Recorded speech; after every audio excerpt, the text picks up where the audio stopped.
Hey everyone, this is Malgazer returning with another installment to the Final Fantasy XIV story playthrough.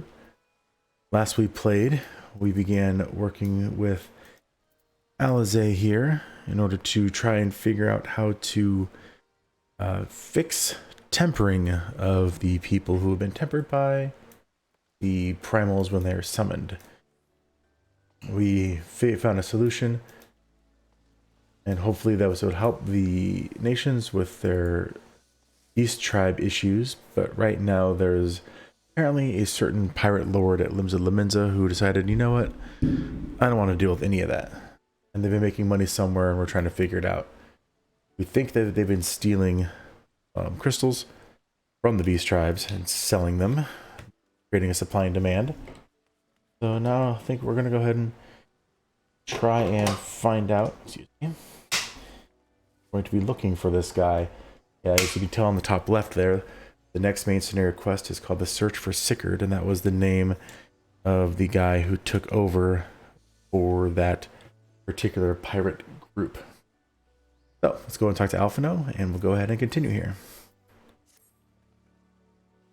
During my inquiries, a disgruntled merchant informed me that a wholesaler of crystals had recently arrived in Limsa Laminza, offering wares at prices far undercutting the competition. After asking around, I was able to gain an introduction and will shortly pose as a potential buyer in a bid to establish the crystal's provenance.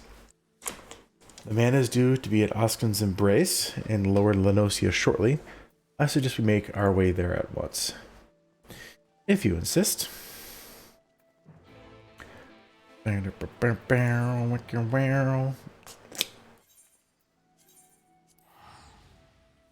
I guess we'll head to the more dry docks here.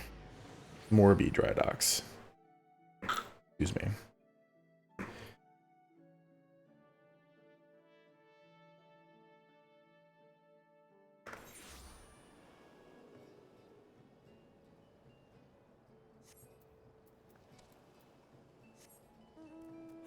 Glad they added flying in the previous stuff here. Makes this a lot faster.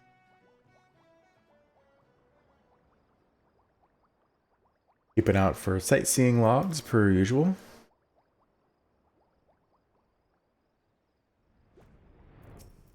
There he is. Alphino.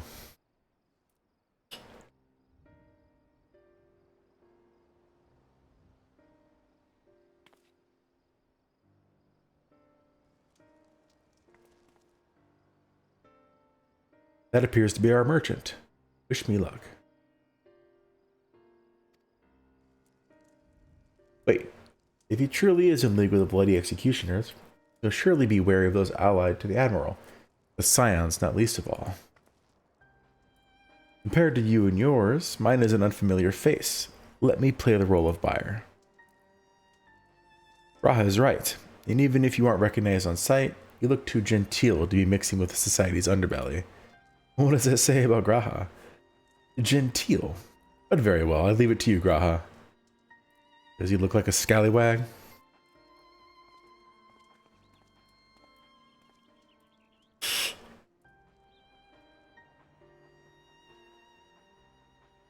Got business with me, Catboy?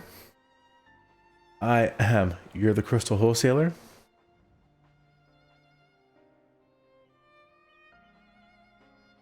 That I am, but you're no merchant. So what do you want the crystals for? I am, I didn't even have a plan.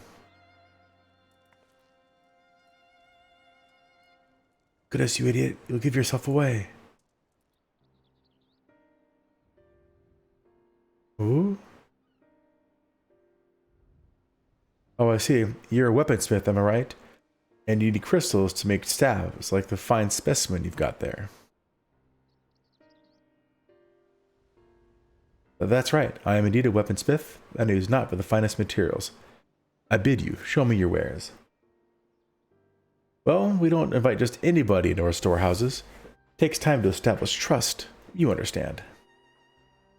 Look, I have a large and urgent commission. If the quality is satisfactory, I will not quibble over the price. All right, it's plain that no ordinary crystal adorning your staff, so I'll make an exception. Come with me.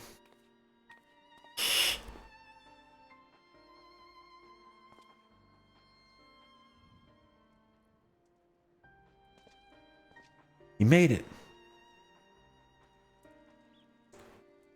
It seems to be working. Let's follow them.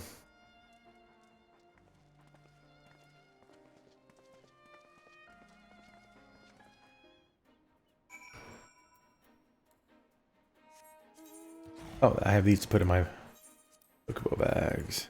No?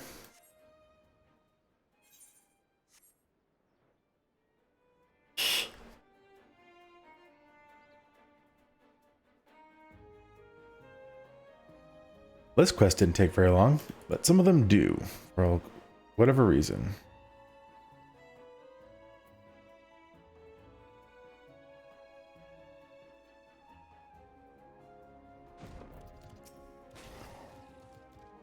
They went into the tunnel, quietly now. Watch it be a trap.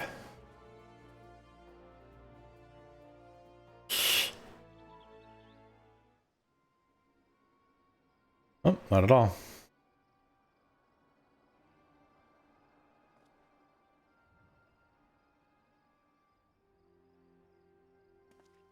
Quite a few crystals in there.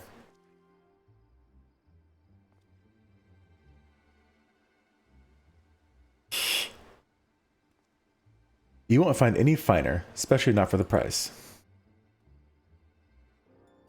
Indeed, I would expect to pay more than double for such quality. How could they possibly be so cheap? There's nothing unlawful about them if that's your worry. They're from Agomero, if you take my meat in. Stuff's as pure as it gets. You won't be disappointed. So, how much do you want?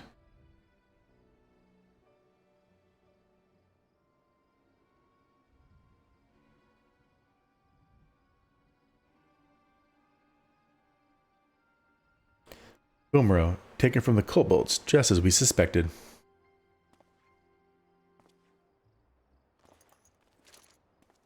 That's enough. Shut your gobs and turn around. Slowly.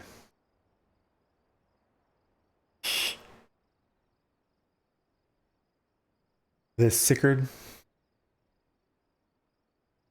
Time to fight him. Aw. I'm Sickard, acting captain of the Bloody Executioners. No need to introduce yourselves. We know who you are. Scions. And we also know you've been chatting to the Admiral. Got eyes and ears everywhere, see? Comes with being the only true pirate crew left in Limsa. So we've established you ain't here to buy the crystals.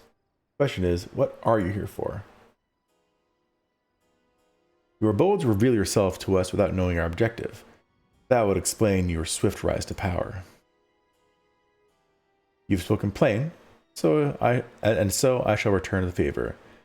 We came to learn why the Bloody Executioners oppose the Admiral's will. And we have our answer.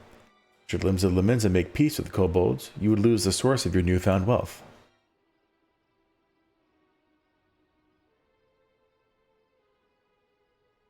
That's right. Just to remind you, though, we ain't breaking any rules here. The law forbids us from attacking any vessel not flying the Imperial flag, but it don't say nothing about beastmen. Only reason we keep our operation nice and quiet is because we don't want no one taking our business. Wait, just listen to the end, will you? For what it's worth, I have the highest respect for you and yours. Him especially.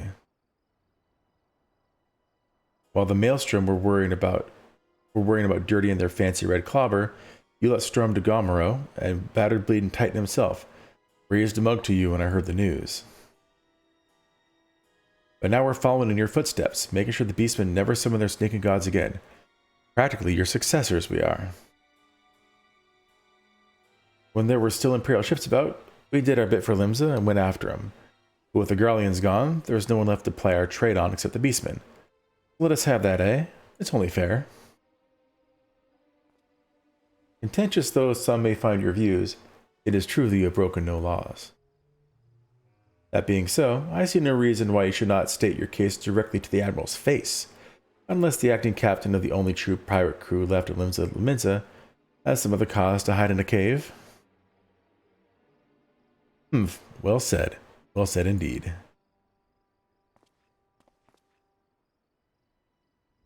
Alright, I'll meet with the Admiral. I'll even provide the venue. The Astalicia. I trust she won't turn down the invitation.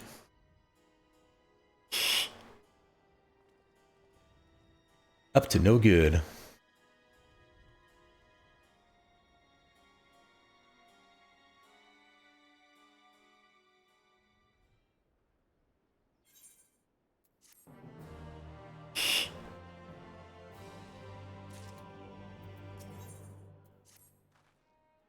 I thought myself the hunter, but it turns out I was the prey. A timely reminder that the pirate powers of Limsa are not to be trifled with. But all's well that ends well. Grahatia's timely provocation had the desired effect, and Sickert has agreed to a meeting. Let us hurry back to Limsa and pass on his invitation to the Admiral.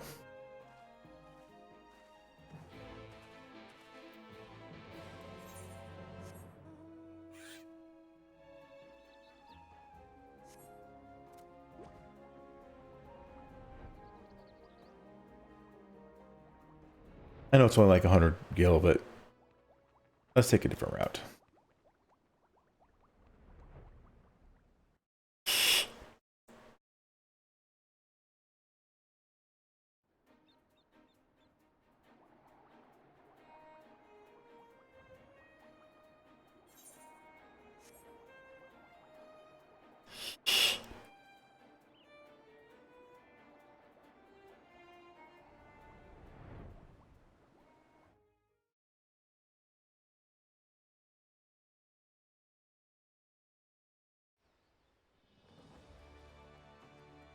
Yep, because the other one would have been the other entrance, so perfect.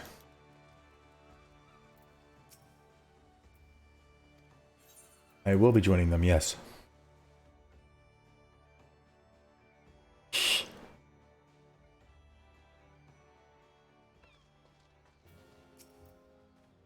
Welcome back, my friends. What news? Explain, explain. Explain, explain. So they have been stealing crystals from the kobolds. Why, thanks for solving the mystery and securing a meeting besides. Suffice to say, I accept Sickert's invitation, and I'd have you join me as my guests. The future of Limsa hangs upon the outcome of this meeting, and I would have the Scions present to bear witness. You insist.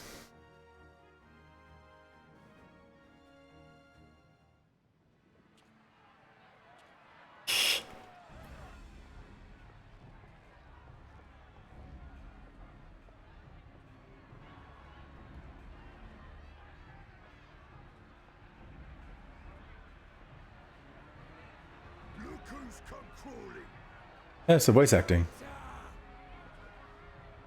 You can shove your piece.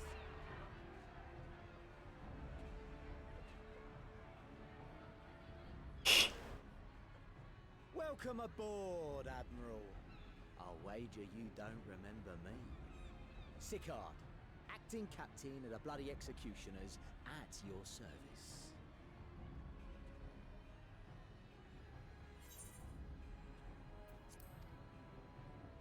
'Twas kind of you to invite us. Now, if Captain Hillfear has a message for me, I bid you speak it. We have just the one demand. That you forget this bilge about making peace with the beastmen. Ours is a nation of pirates. Always has been, always will be. Deny us our right to plunder, and you deny who we are. Too bloody right! Pirates till we die! What we take!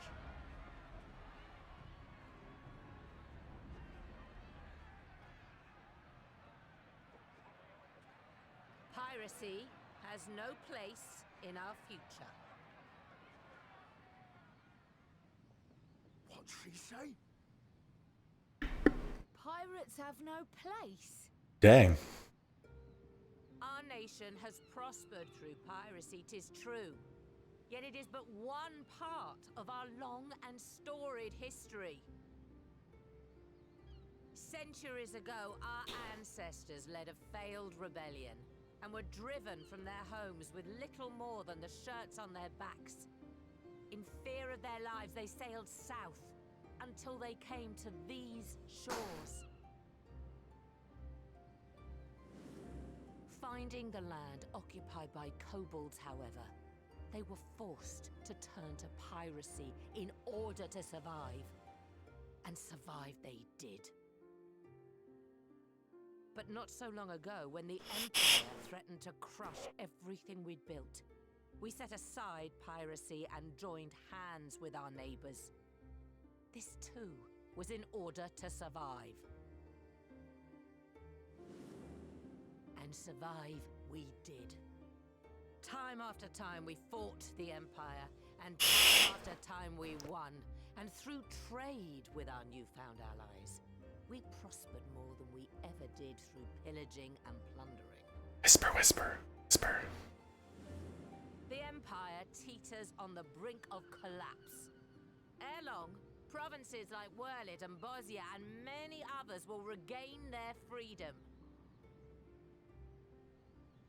When they do, our matchless fleet will lead the world in a new golden age of commerce. The tides favor us, and the ocean beckons with her vast bounty. But if we cling to the old ways, this great ship we call Limsa will trade the boundless seas for a lagoon. Shall we scorn the world's wealth for a plundered pittance then? Or shall we embrace change and thrive, like our ancestors before us? The choice is yours. But if we are to prosper in the coming age, the whole of Vilbrand must become our ship, and a kobold and Sahagin our crewmates.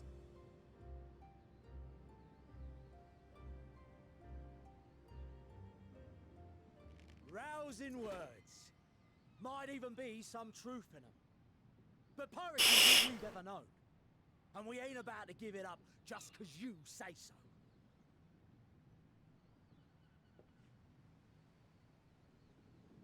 Still, we're all Laminsons here and no one wants a war. So where does that leave us? Whisper, whisper, whisper. Long before you became Admiral, I heard you was captain of the League of Lost Bastards. That true? If so, you'd know how we pirates settle our differences. To the death.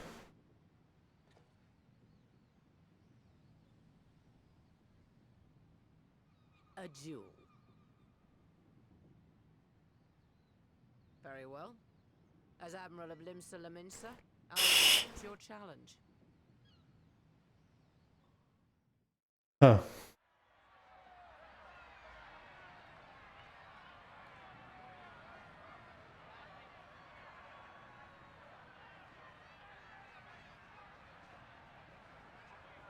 Is he gonna cheat?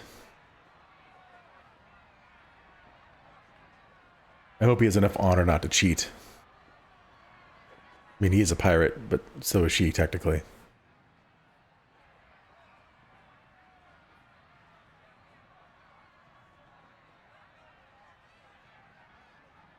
Three, 4, 5, 6, 7, 8, 9, 10, 11.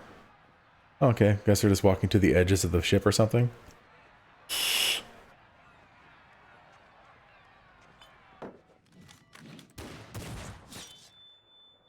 Dang.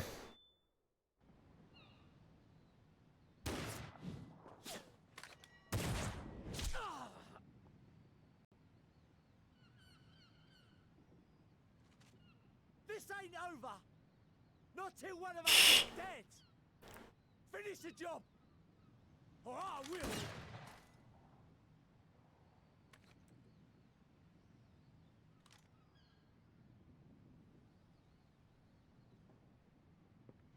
No, it's the captain of the Bloody Executioners.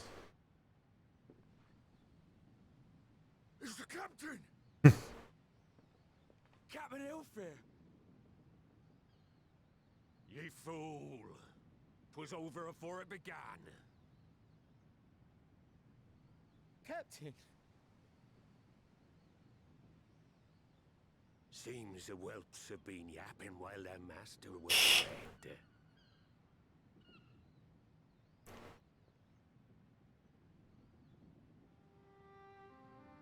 Listen well, all of ye.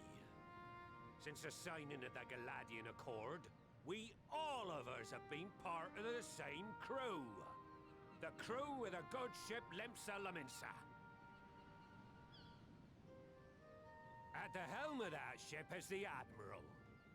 And 'tis she who decides where we sail. Was I not clear on that point? Or did you forget whose deck you stand on? Nay? Then what in the seven hells are you playing at? It's all we know, Captain. If we ain't pirates, what are we? You're bloody idiots is what you are. Idiots with your own lives ahead of ye.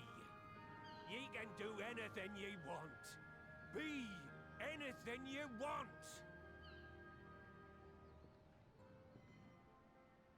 We're pirates, aye. And we pirates love our loot. But that ain't our first love. Our first love is the sea. The sea! And what she brings us. Freedom! So hold fast to that.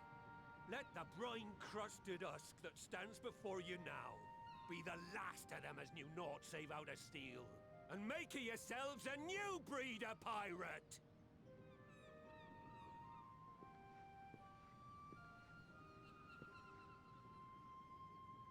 Lad, I made ye me right hand 'cause I saw something in ye. And I still do. You have the makings of a captain. All you lack's the belief.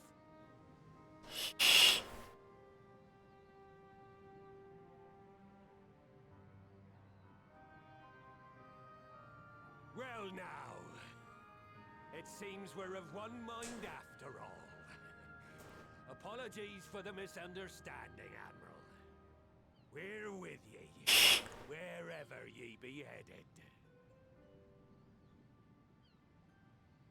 You have my thanks, Hilfir.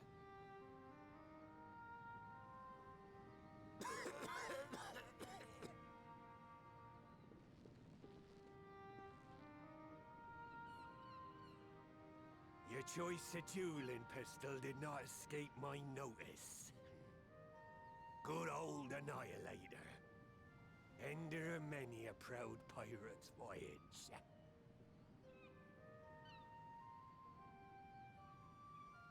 Mistbeard's vanished into legend. And it won't be long before I take my rest in the depths. Yet be that as it may, the old ways can only truly die when we've dealt the Empire the telling blow. There'll be stormy seas ahead, no doubt. But I'm trusting ye to steer us through to the other side.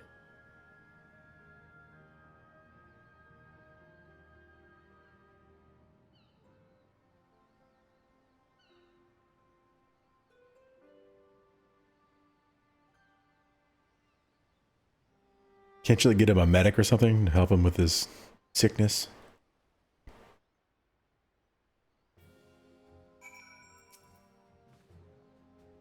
Though I had anticipated a duel, I did not foresee that Hilfrey would intervene. But full glad am I that he did. He would have been ashamed to kill the boy. Instead, the whelp has learned a valuable lesson, and we have made peace among ourselves. All that remains is to do likewise with our neighbors.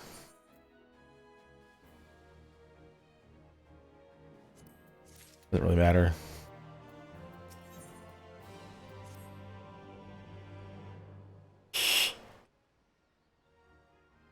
Now, I need hardly tell you, but any attempt to negotiate with the tribes is doomed to fail unless their minds can first be wrested from the grips of their gods.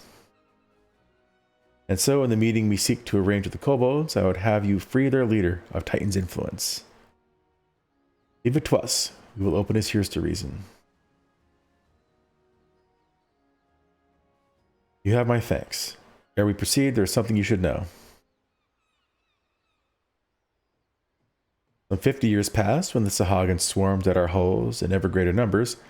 Limsa entered into a covenant with the kobolds. To men shall go the bounty of the sea, to kobolds shall go the bounty of the land. An ostensibly equitable arrangement, conspicuously lacking in detail. Inadvertently or not, the wording was ambiguous, and we took advantage of it, moving in to claim the northern reaches of Lenosia, which the kobolds believed theirs. Bloodshed followed, then bloodshed to answer the bloodshed, and on it went until every elm of Vilbrand bore the stain of our conflict. This is not history, you understand. It is the present, fresh and raw. And with their kindred's blood yet on our hands, we will struggle to regain the kobolds' trust, even should we cure their temper. Admiral, you speak of obstacles we are like to encounter at the meeting, but as things stand, I see no reason why the kobolds would agree to a meeting in the first place. And so we must provide a reason. I will restore their stolen crystals to them, and personally deliver the cargo along with my apologies. Bait. They had welcomed us into their midst, not to speak of peace, but to have you at their mercy. Aye, and given the wealth of crystals we will bring, I'll wager they will attempt to summon Titan there and then. Meaning a high priest would need to be present, to whom we could administer the cure. Precisely. He is the fish I would catch. But he will not be alone. Nay, he will have guards on hand, and they will lay down their lives to protect him. Yet a single death on the kobold side would jeopardize our chance at peace, and there my venture founders. Yet it need not. So what if we were to employ the Conqueror's chain? Though we would still have to weaken the kobolds, it would allow us to subdue them without inflicting lasting harm. The artifact Mistbeard is to take goods and not life? Aye, that would serve. Well done, Marshal.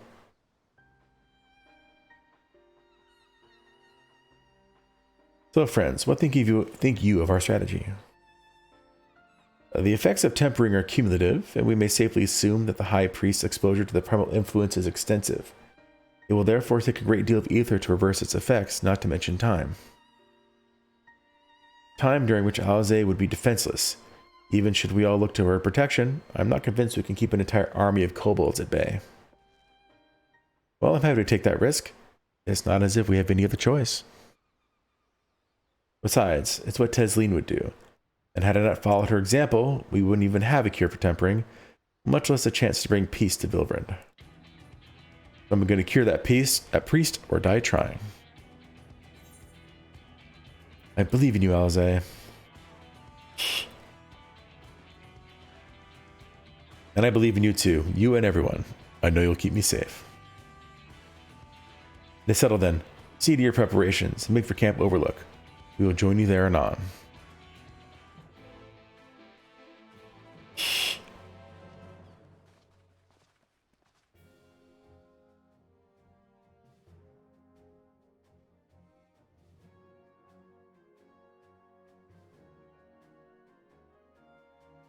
Oh, come on.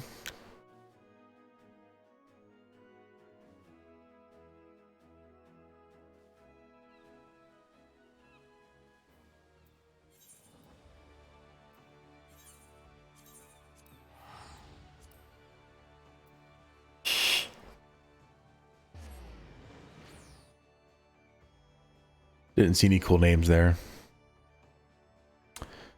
Hang on, I just noticed one thing.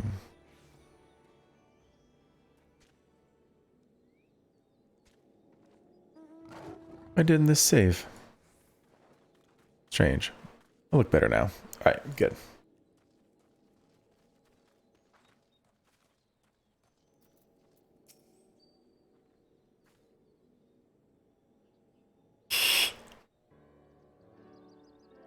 Alphino wasn't lying when he said I'd be defenseless. I'm counting on you all to give me the time I need.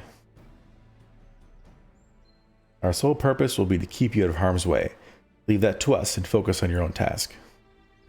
Indeed, and should you want for ether, you need only say the word. Gabu, did you follow us here? There's something important that I want to say to the High Priest. Express, state, say. Please let me come with you, please. I'm sorry, but it's too dangerous. I need you to promise me that you'll stay here where it's safe, alright? Aw.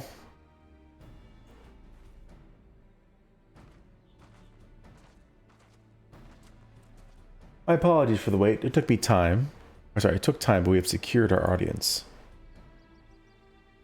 All unfolded as expected. At the mention of my returning their crystals in person, the kobolds suddenly remembered how keen they were to be reconciled. And so, in the glorious spirit of cooperation, we are to be received by Patriarch Zada of the Second Order, who awaits our pleasure in the navel. If you are ready, let us proceed to the Yugamaro mines at once.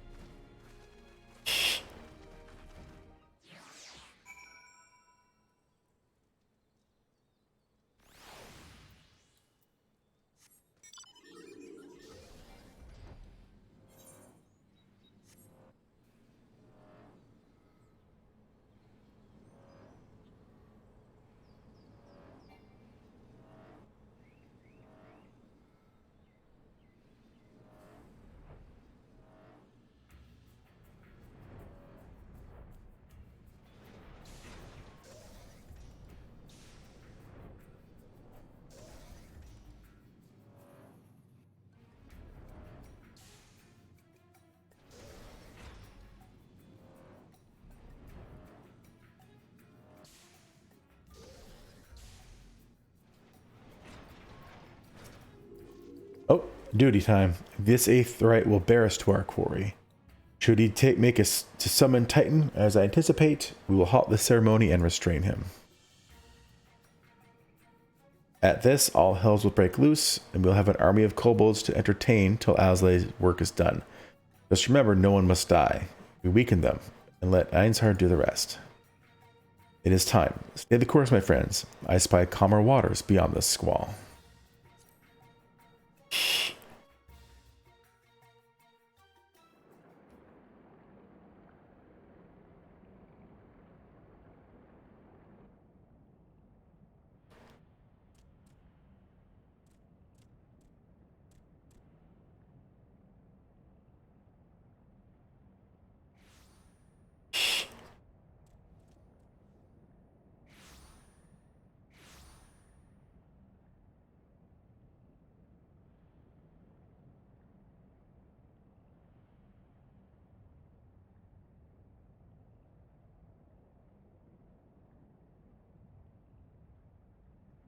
Greetings, Patriarch.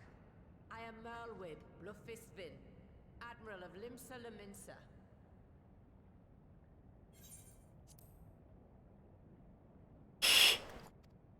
I come before you to offer my sincerest apologies for the many wrongs committed by my people against you and yours.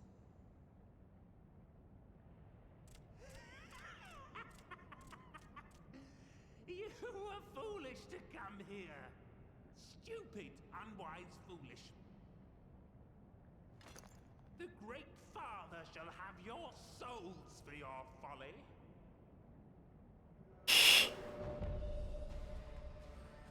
Aye, just as we thought.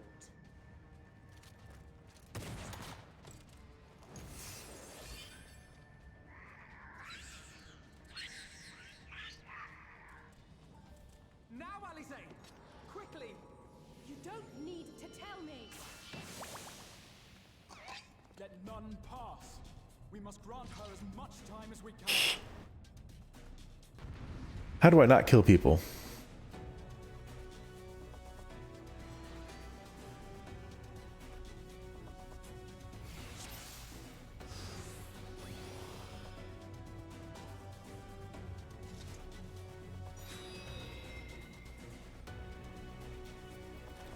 The girl seeks to harm the patriarch with vile magics. Kill her. Slaughter. Slay. Kill. We must protect Alize. Not if we have anything to say about it.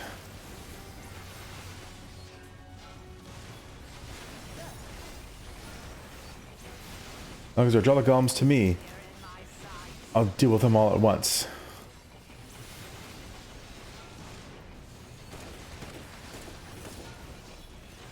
I mean, you did a lot of damage, but they're not dead.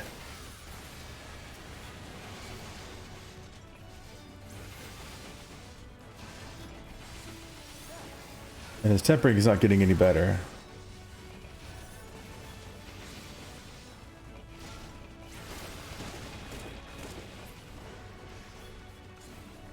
Still at 100.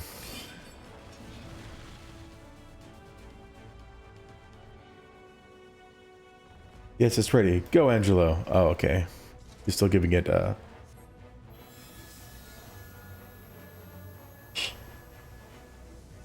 What sorcery is this? Oh, his tempering is too severe. I can't finish the job. The one person's ether alone is not enough. Just what we need.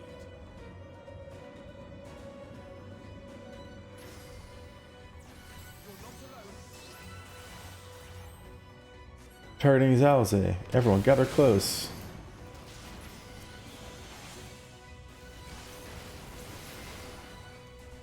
On me, dummies.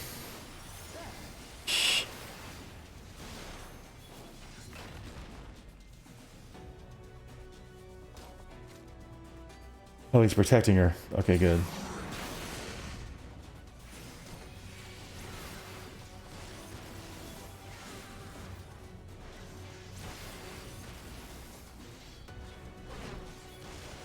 You're in my sights.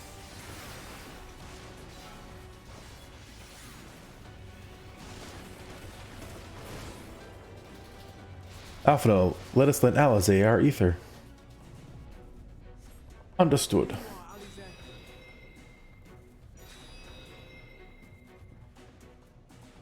Thanks, you two. I'll give it another try.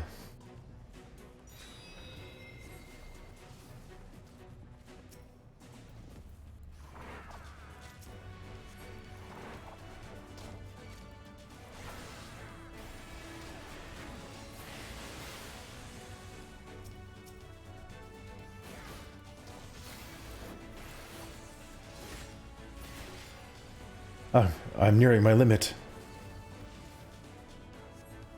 There's more of them. Spread out and hold them off. More! I need more ether!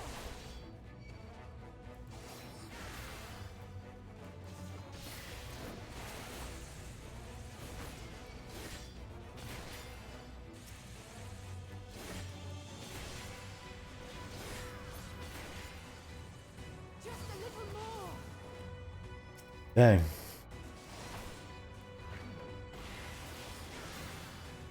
Seven hells. There's too many.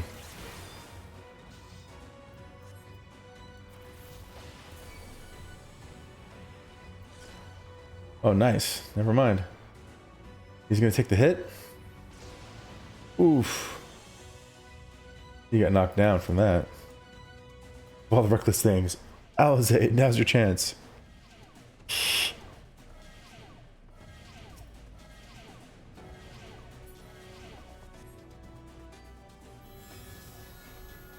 My head, the pain, the pain.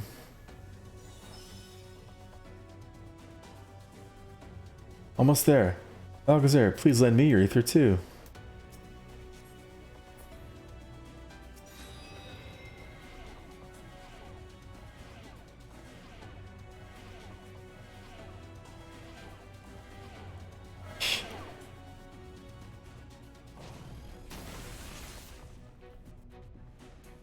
Finished. You're dead now, girl. Finished. Done for. Dead. Done for 20 seconds. Oh, no, you don't. Go ahead, Merle. It's too dangerous.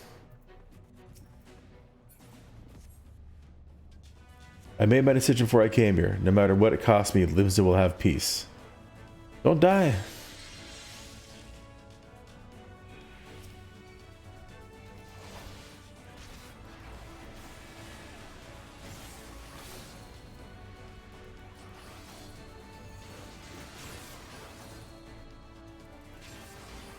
I have like no health.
Got him. Just a little more ether. Just a little more, and I can finish this.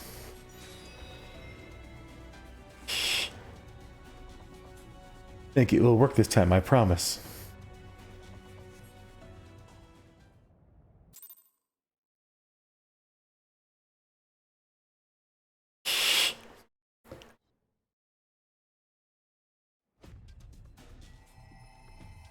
Yes, this will do. Here I go.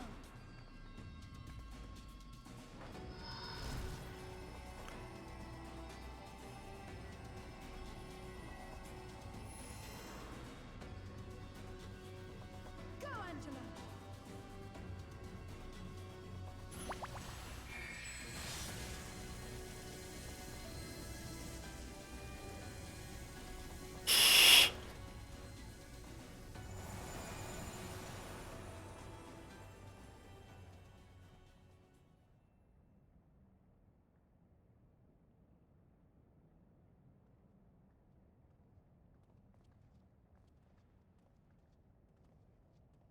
Did it work?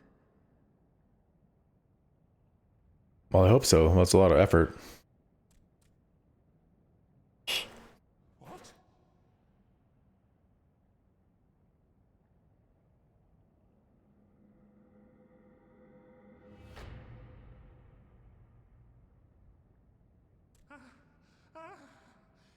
What is the meaning of this? I'm sorry, but they died by your hand. You sacrificed them to summon Titan.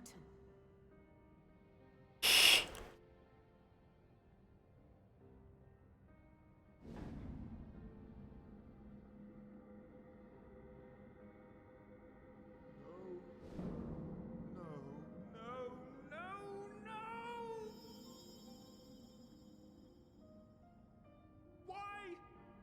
Why would I do such a thing?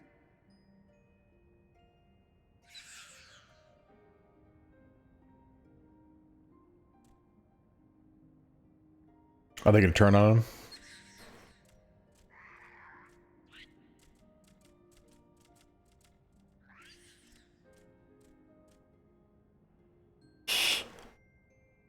Would that there were a cure for the victims of the Tempered.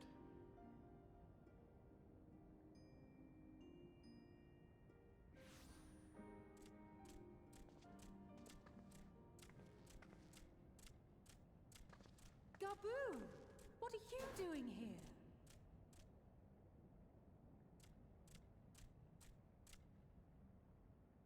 Patriarch, please listen to me. Hear, heed, listen.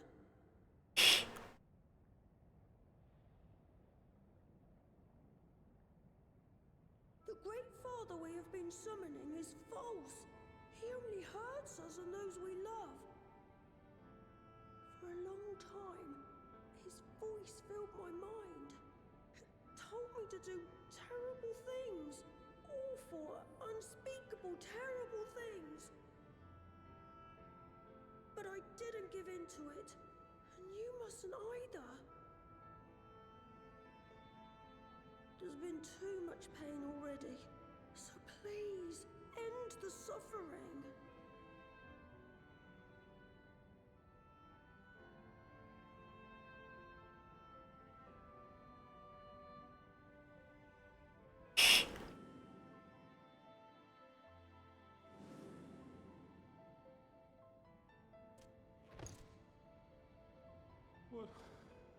What have I done? We share this child's desire, Patriarch.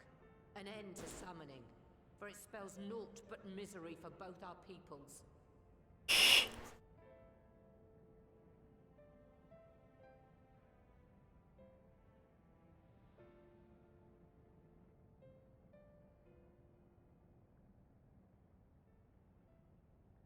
For many long years, man and kobold have feuded over territory, pillaging and perishing for the earth beneath our feet. It may be said that we fought to survive, but what we have sown in blood, we have reaped in suffering, and it cannot go on. Whisper, whisper. I would see us set aside the past and work together for peace.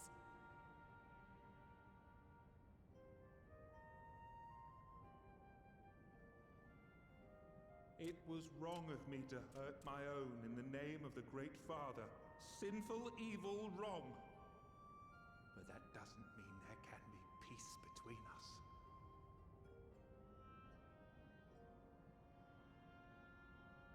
Men cannot be trusted. The bounty of the land was to be ours, and yours the bounty of the sea. But you broke the pact. Violated, breached, broke. Unready as we were, what choice had we but to call upon the divine to rid ourselves of your tyranny? Not wrong. None.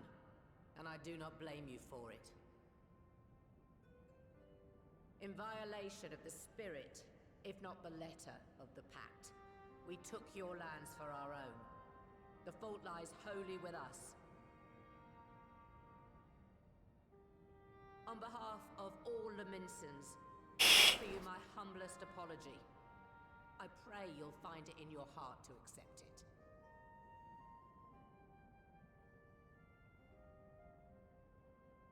Yet I know an apology alone will not serve to make things right.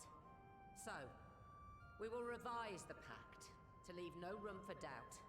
And any who violate it shall face justice, swift and certain. No, we won't be fooled. Not again. Please, hear me to the end. Fleeting though it was, there was a time when man and kobold abided together in harmony, in cooperation.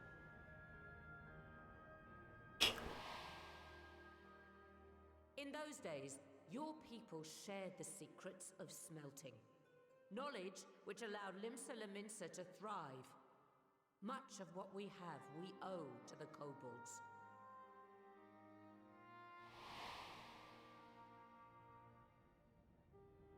And so, for the good of all who dwell on this isle, I wish to make you an offer.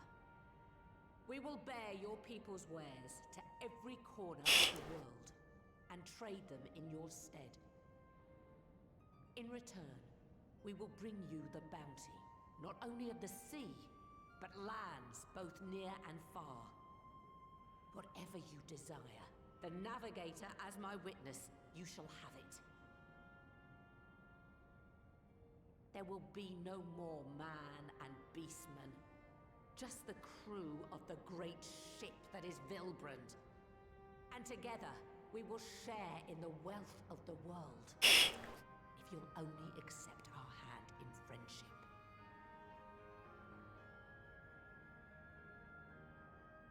We want to believe you. We truly do. But we believed you before and you betrayed us. Fooled, deceived, betrayed us. There are bad men, it's true. But there are also good ones. And the ones before you are the best of them. They were always kind to me. Caring, nice, kind, and I trust them with my life.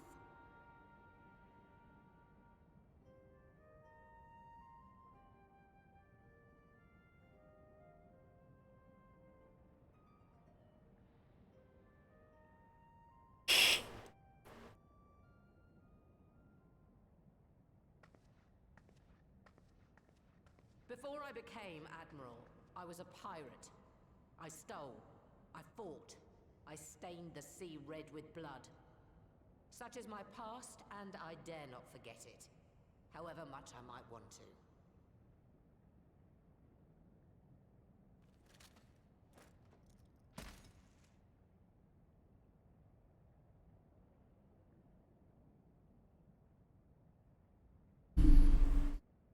That is death penalty. The pistol I used to pass judgment on my own sire when he fell thrall to Leviathan and betrayed his comrades. If you were to point it at my head and pull the trigger, I would most assuredly die. If you could aim. We don't know how good a shot he is. Though it isn't much, my life is the single most valuable thing I possess. If it will suffice to atone for past wrongs, take it. A single bullet to annul the old pact, and my blood to write it anew.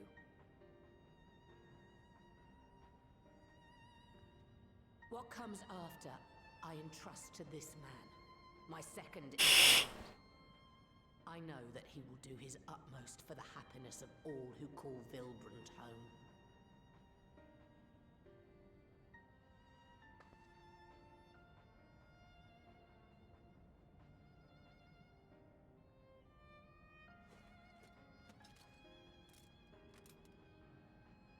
Are you gonna do it?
I do not trust you.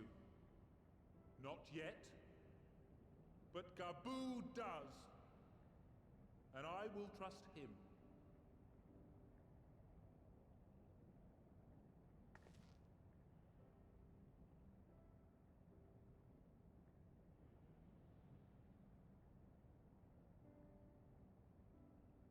We want you to know that we respect your faith.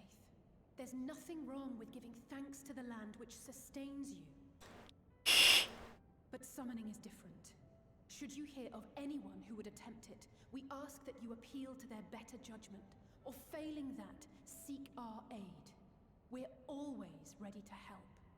I wonder if all the other beast tribes had some kind of pact that was broken, and that's why they're summoning. More of my brethren are yet enthralled to the Great Father, just as I was.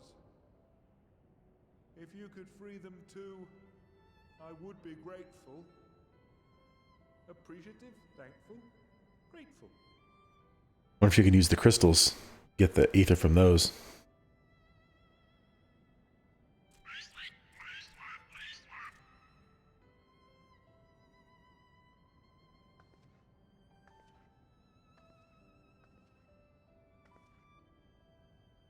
Tis we who should be grateful, Patriarch. I thank you for affording us this chance.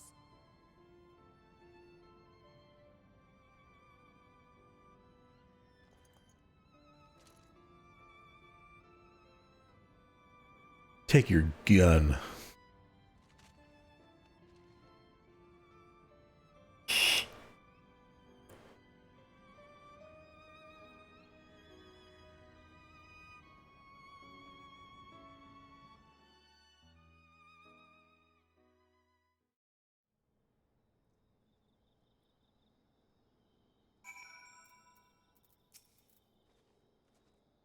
Twould seem we have found a way forward with the kobolds. Next, we will help the Second Order to free their tempered brethren from thraldom. Theirs is far from the only order, of course, and it will take no small amount of time and effort to reach the rest. But reach them we will, however long it takes. I would say that I was in your debt, but that has long been true. So instead, I would say thank you for helping us to plot a new course, not only for Limbs of Lamenzia, I can speak Limbs of Lamenza, but all Eorzea.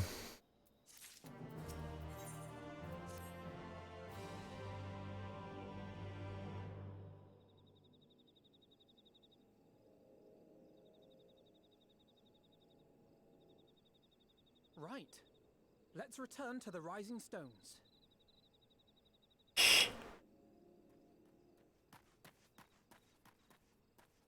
Admiral, something strange is afoot at the floating city. Breathe, man. What is it? Floating city. I think it's best you see for yourself. Please, come with me.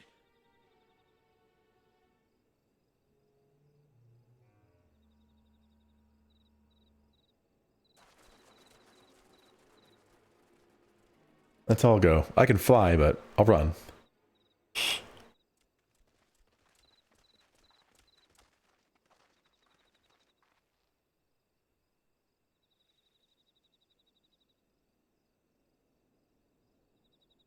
What in the world is that?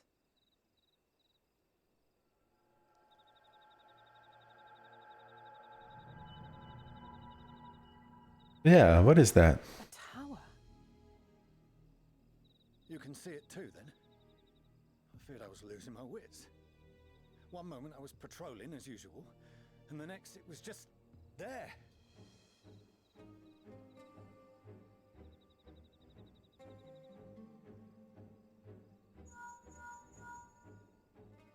Yes? This is she. I am. I'm looking at it. What? Understood. Send the Elder Seedseer my regards.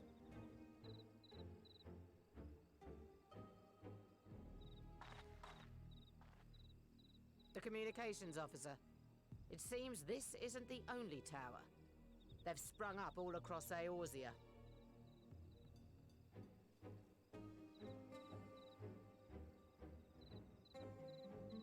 Nothing more is known, only that they appear to be of Garlean construction. Our allies on the Alamegan front are on highest alert. Forgive my directness, but would you join them? They may well need the help. Of course, Admiral. We shall make all haste. Why can't we just look at this one? Thanks. I will return to Limsa to weigh our response. Look for Commander Hext when you arrive in Alamigo, and may the Navigator speed you on your way.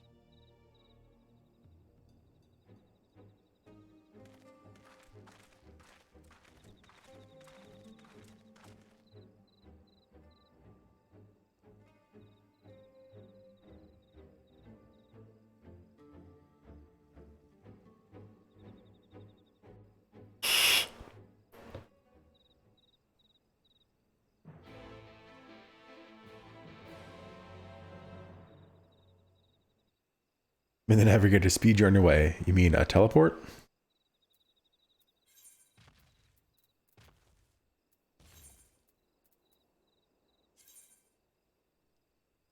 No, I'm just gonna use the Aetheryte ticket. Well, it stops asking me. That's a worthwhile teleport though, 800.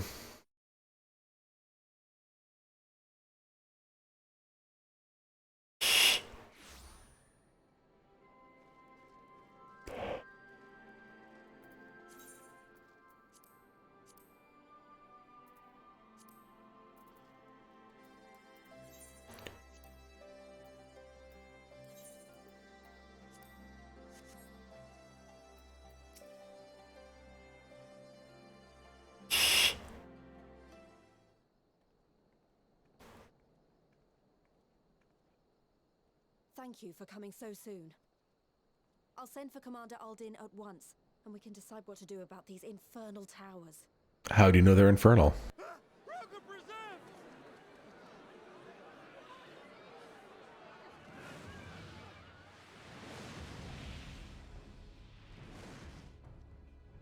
It can't be.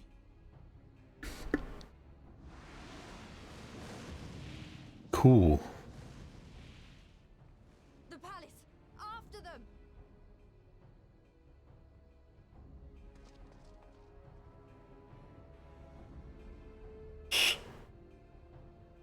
More dragons?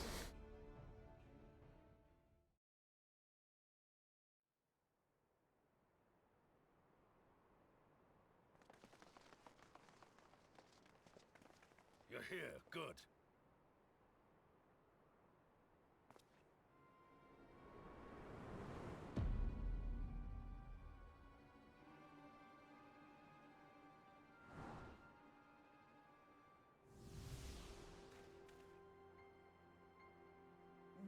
well, well, to be received by such an illustrious cast. Why, even the hero of the piece is here. I feel quite starstruck. Is that Asahi? His body, more like. You don't fool us. Oh, you saw straight through it. Anyone would think you dealt with Asians before. Permit me to introduce myself. I am Fandanny, and may I say what a pleasure it is to finally make your acquaintance.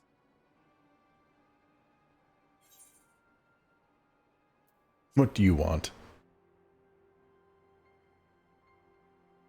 My, straight to business is it? Suit yourself.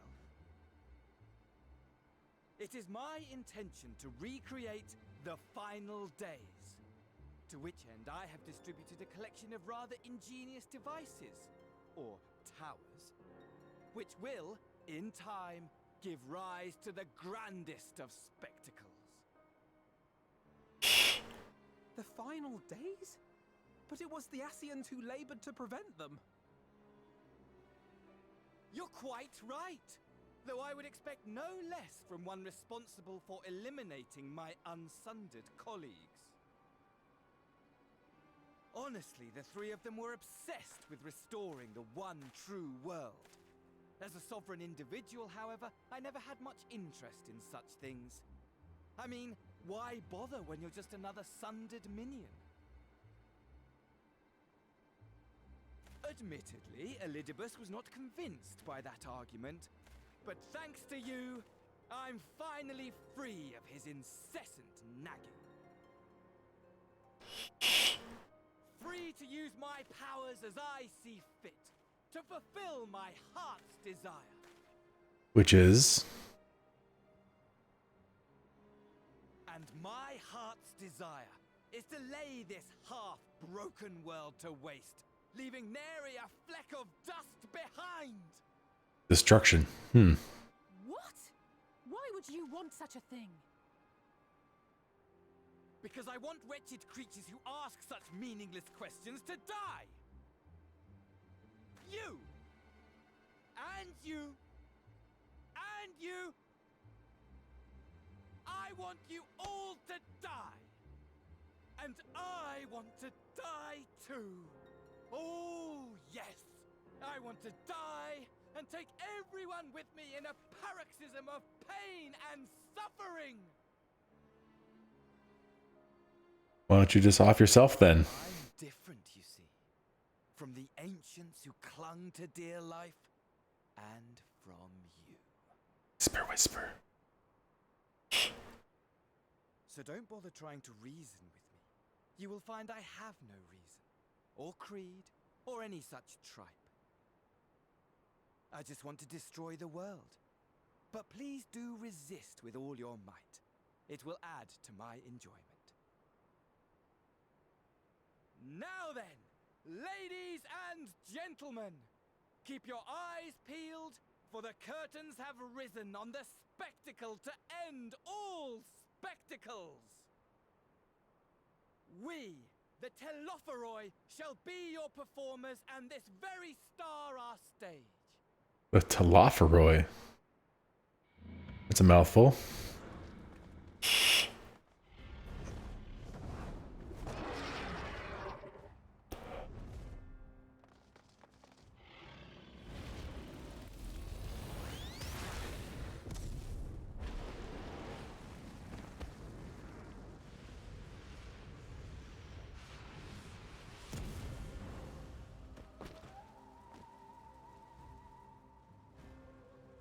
Purple fire.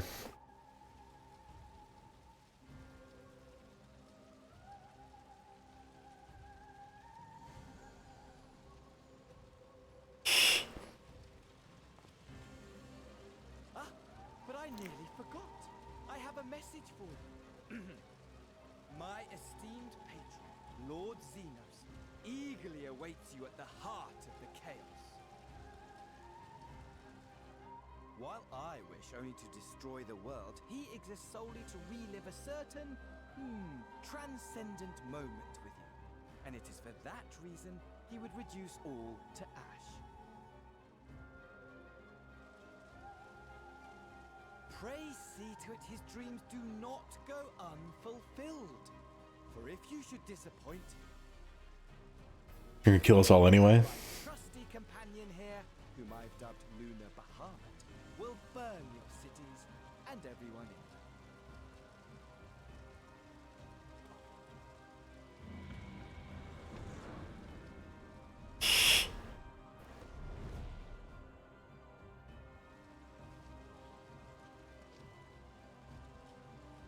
Everyone out! My men will tend to the blaze.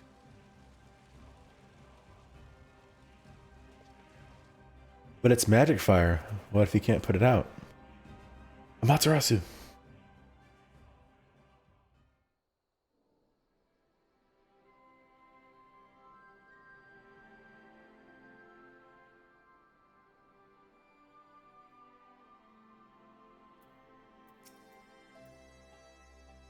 Thank goodness everyone's safe. We've managed to put out the fire, though not quickly enough to save the garden.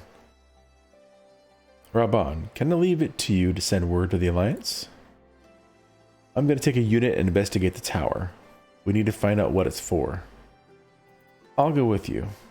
No, you won't. You'll rest. From what Morvib tells me, you're due some time off duty. Should you learn anything about the tower, we'll be sure to share it with you.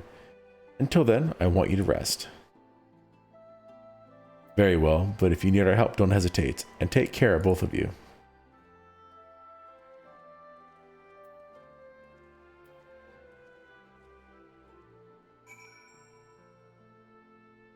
Rising stones.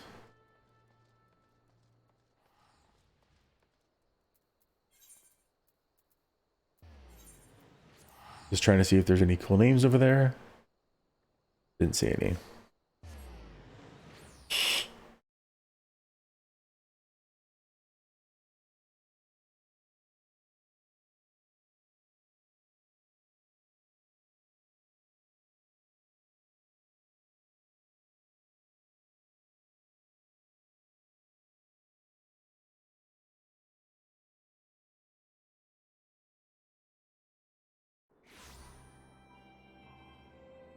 Second.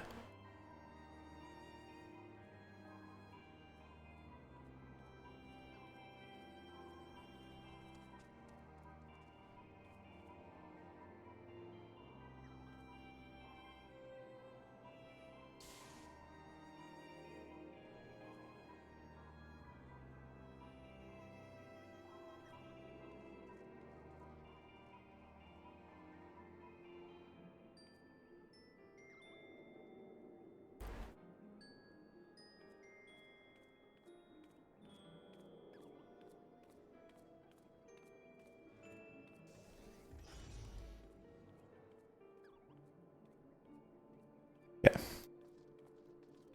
Be multitasking here.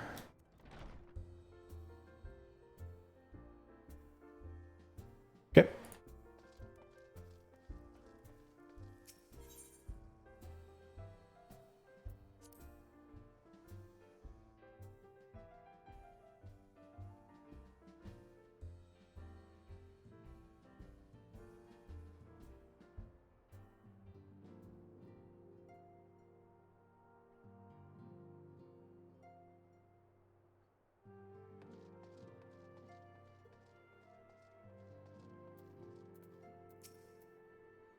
Ah, you're back too.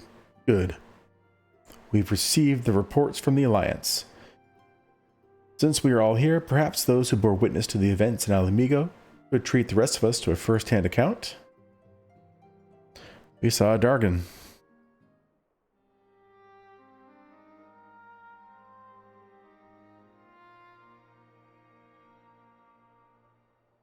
No sooner do we overcome one problem than another appears. It would all seem tediously predictable but for the endless variety of our foes. This Fandaniel sounds even more unhinged than his patron.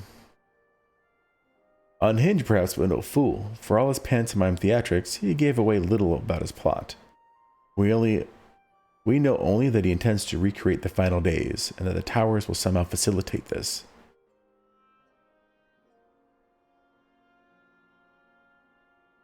He also called his dragon Lunar Bahamut. Let's not forget that little detail. And the creature did resemble the descriptions I've seen of the Elder Primal.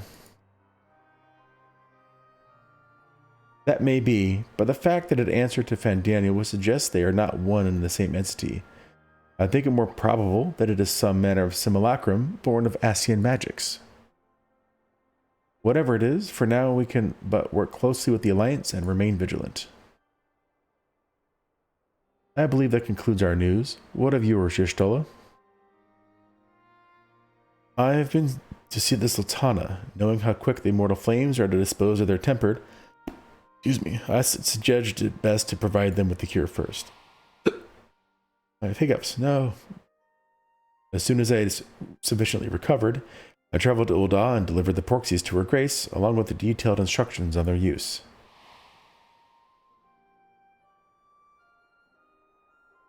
Yet my visit chanced to coincide with the arrival of some troubled tidings. The Immortal Flames had been on the cusp of agreeing to a truce with the Amalja when negotiations abruptly collapsed. The Amalja claimed that a number of their kind had been abducted, and that men are responsible. Not as known about the perpetrators as yet, but as the Immortal Flames went about investigating the abductions, they came upon one of Fandaniel's towers. On the subject of the towers, you may be interested to learn that they are not an exclusively Eorzean phenomenon. According to the Alliance, they have been sighted as far afield as Yangsha. And then it would seem reasonable to assume that they are everywhere. We simply have not found them. Well, as you said yourself, we can do little for now save remain vigilant. And since we're dealing with a dragon, ostensibly at least, I believe it would behoove us to enlist the aid of an authority on such foes. Estinian. Now just a moment. If he could be persuaded to lend us his lance, I'd be the first to welcome it, but the truth is, we will struggle even to find him. You let me and Krau worry about that. We'll sniff him out, no matter where he's hiding. If indeed he is hiding, we have ways of locating him regardless. So if there are no objections, we shall depart at once.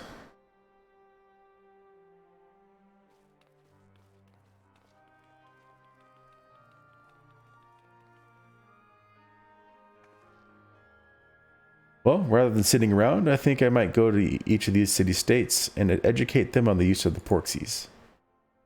They would doubtless appreciate it, but might you consider taking a moment to rest before leaving? You would be fresher for the task ahead.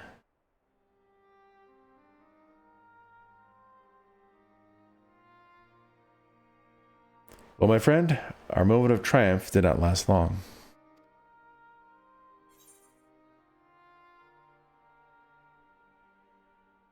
'Twas ever the way the world often needs saving. Oh dear, are you not enjoying our adventure? And I really could have done the rest with the rest. 'Twas ever the way the world often needs saving.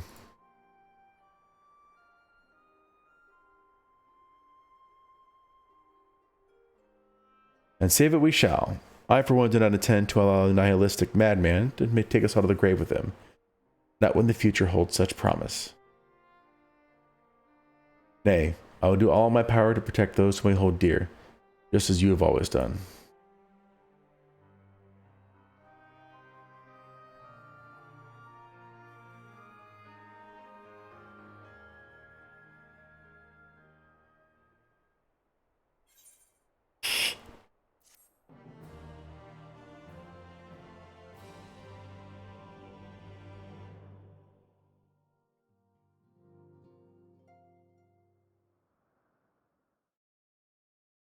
Meanwhile, somewhere in the locks.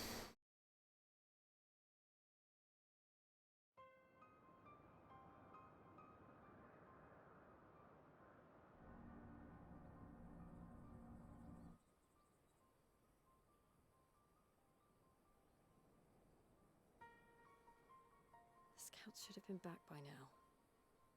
I'm gonna go and find them.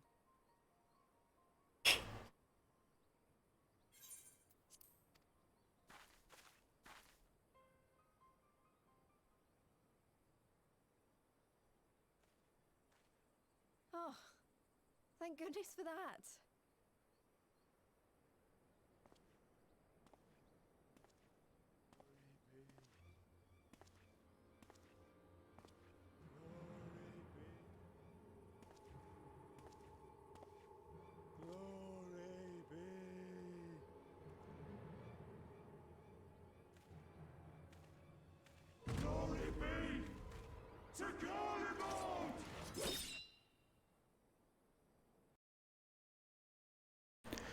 Well, he probably didn't last long. All those people there.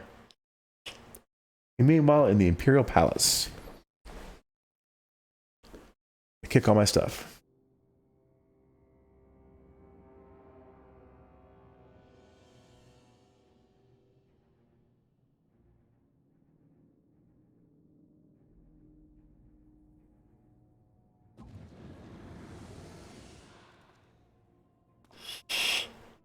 The piles have been driven as planned, and the first of the beasts has roared to life.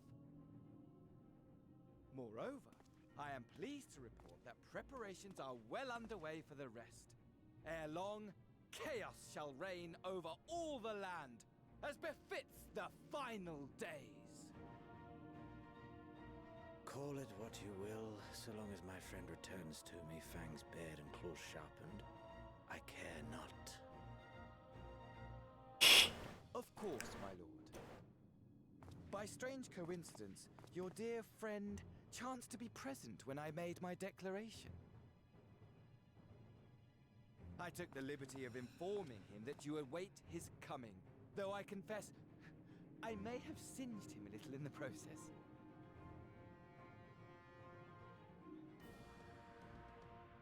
And why do you tell me this?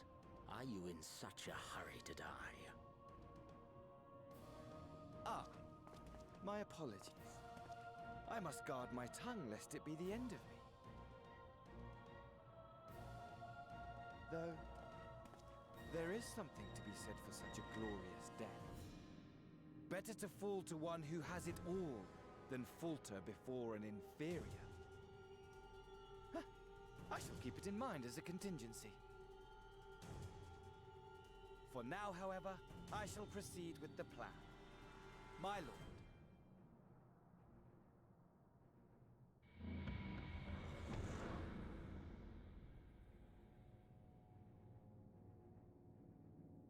I must find myself a new weapon. One worthy of our long-awaited reunion. You know, Fan Daniel probably could have helped you out with that. We just thought about it not 10 seconds before. Oh, he just breaks it.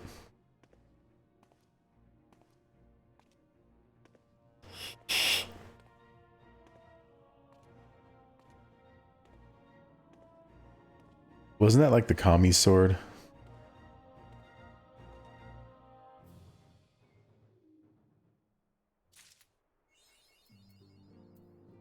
Woot. So that ends that patch.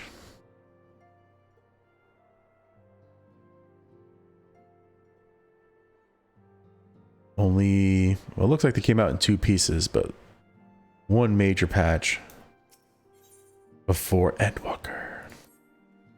Good news, Malgazer, Thancred, and Urianger have finished their tour of Garlemald and are on the way back here even as we speak. As you still haven't heard anything on the towers from the Alliance, I'm hoping they might be able to shed some light on some things. They're due to arrive any moment now, so let's see what they have to say, eh? You insist?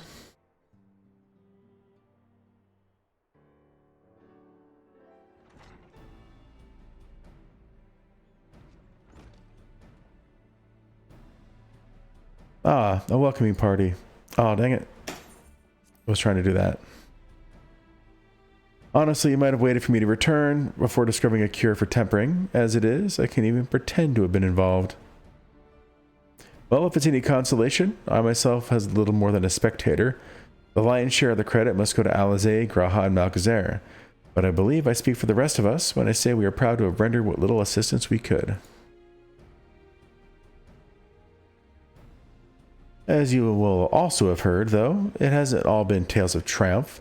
Just as we were taking a step towards finally addressing the primal threat, a pile of fresh problems landed in our lap. Anyway, it's good to have you back, though I can't help noticing that we're one Urianger short of a scouting party. You haven't lost him, have you? Oh, I couldn't lose him if I tried, and I did try, repeatedly. But no, he decided to linger in Alamigo to apprise Raban and the others of how the land lies in Garlemald. Then mayhap you do the same for us. Indeed, it was just as Lee said, worse in fact, devastation as far as the eye could see. Nerva and the Third, however, were notable by their absence. Might they have met their end at the hands of Xenos and Fandaniel? Perhaps. Or perhaps they simply lost the will to fight.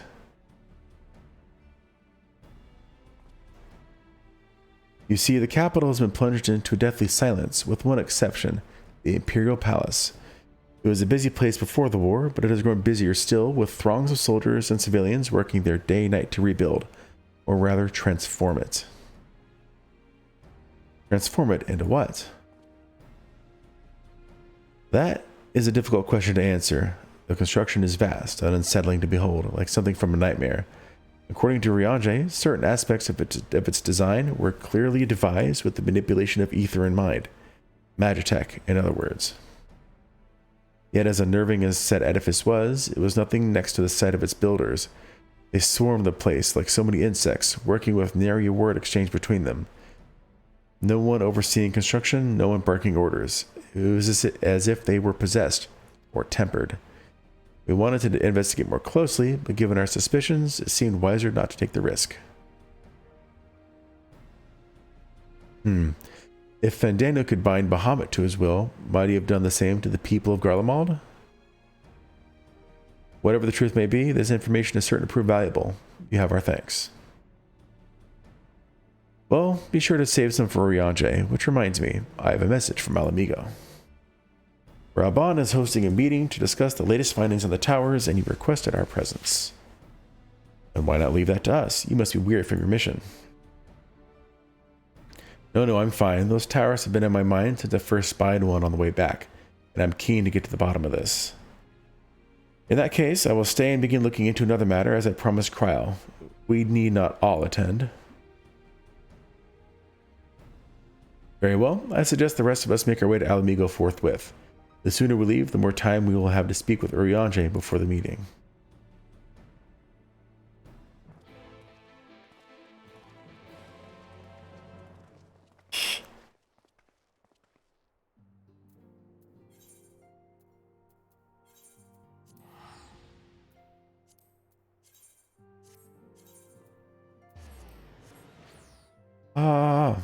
I didn't get the sword off.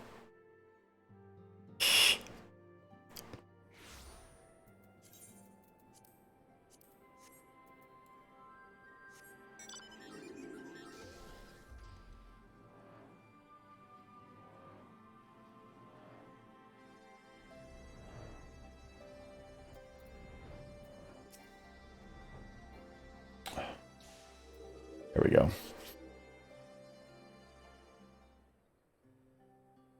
My friends, much and more have I heard of your travails and our absence. Heartened am I to see you all hale and whole. As a way to see you safely return for your mission, Ariante, I trust Thancred made you feel welcome. Well, if it isn't Alphino and his merry band. What's up, dude? Arenvald, whatever are you doing here? When we spoke via Link Pearl, you told me you'd be away on a mission. And who's to say this isn't part of it?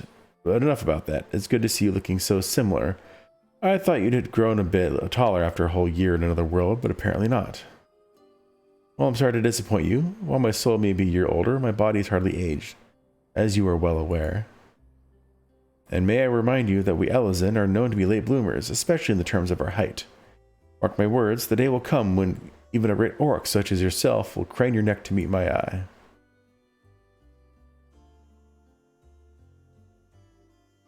It was not until the 20th summer that I myself outgrew my boyish proportions, though Moonbrita towered over me nonetheless. Arnvald brings out the best in Alphino, doesn't he? They both seem so at ease in each other's company, it's almost endearing. So what exactly brings you here? Oh, for Dola mostly. We need to go over a few things before we set out. Set out? Wait, does this have something to do with the towers? Eh? What gave you that impression? Actually, tell me later. You've got a meeting to go to. I'll see you afterwards, alright?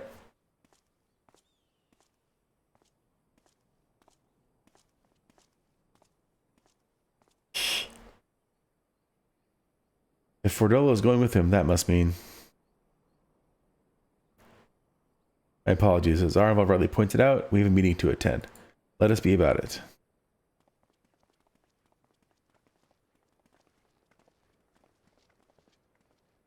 Excuse me.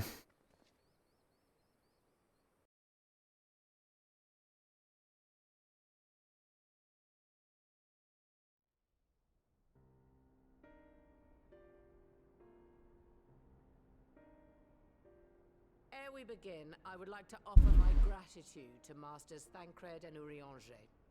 Tis no small feat to infiltrate the Imperial capital and live to tell the tale, much less in times of civil war.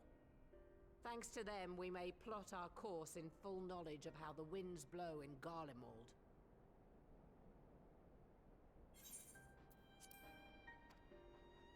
Full glad are we to have been of service. But verily, such dangers as we did encounter pale into insignificance next to those faced by our comrades. An Ascian, armed with the might of Bahamut, bent on bringing about the final days. Theatrics. He sought only to make a show of the power at the Teleforoi's disposal. But since then we have seen no sign of this Fandaniel or his worm. And while we've done what we can to bolster our defenses, there's no telling where he might strike next. Whenever and wherever it may be, we must use the intervening time to learn more of our enemy. 'Twas with this in mind that we dispatched scouts to investigate the towers.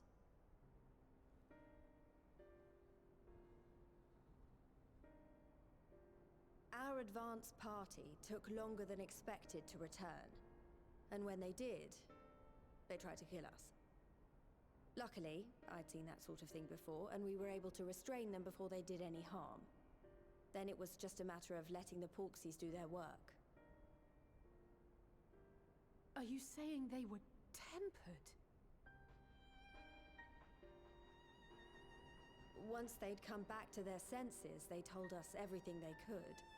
It seems that just as they were getting close to the tower, they heard an ear-splitting roar, and that was the last thing they remembered. But what worries me most is what they were saying right before they attacked. Glory be to Garlemald.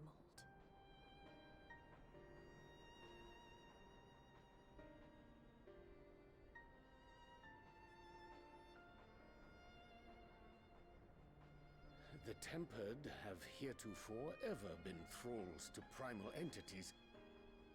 Yet these hapless souls were compelled to accept a nation as the object of their devotion. This calleth into question all that we know of the condition.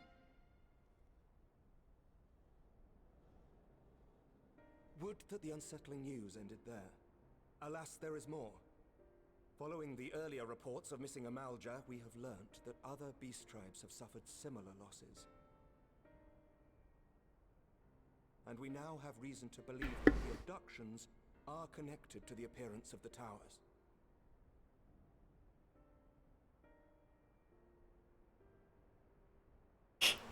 Our scouts sighted black-garbed figures leading shackled Ixal in the direction of the tower in Dravania.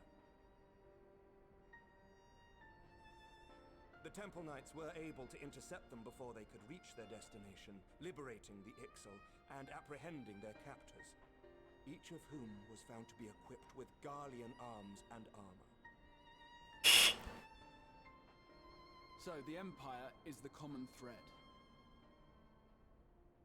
With the support of Xenos, it seems likely that Fandaniel has rallied a faction of the splintered Garlean army to the banner of the Telophoroi. Lord Hien reached the same conclusion when I shared our findings with Doma. The plan had been to march on Garlemald from the east and west in order to force a peace treaty. But the situation has changed. Dealing with the threat of the towers must come first.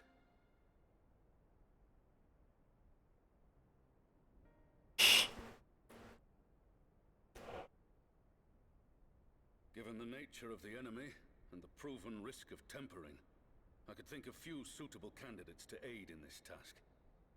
But I am confident in my choice.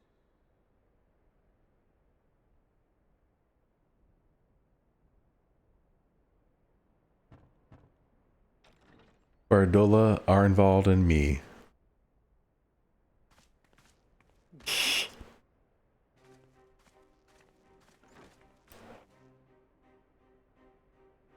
Resistant to primal influence as they are, they can investigate the towers without fear of being turned.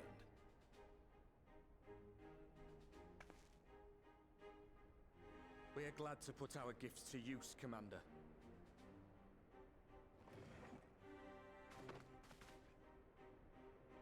Gifted or not, going behind enemy lines remains a perilous undertaking. But we must know more if we're to strike back at our foe. I'm counting on you. If it would give us the upper hand, I'd do it 100 times over. We won't let you down.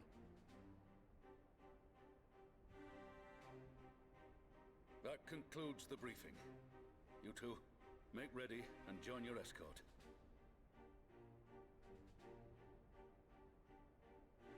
Are you certain about this, Arenvald?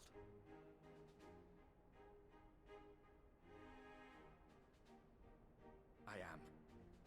Come on, let's talk outside.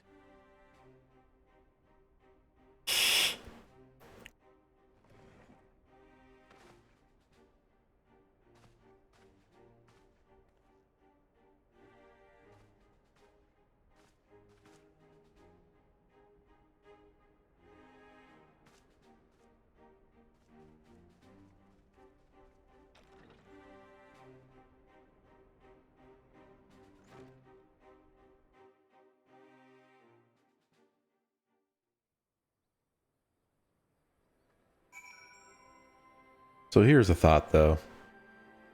When Elidibus was showing everyone the final days and it was awakening everyone's echo, would that be enough to protect them all from tempering? Or does the echo have to have a certain strength? Because according to what he was saying, everybody's born with it, just not anybody can use it. Now that it's out in the open, I don't have to keep it under my proverbial hat anymore.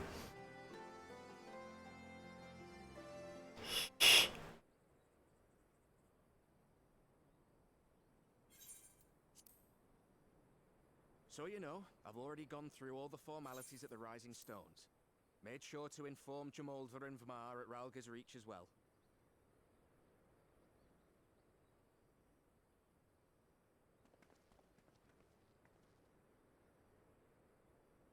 Arenvald, I admire your enthusiasm, but this is far more dangerous than anything you have done before.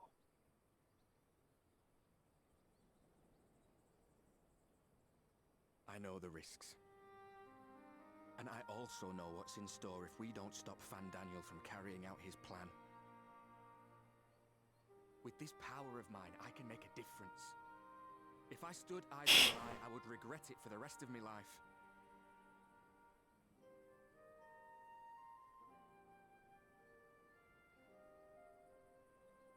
And you, Fudola? Is this what you want? What are you asking me for?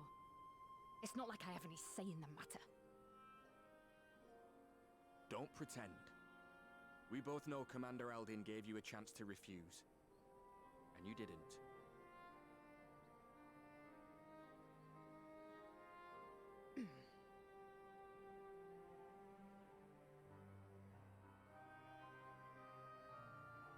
So the Empire's finished, is it? Well, that's what they're all saying. That the great and glorious Garlemald slit its own throat. And now, from out of its twitching carcass crawls the Telophoroi with bloody Xenos at its head! I fought for Garlemald. Killed for Garlemald. What was I part of? I need to know. Whatever it is, I need to know. Whisper, whisper, whisper.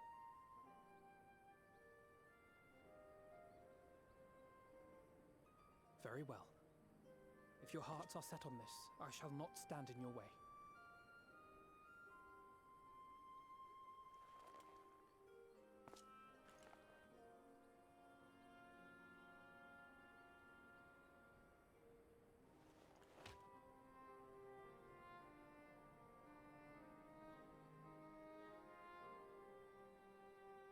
If you've finished with your touching display of camaraderie, I have a question. Which tower are you planning to investigate, exactly? Well, the one in Girabani is said to be tightly guarded. It's patrol after patrol out there, apparently. We'd be spotted before we got anywhere near it. Which is why we've set our sights on the one in Pagalthan instead. There shouldn't be anything like as many Imperials to worry about down there. Even so, I doubt the local Amalja will look kindly on it if they catch you sneaking around in their territory. Fordola and I had a chance to learn the lie of the land in our previous forays there. We might still find trouble, but at least we won't lose our way.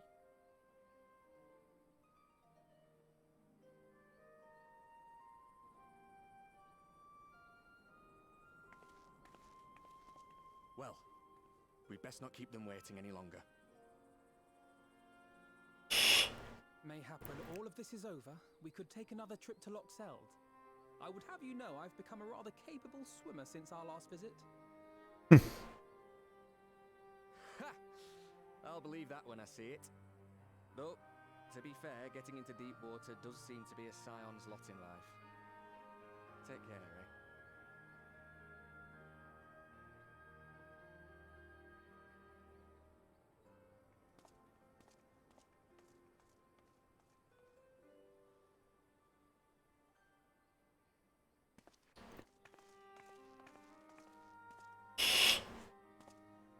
It means a lot, you know.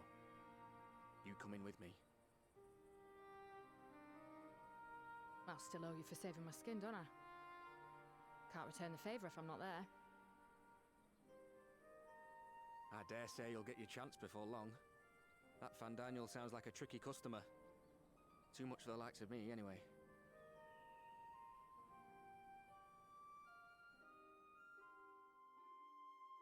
But we both know I'd just be another soldier if it weren't for my gift. And I need to be a damn sight more than that given what's coming. I realise I can't hold a candle to a hero like the Warrior of Light, or Alfino for that matter. He might look like he's 12, but he's seen more action than most people see in a lifetime. It may look like he's 12. No, the fact is I'm nothing like them, and maybe I never will be. But I'll be damned if I don't try.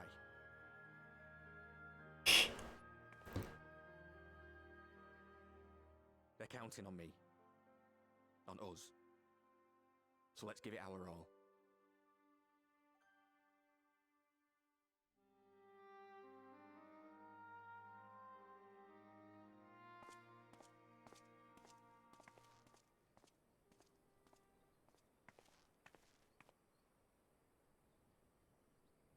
He does not want for conviction, that much is certain.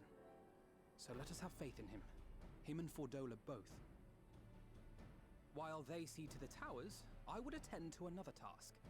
Chasing down this lunar Bahamut.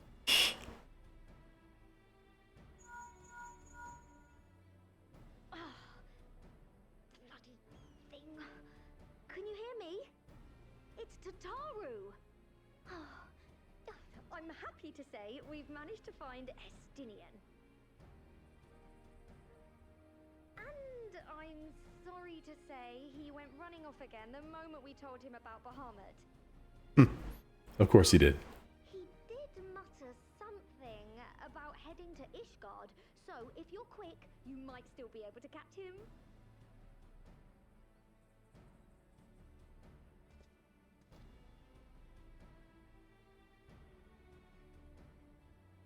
Even if we set out this instant, he may already have left by the time we arrive.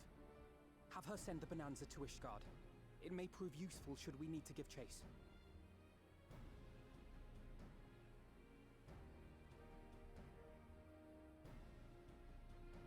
Gladly. I'll see to it as soon as Kryl and I get back to the Rising Stones. Good luck. While you go off on your dragoon hunt, Urianger and I will return to headquarters. We have much to tell the others. I wish you every success in your search for our elusive friend.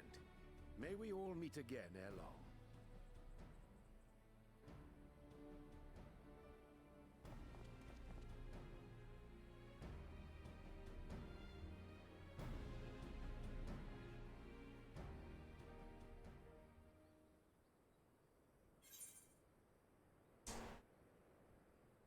Complete. Bum, bum, bum, bum, bum.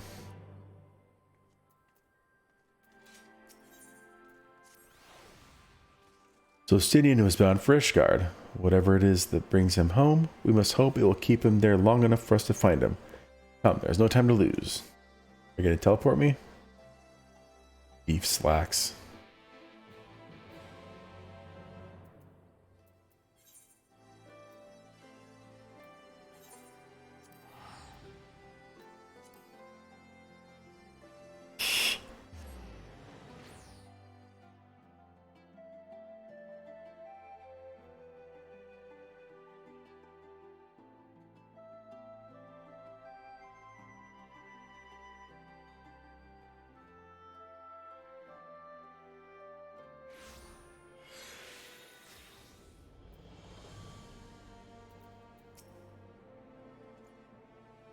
All present? Good. Let us split up and search for Stydian. Since we're relatively new to this place, Rugaha and I will look around the open spaces, the squares and markets and whatnot. You and Malchazar can delve into the nooks and crannies. Very well, let us reconvene at the airship landing later, with or without Stydian. Good luck. Ironwood Sloth. I think I shall begin at the Skysteel Manufactory, so perhaps you could try the congregation. Lucia may well have heard news of our friend's return.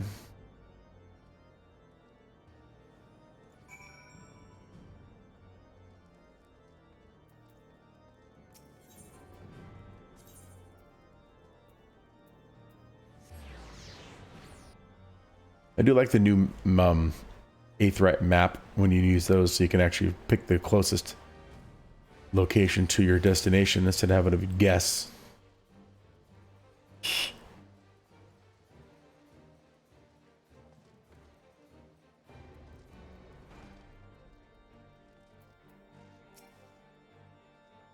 Good day to you, Warrior of Light. Lord Emmerich sent word that you would be attending the meeting in Alamigo, so I gather you could not come and search for him. To what then do we owe the pleasure of your visit? I see. No, we were not aware Sir Stydian had returned to Ishgard, but as I expect you remember, he is not wont to come and go as he pleases. Or he is wont to come and go as he pleases. Mayhap he came seeking an audience with Lord Emmerich, only to find him absent. In any event, I'm afraid I cannot help you. Perhaps one of your companions has fared better.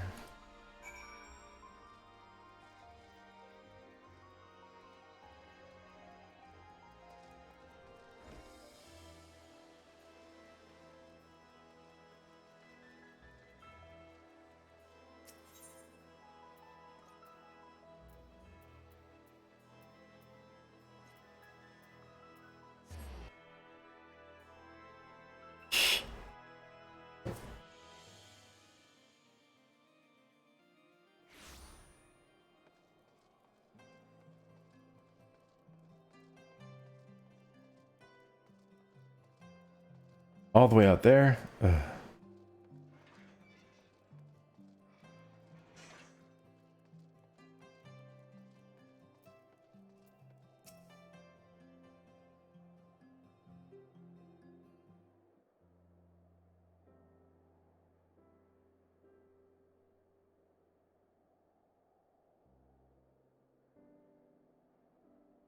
No sign of him.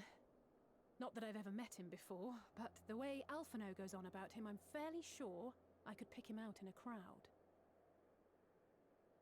Speaking of which, it does seem awfully quiet. If the erstwhile Azure Dragoon had returned to Ishgard, would it not be a source of general excitement? Maybe. Oh, what timing? First the Scion's Coinkeeper, and now you. I'm beginning to think these meetings are more than mere coincidence.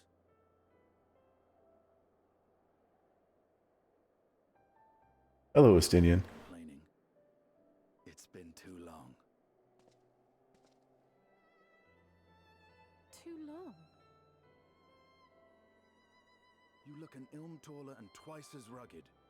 It suits you, Alphino.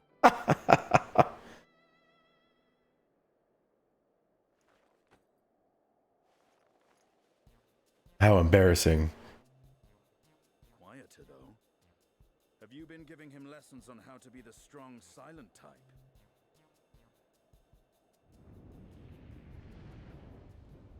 I am not Alphino!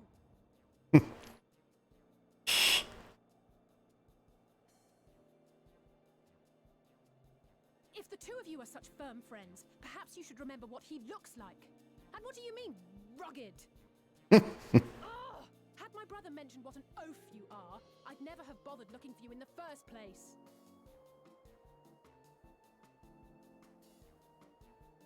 Estinian Wormblood, the Azure Dragoon. He who fought and felled the dread worm Nidhogg at the Warrior of Light's side. Yes, you just remembered? To think the day would come when I should see this living legend with my own eyes. Oh, he's fanboying. Would someone mind explaining what is going on? Is everything all right? I thought I heard Alize shouting.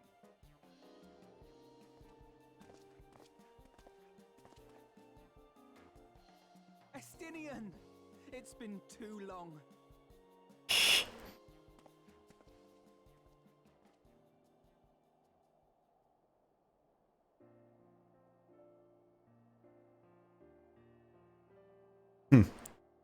No, it's quite understandable.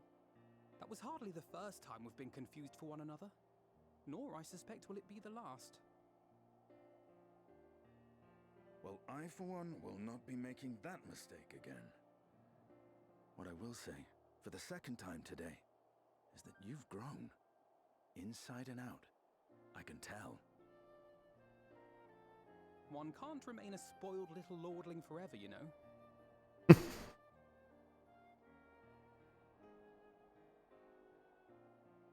At least someone's having a good time. Umud is spoiled now. Even when we were growing up, Alphino would never befriend other boys because he couldn't stand the thought of not being in charge. But maybe that's changed. He seems just as happy around Estinian as he does Arenvald.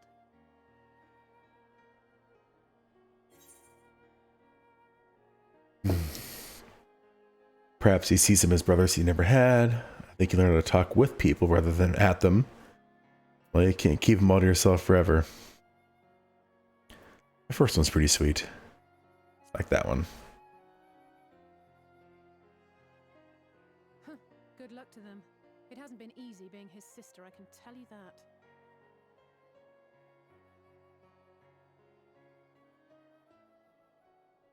No rest for the righteous, eh? Speaking of which, I was just on my way to borrow an airship to take me to Azisla. Azisla? How could I forget? The dragon with whom Bahamut shared the deepest of bonds. Tiamat, his sister. Aye, Tiamat, his mate. His mate. Even now she remains imprisoned on Azisla, though her remorse binds her faster than any shackle. I think they were siblings anyway. I see. As the one who first summoned Bahamut, you believe she may be able to shine some light on his latest incarnation. Might I suggest that we make the journey to Azisla together? I'm not sure if Tataru mentioned this, but we Scions have an airship of our own now. I see no reason why not. Assuming your sister can bear the thought of sharing a deck with me. Be my guest, but confuse me with Alphino again and I'll throw you overboard.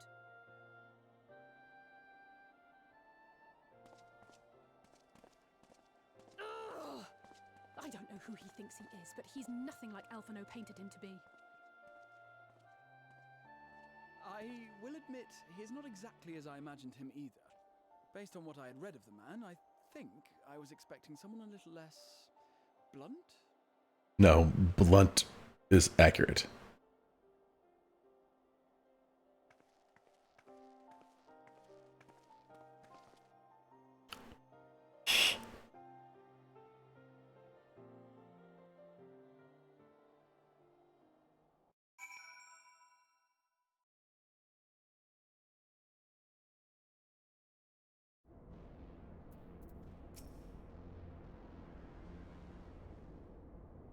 Thanks for the teleport. It has been quite some time since I last set foot in Azaslaw, but I understand the three of you were here rather more recently. I don't suppose you chanced to meet with Tiamat during your visit? Alas not, we had no cause to set foot here in the Delta Quadrant, but I have studied the relevant records, which is not to say I wouldn't appreciate a first-hand account of your dealings with her. Well then, Malchezaar is a person to ask. As far as I know, he is the only one of us to have met Tiamat face to face.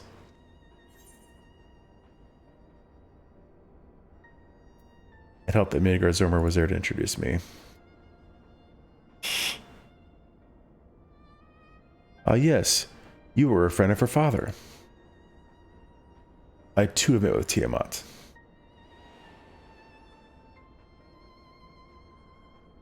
After the Dragonsong War came to a close, I came here to speak with her. A worm who had fought her own war against man in another age. I wished to know if she yet harbored thoughts of vengeance, and asked as much. He said no.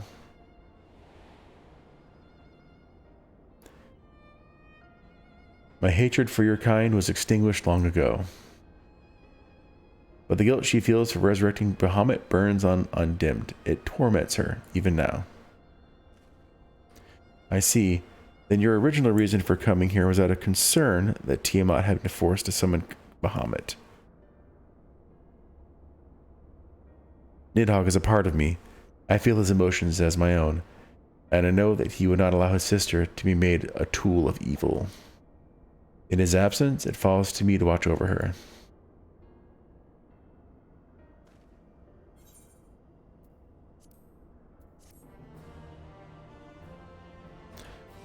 Bum bum bum bum.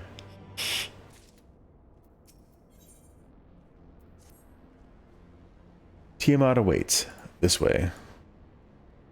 Yes, sir.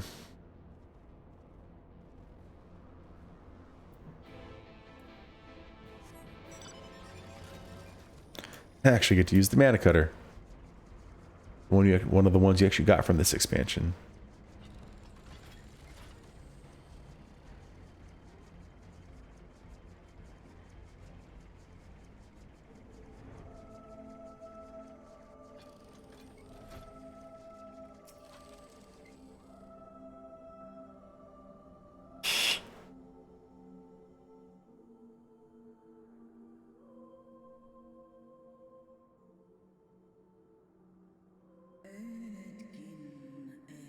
My sire's mortal companion, what bringeth thee back to this forsaken place, child of man?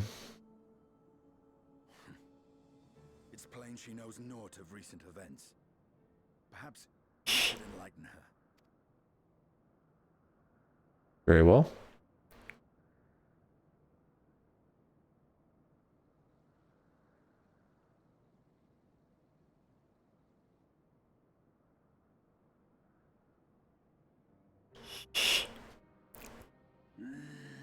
Ah, that my sin should be repeated. I sense not the faintest stirring. As to who could have called him forth, I know none save the dragons of Mericidia, our children.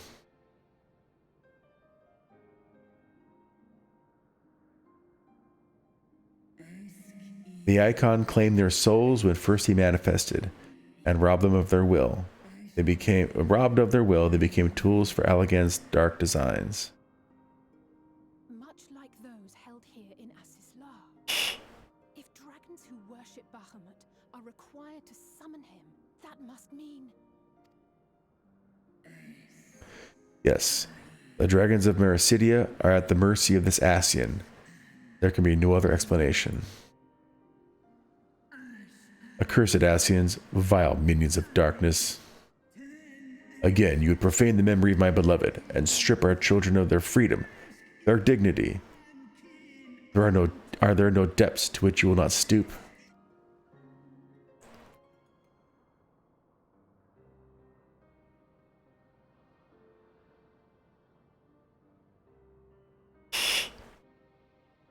Your children's pain means nothing to them. They laugh at your kind suffering. But tears will not right this wrong, nor will lamentation see the perpetrators punished. He's riling her up. What wouldst thou have from me, slayer of dragons? Behavior befitting a great worm. We came here to ask mighty Tiamat of the First Brood, consort of Bahamut, mother of the dragons of Mericidia, what she intends to do about the crimes committed against her children.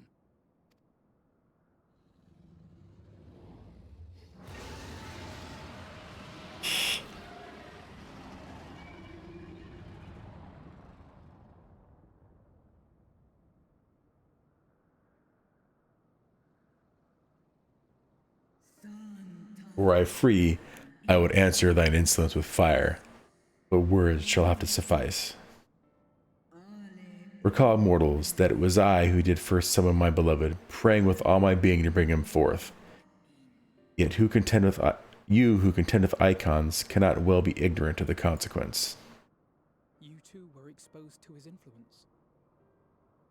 That you are yet in possession of your own will is testament to the indomitable strength of your soul. But were you to meet with Bahamut again, you fear you might succumb. Indeed. Ask the Dragon Slayer, and he will tell thee the power we of the First Brood wield. Were I to lose myself to the Icon's influence, all would pay the price. But it is of little matter, for even had I the strength to resist, I yet lack the strength to break my shackles. This prison shall be my tomb.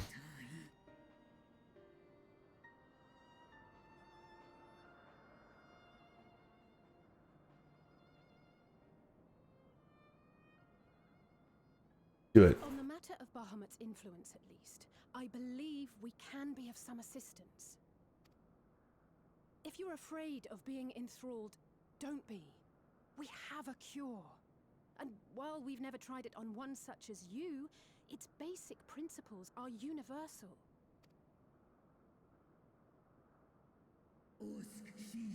Speakest thou in earnest?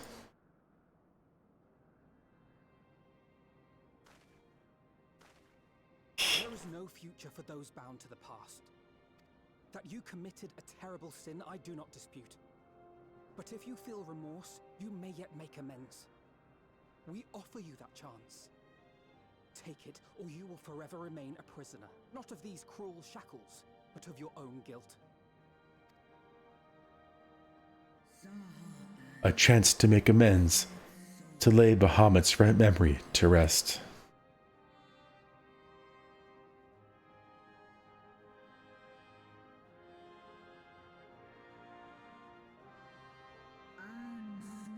When our own star faced annihilation, Hydaelyn granted us sanctuary, and now your foes would bring about her destruction.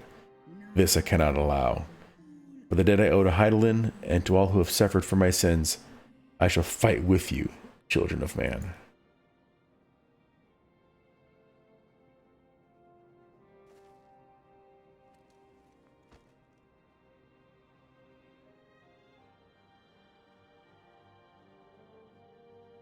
What's his deal?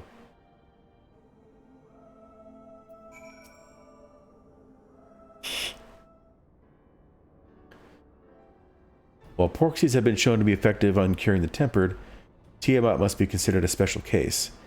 She is far, far larger and immeasurably more powerful than any subject treated thus far. Were we to remove her restraints only to find that the process had failed, we'd be hard-pressed to contain her. Then, before going ahead, we should learn as much as we can about the exact nature of her condition. Do you suppose we could find that information here? Why, yes, we can. We can indeed.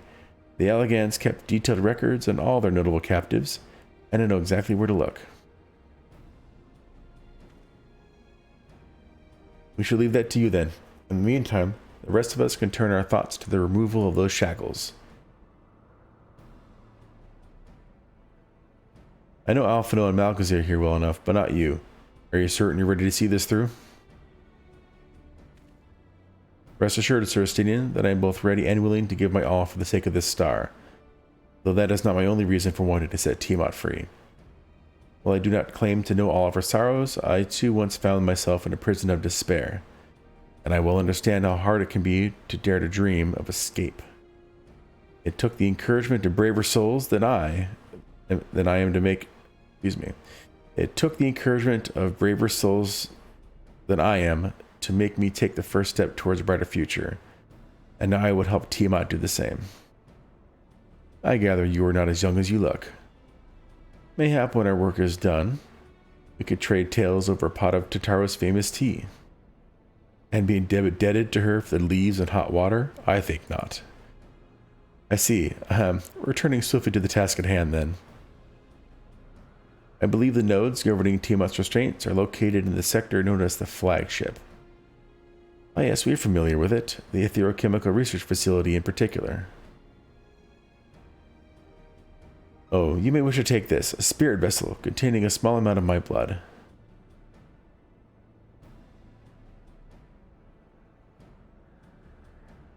Which you just happen to be carrying around with you. I suppose that would seem rather odd. To explain, Rambro, Zuruyanje, and I are researching the use of spirit vessels and the transference not only of memories, but the traits of certain bloodlines. And so I keep one at the ready should an opportunity to test our theories arise. As for its use to you, you may recall that during a previous visit, the nodes here granted access to restricted functions, having identified me as a being of royal blood. And armed with that spirit vessel, I posit they will do the same for you, even in the absence of, well, the rest of me. It seemed worth a try at least. Agreed, we will take good care of it. The flagship then.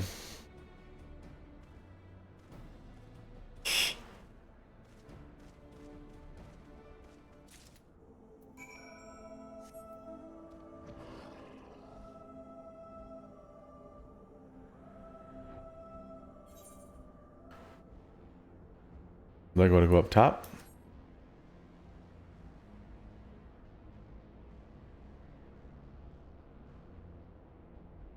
Looks like it.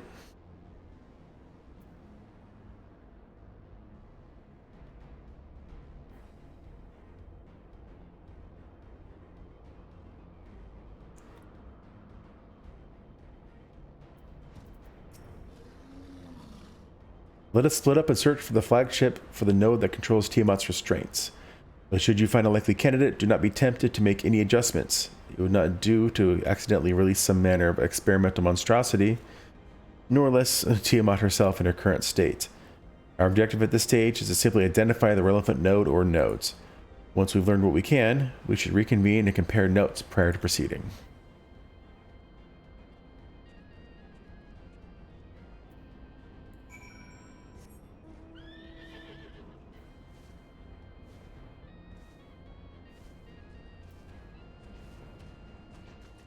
Obstreperous node. That's a big word. Data link with Delta Quadrant broken. Possible cause intruder interference. Advise deployment of automated combat units. Proceed.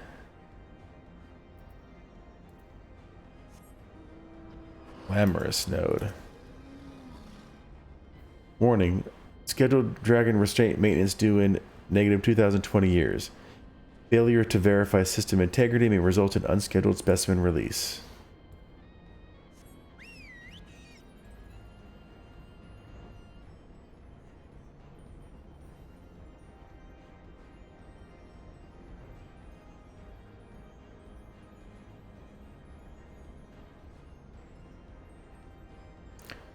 Malodorous node.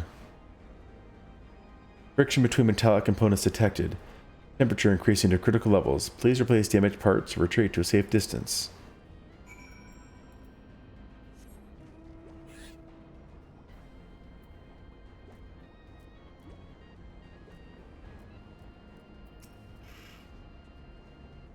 I'm afraid Estinian and I have little to show for our efforts. Did you find anything?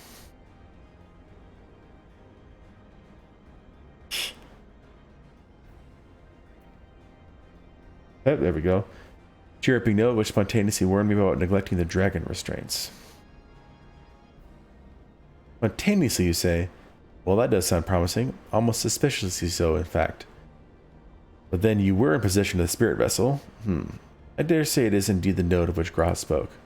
It was chirruping, you say? Very well. Let us take a closer look.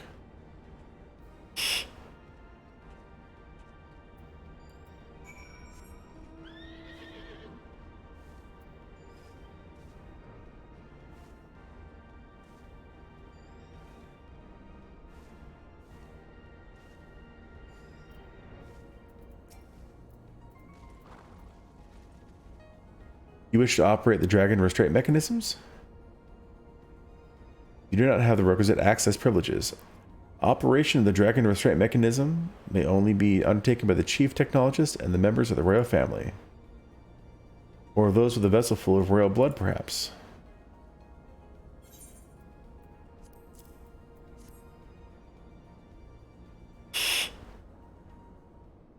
I thought we weren't just going to release the restraints. New user detected. Commencing biometric authentication. Authentication complete. User identified as a member of the royal family. Please state your name. I'll just give him my name.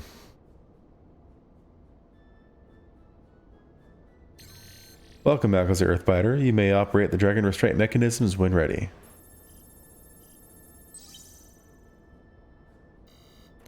Error. Unable to disengage restraints of the specimen Tiamat. A system update is required. A system update? What do you suppose it is asking of us? I could hazard a guess to smash it to pieces. That'd be pretty funny. Just wham! Well, that's more than I can say. Confounded bloody thing. User agitation detected. Initiating guidance program. In order to operate the restraint mechanism, I require access to the central control system. However, I am unable to establish a link to said system due to the obsolescence of my own software. The issue can be resolved by applying a system update using the corresponding terminal located within the flagship. So can this thing release the restraints or not? It can, but only once it has received the requisite system update, as far as I can tell. Until which time it'll float there spewing nonsense. User dissatisfaction detected. Initiating placation protocols. Loop, I am here to help. Rest assured that I will be on hand to guide you through every step of the system update process. How gratifying, but I dare say we'll fare better with guidance than without it.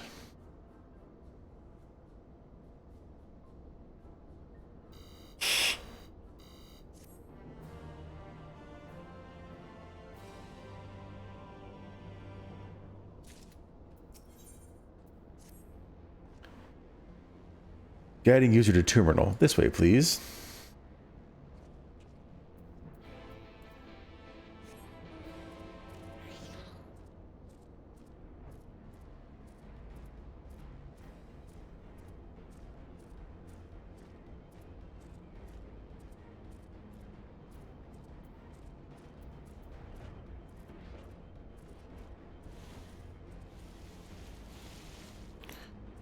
It says it's down. Maybe it's over here.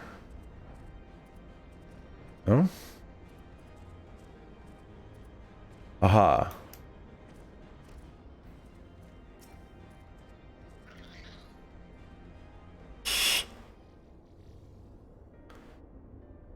Let's see.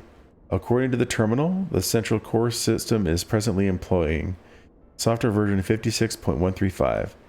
Dare I ask which version you are employing?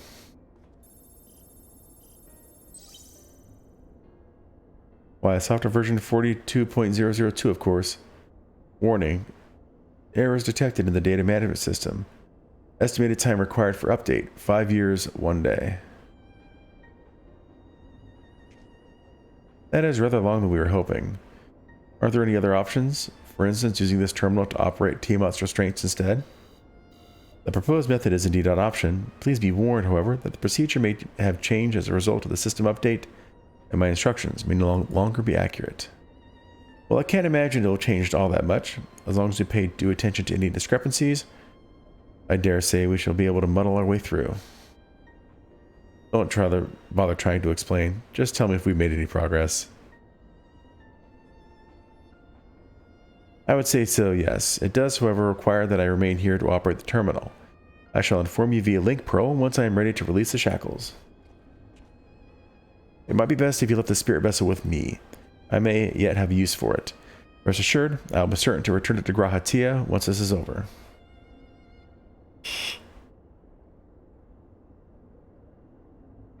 Just a little more work, and Tiamat will be free. Before we go any further, there's something I would know. When Tiamat and her kin fought against the Alligat Empire, both sides were but dancing to the tune of the Asians. And it was the same in Ishgard, for they stoked the fires of conflict between man and dragon from the shadows. All that the Asians touch turns to ash, and thus have you made it your mission to fight them. But there have been times when you tried to reach out to them instead, to find common ground. And so I must ask, what you intend to do with Fandaniel? Will you try and reach out to him too?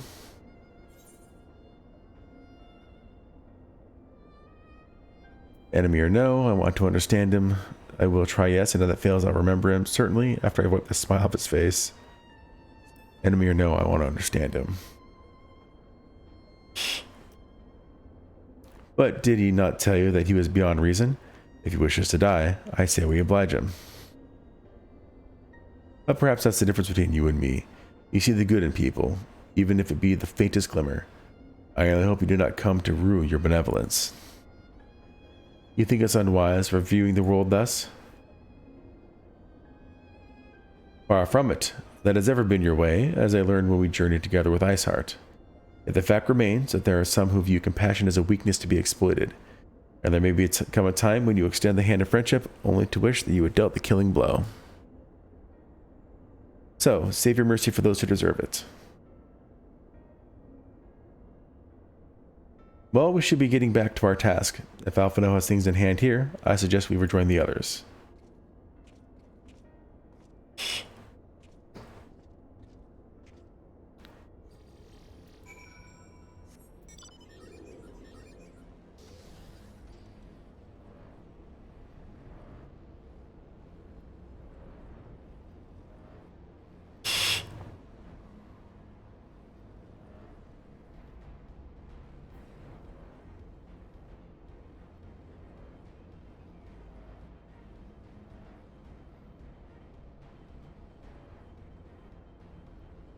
Let's see if they made any headway in trying to... I wonder, even though she's not fully tempered, if she's at least partially, and they can fix that before we do anything.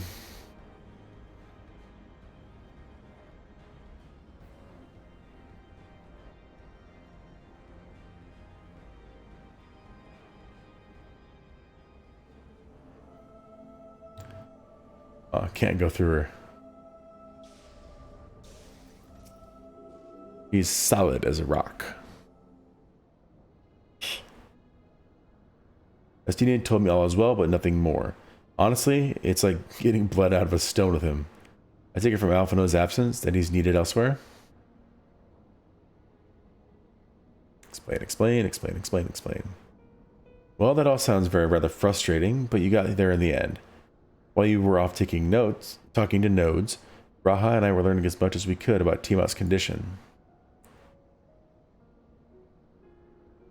Our readings confirm that her etheric balance leans strongly toward the umbral, as was the case with the kobolds. Therefore, all other things being equal, the treatment should work. The difficulty lies in the sheer quantity of ether with which we must contend. Multiple applications of the treatment will inevitably be required if we are to reverse the effects of the tempering completely. meaning I'll need all the ether I can get. Thank you in advance. Although this endeavor will ask much of us, we do have one reason to be optimistic. Namely that Tiamat shows no signs of fanatical devotion, suggesting a milder case of tempering than that suffered by the kobolds.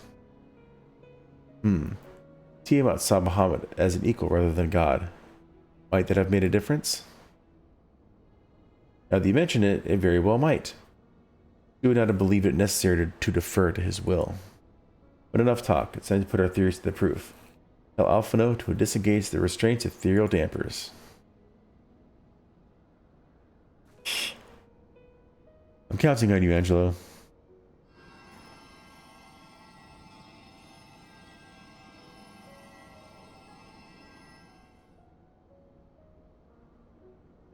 Such warmth. The frost that shroudeth my soul doth begin to thaw. But what are these? Visions of days long forgotten, of war with the men of Alag. Wherefore do such baleful memories return to me now? Could it be that the process of restoring her soul to its pre-tempered state is awakening ancient memories? Or might the opposite be true? If so, by helping her to recall the past, we may be able to speed her recovery. Balgazar, she trusts you. Speak with her. Ask her to tell you of times past.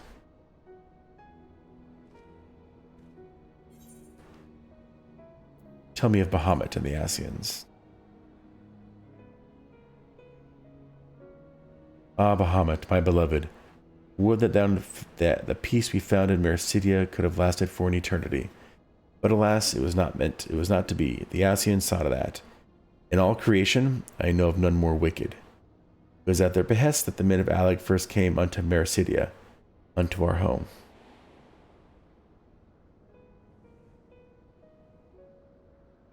The tale began when Bahamut and I left our father's side. We took wing in search of a place to make our eyrie. Beyond the southern ocean, we discovered a lush and fertile land. It would come to be known as Mericidia by the children of men, though many years were to pass before they crossed the seas.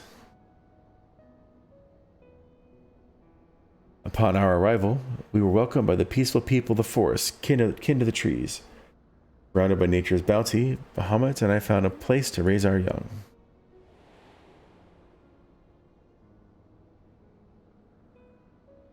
Fascinating. This correlates with the writings of the Charlian scholar Rarusha. She posits that man first settled on the southern continent toward the end of the Second National Era. Correctly, it would appear, if only she were with us to hear the tale from Tiamat herself.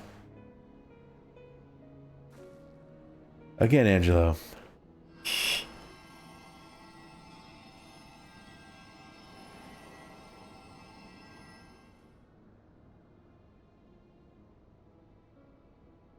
When first the children of man arrived on our shores, no foot did they set in these places over which we held dominion, such was their fear of dragonkind.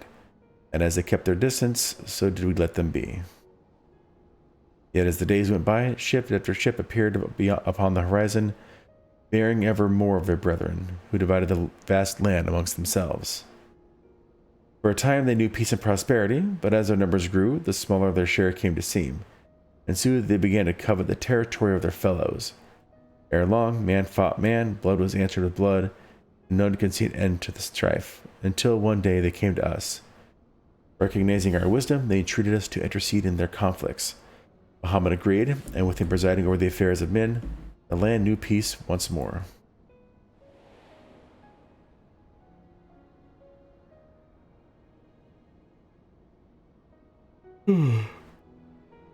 Excuse me. Alas, these golden days of harmony too were fated to end. For the men of Alag slew my beloved, and I, in my rage and sorrow, heeded the envenomed words of the Ascians. The rest thou knowest only too well.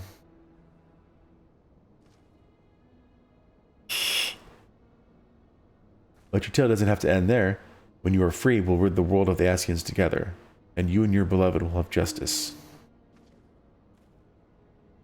Fine sentiments, but you're almost spent. I'll keep watch from above. If the treatment fails, run.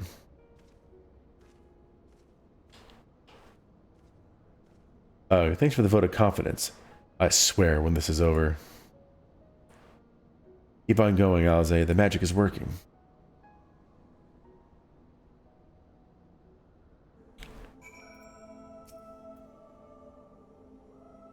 Oh, dang. Well, I knew this wasn't going to be easy. No patient could have prepared me for treating a great worm.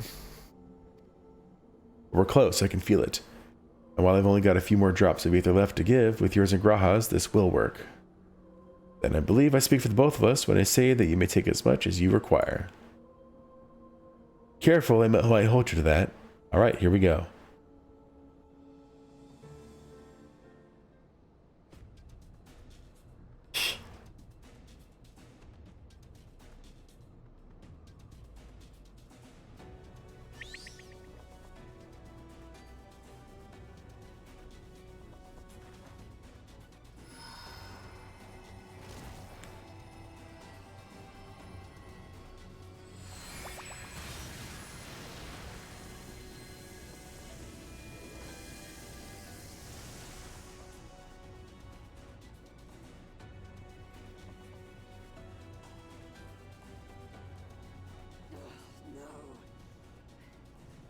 Almost there.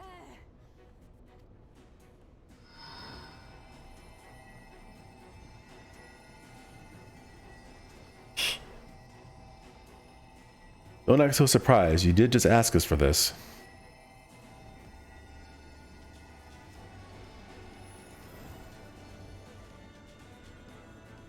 This is it, Angelo.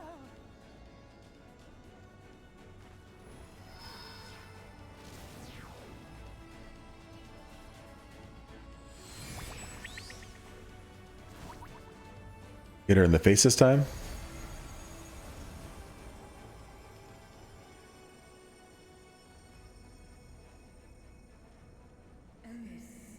Yes, I feel it. The icon's grip groweth weak. Did it work? We won't know for certain until the shackles are removed.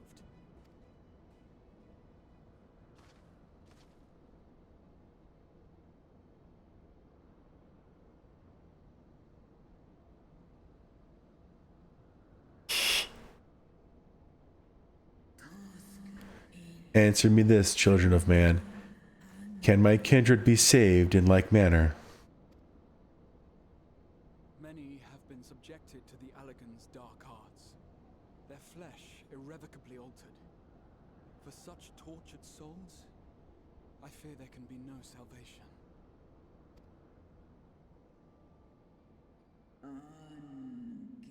My children. Should you hearken unto my call, we shall fly together once more. But should you not, I shall grant you peace. Better to die than live as a tool of evil. You too would wish this, I know, and I shall do as I must. When that time comes, you won't be alone. We'll stand by you.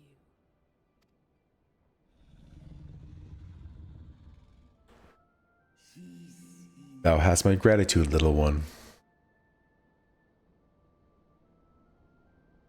Alphino's ready.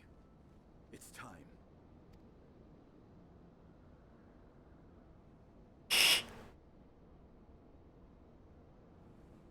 Do it. Do it. Hmm. Let's hope the treatment worked as it should.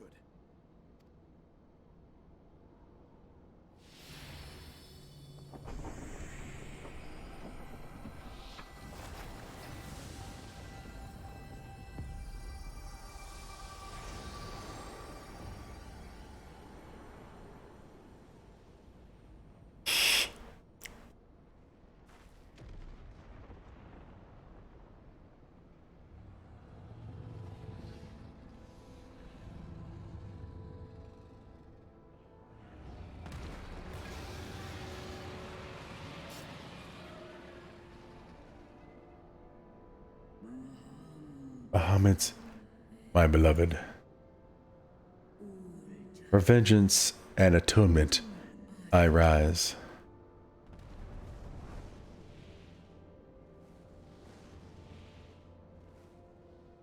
By the gods!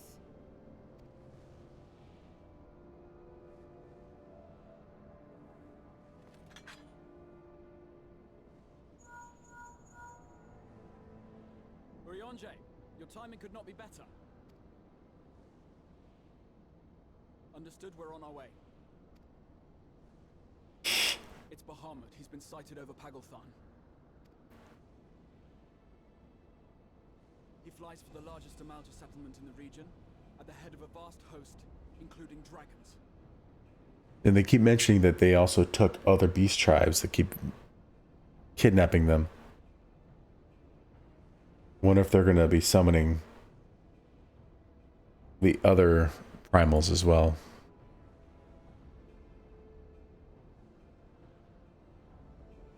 Did you hear all that, Alphino? You'd best rejoin your comrades. I'll make my own way. Our enemy awaits. Shall we?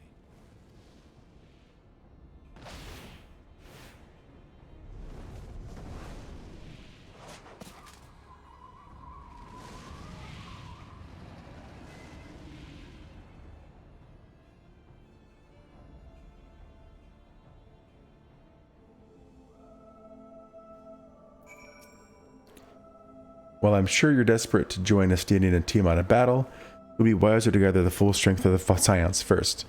The foe we face demands no less.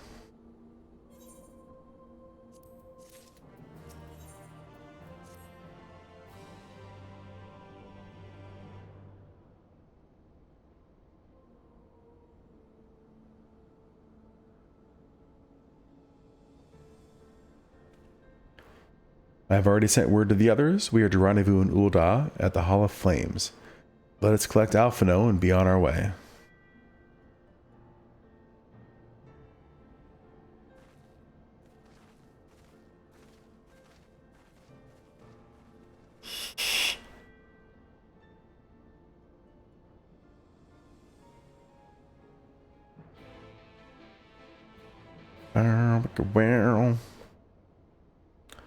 Are you gonna teleport me? It says I've entered a sanctuary.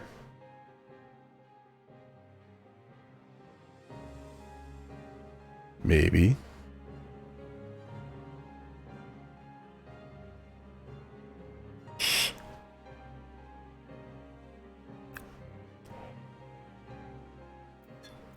Yep. Up that grid.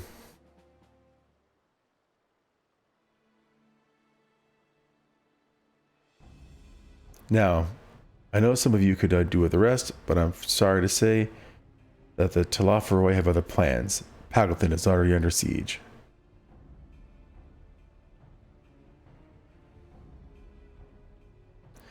Happily, the Immortal Flames arrive just in time to join the defensive efforts, with Marshal Terrapin at their head.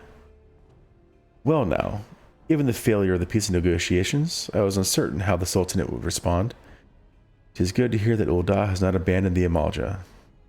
Abandoned them? Did we not profess to be their friends?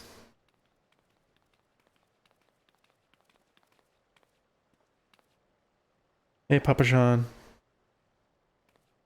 Your Grace. Marshal Terrapin had made provisions for such an exigency and was ready to depart at a moment's notice. All that was required was the agreement of the Syndicate, each of whom voted in favor of intervention. Nor is Ul'dah alone in its resolve. The other Alliance nations have likewise dispatched their troops to Pagalthan. Yet even with our combined strength, we shall be sorely tested, for we face not only the might of an Imperial Legion, but Lunar Bahamut and his draconic horde besides. Emot's children. Fight as we may, victory is by no means assured. But not all the omens are grim. Our forces report that despite their proximity to Lunar Bahamut, none of the Amalja have shown any signs of tempering. Strange. What primal would turn down a new chance to claim new thralls?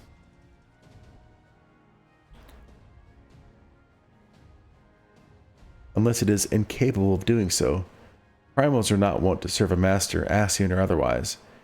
It may well be that Lunar Bahamut differs in some fundamental manner from those we have previously encountered. If that were true, anyone could fight him, and Malchezaar and the others like him wouldn't have to shoulder the burden alone. Be that as it may, Lunar Bahamut remains an incalculably powerful foe whom our soldiers will struggle to best through mere force of arms. With the aid of the Scions, however, I believe they will fare rather better, Assuming that is, you're ready to take the field. An airship awaits to bear you to the front. Ready to set forth as soon as you are able.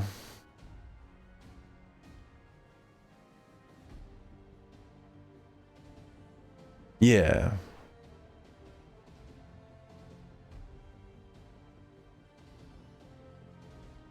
I, meanwhile, shall continue to coordinate our forces. The next we meet, may the 12 bless and keep you.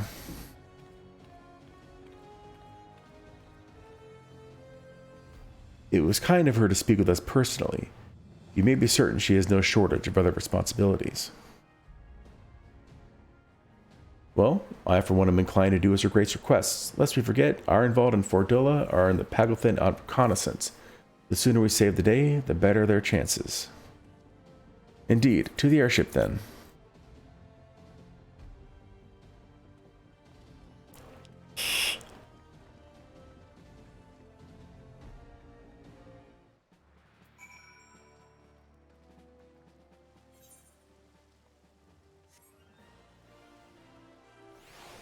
Hello, Azora High.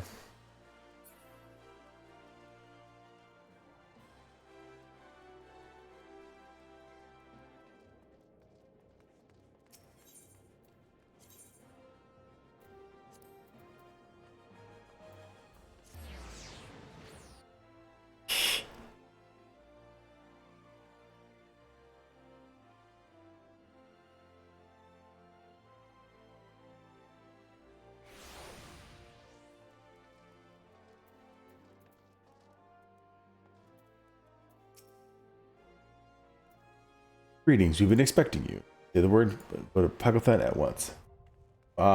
Is it a dungeon? Or is it a...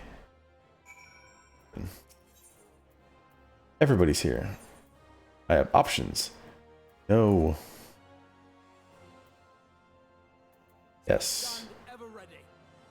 I took you last time, so I'll take Arianje this time.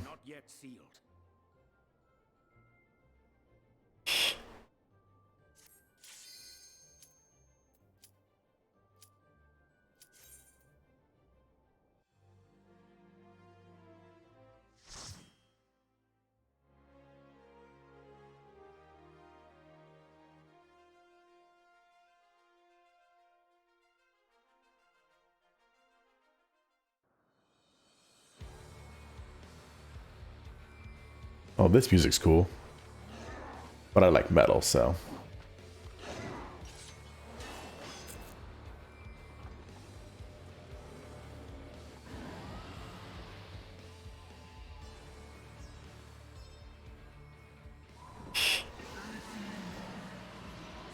Asian vermin, you shall torment my children no longer.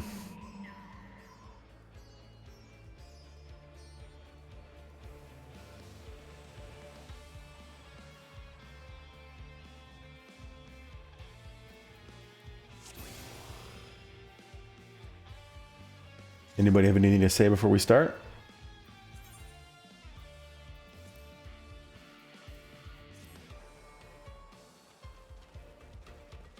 You must be ready for every eventuality. Thank you, Grazia.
Boom.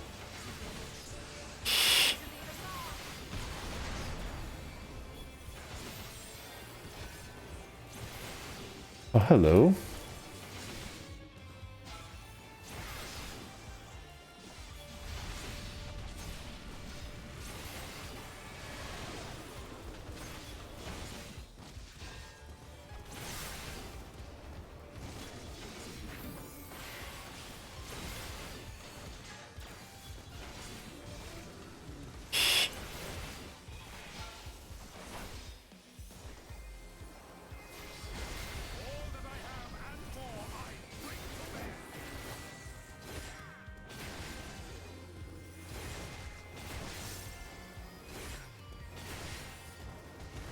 I'll save these for the next fight.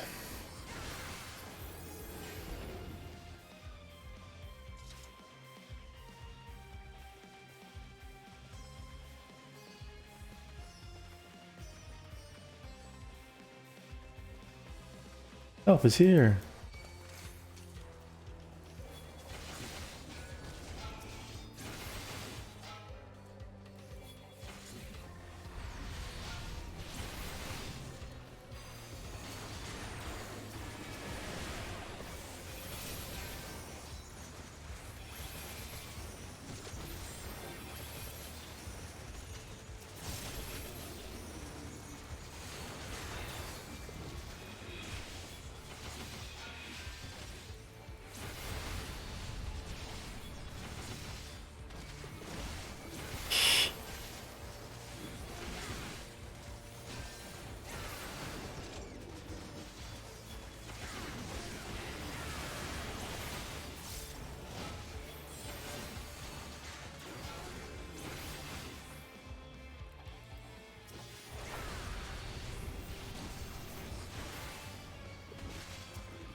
Got him.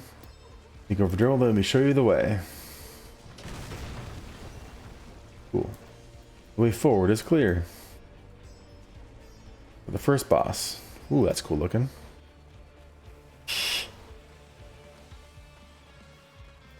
Ah. Going towards one of those towers. Amaluk, a Mericidian dragon. I think this answers the question of how they summon Bahamut.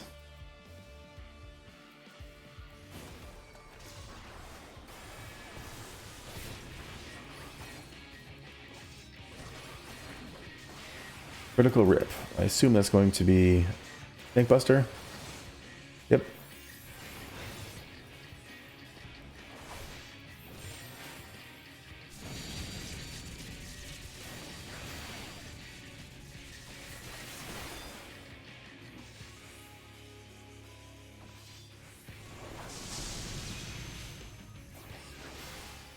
Electric Burst. I'll assume that's going to be the one that hits everybody. Yep.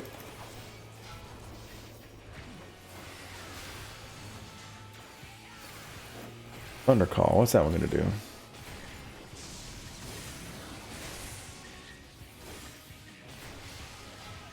Oh, stay away from those. Okay.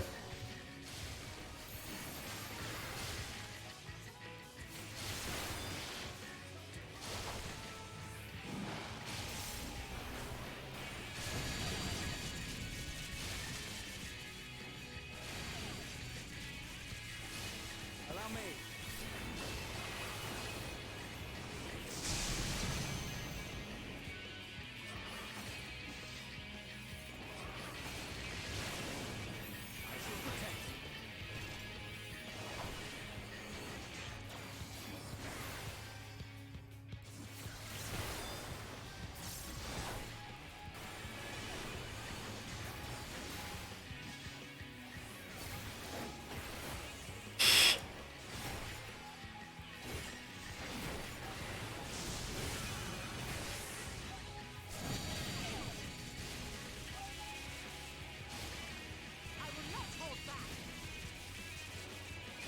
Oh, I gotta redirect them to those lightning rods. Okay.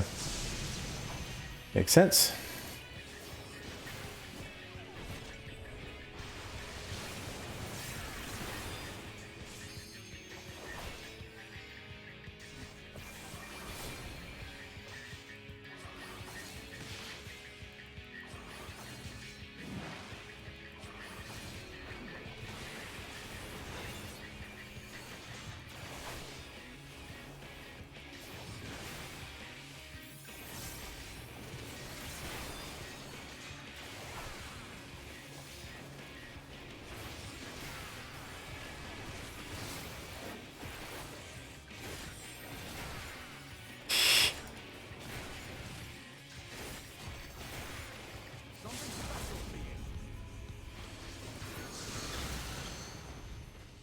That actually wasn't so bad.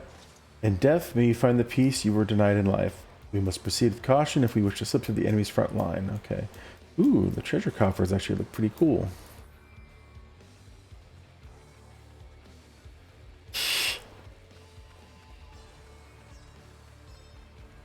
What took you so long? The Amalt are in trouble. Let's split up. Very well. I shall fly to their aid.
I'm not getting any experience for these.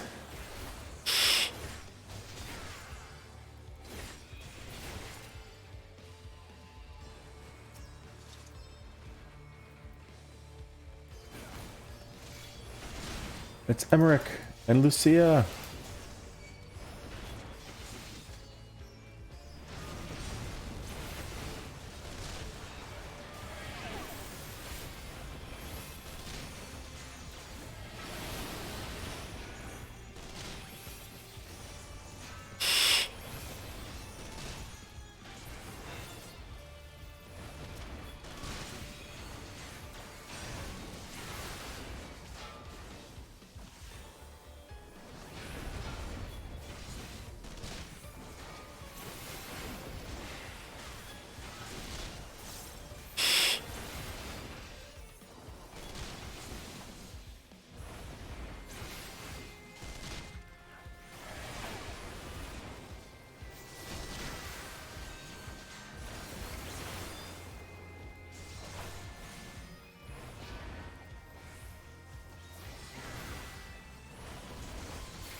The armies of the Alliance have entered the fray.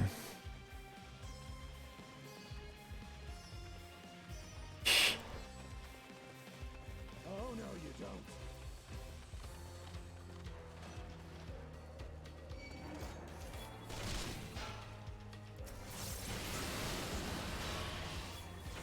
don't. Nice. There's no time to lose. To the valley. Not even gonna waste anything on these guys. They're almost dead from Tiamat coming in.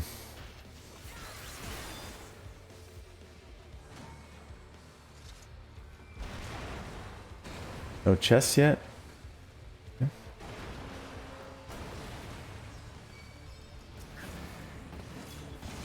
My poor child, I shall free thee from thy pain.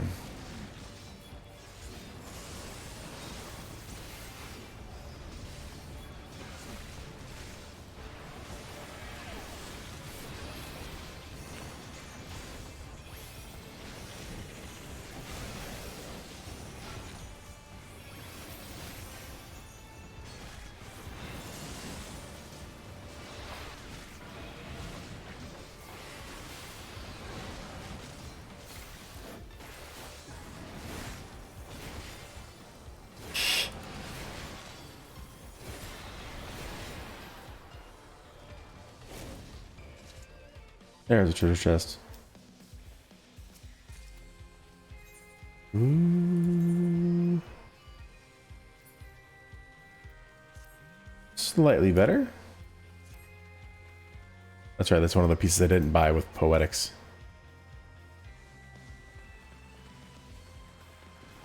You would lend us your aid, and let us crush this accursed war machine. A mobile fortress, so 'tis more than a mere rumor. Is there gonna be some Contra stuff going on here?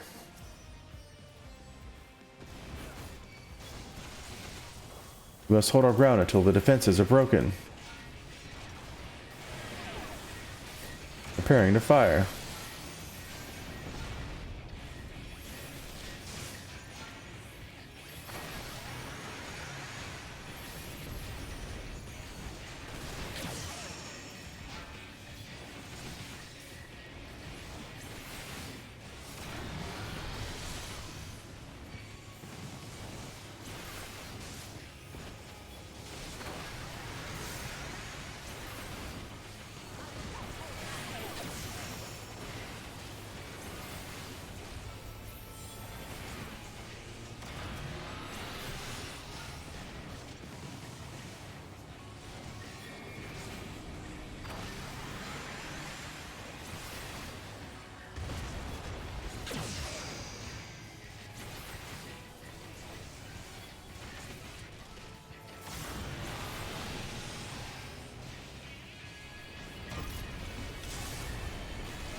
Once the way is clear, strike at the enemy's heart.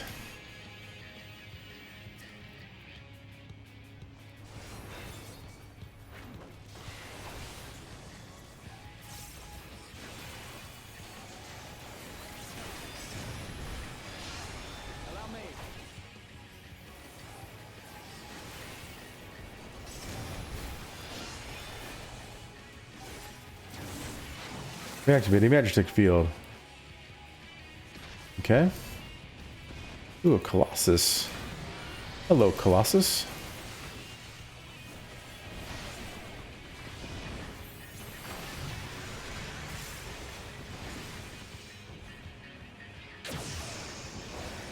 Bet there's no friendly fire for all those lasers.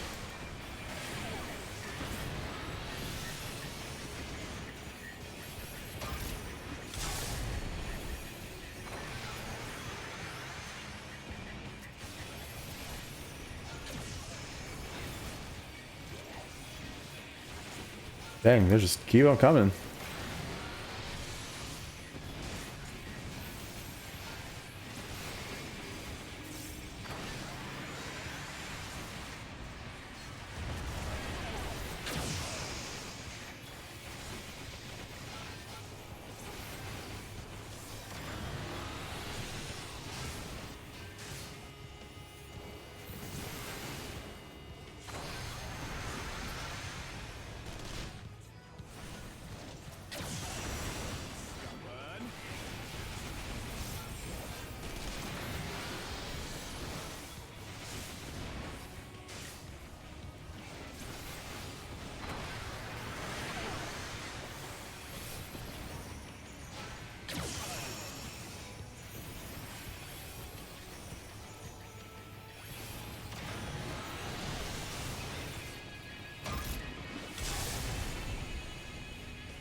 Our flames will clear the way.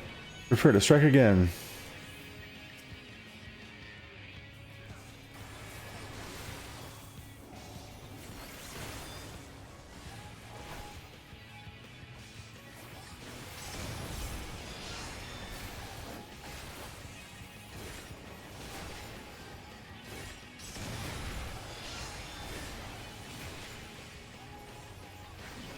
Got it. You fight well. Our brethren will hear of your brave deeds. The enemy's assault on the city hath been thwarted.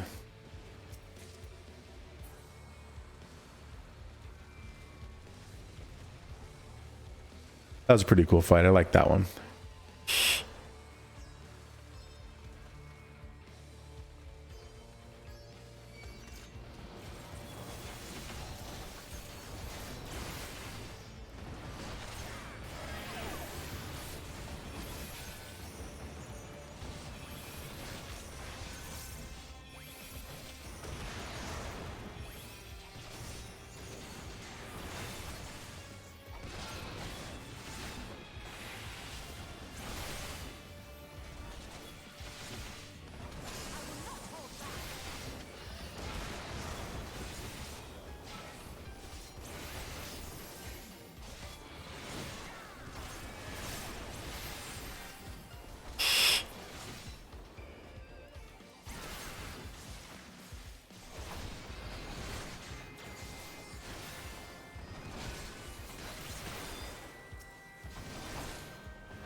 You keep saying she's not gonna hold back. I'm like, I wasn't expecting you to.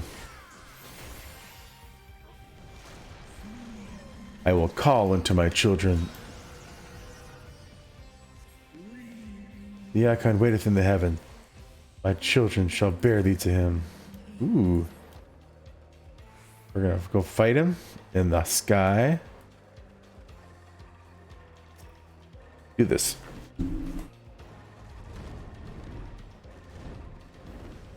Surely teleportation magic presenteth a safer alternative. Thanks, Urianjay.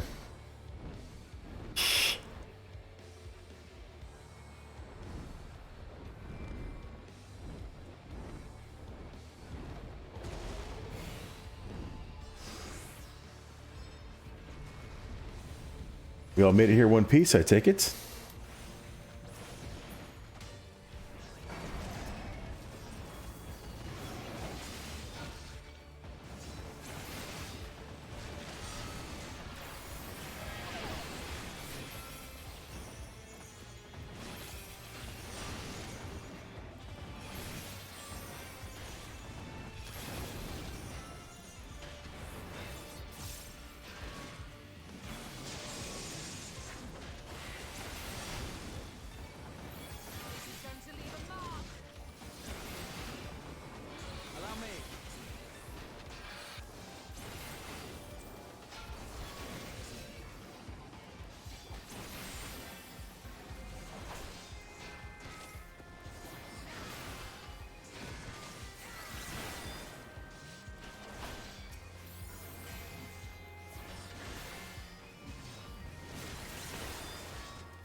Where is everyone? I felt like I was the only one doing damage, but look at that. Those demons just goes those things take a while to kill.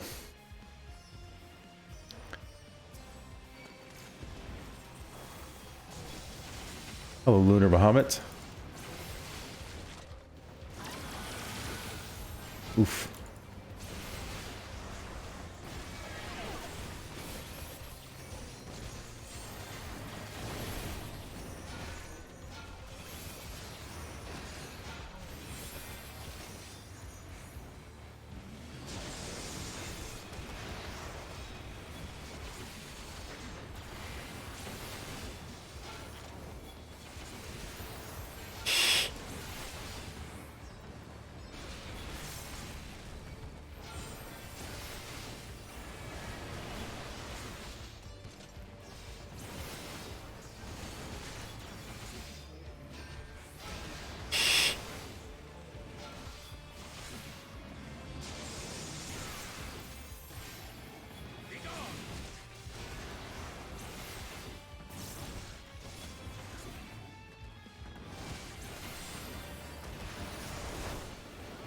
All right.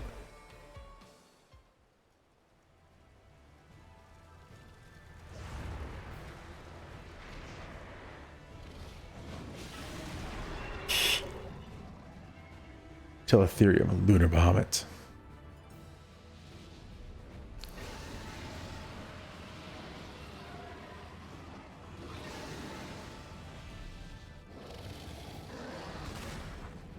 Get him.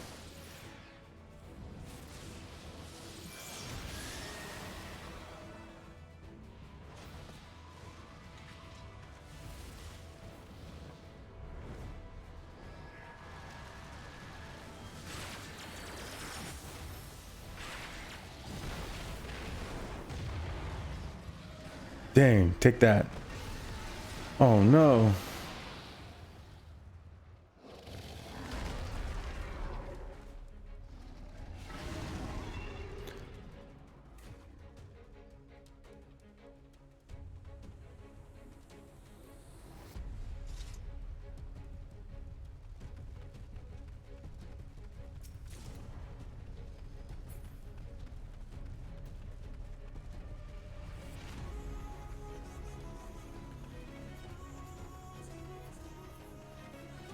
No sign of the Ascian.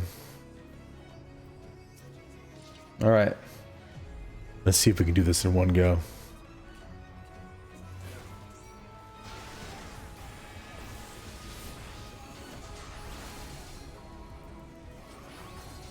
Twisted Scream. Is it going to hit everybody? Yep.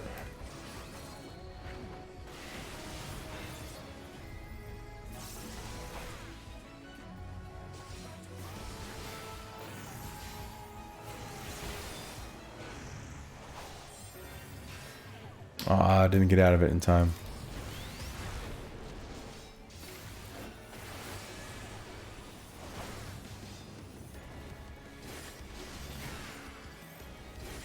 Morn.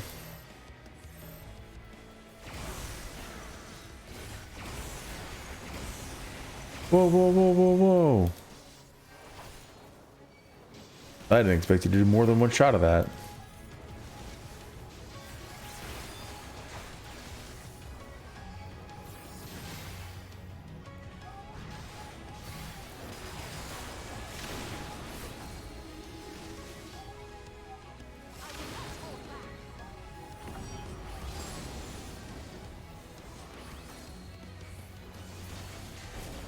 Aw.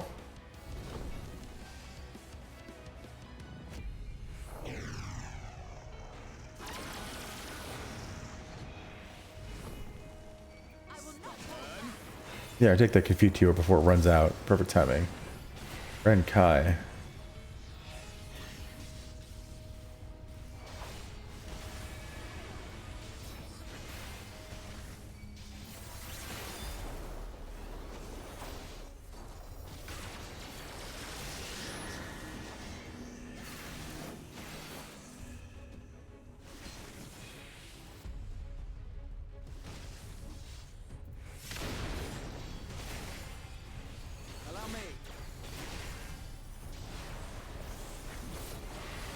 Giga Flare.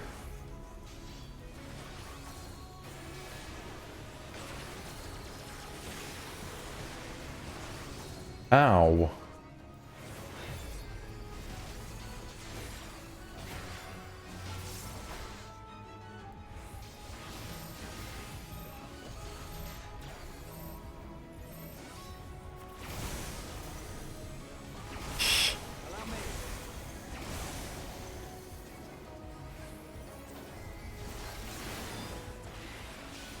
There, I used my passage at arms correctly.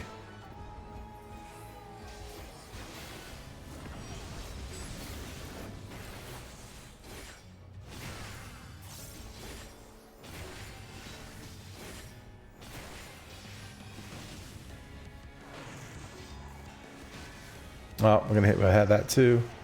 Yep, saw that coming.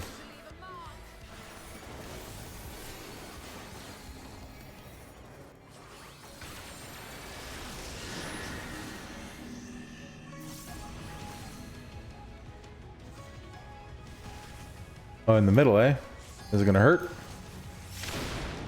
Oof, got out of there just in time. I thought there were going to be some opens on spots on the edges like last time, but it just tricks you like that.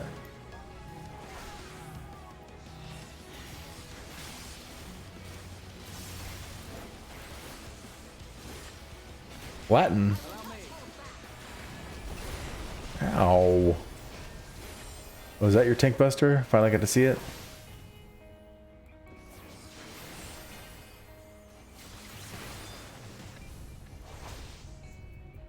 Giga Flare.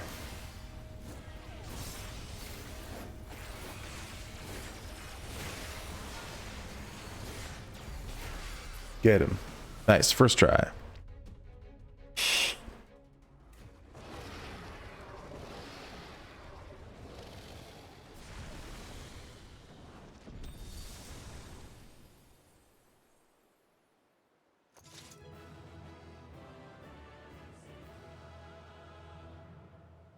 Serious face is serious.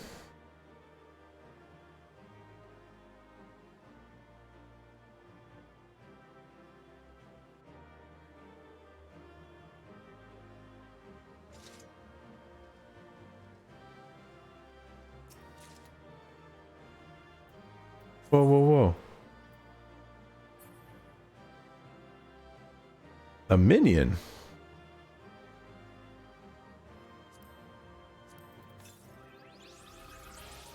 Excuse me. Oh, I can't do that right now. I wonder if that's like a super rare minion that I could have sold for millions or something. Oh well.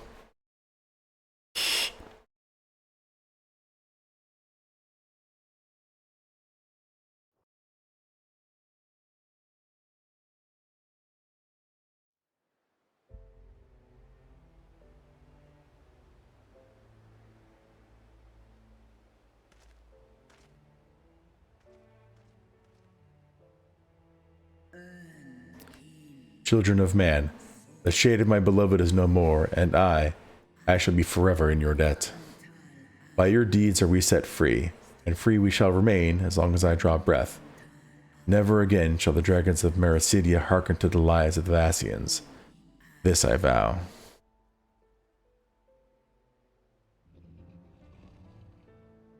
Aw, she nodded back.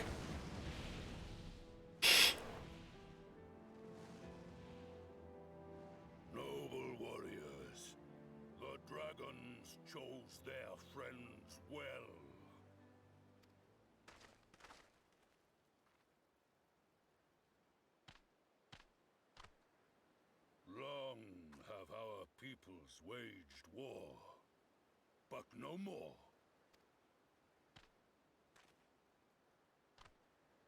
Your fallen lie beside our own. By our words and deeds shall we honor their sacrifice.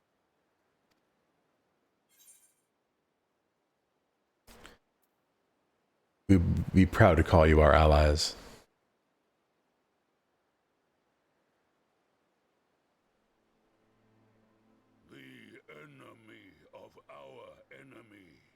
Our friend, and you have proven yourselves worthy of our trust. It is the Garleans who are deserving of our fury. Well, that's two beast tribes down. I shall see that my brethren learn the truth of this day, and rally as many as possible to the cause. Till we meet again.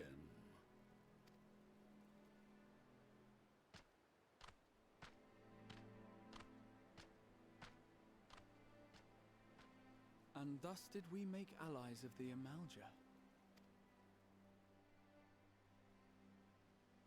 It would certainly seem that way. The Sultana will be pleased. Let's go and give her the good news, shall we?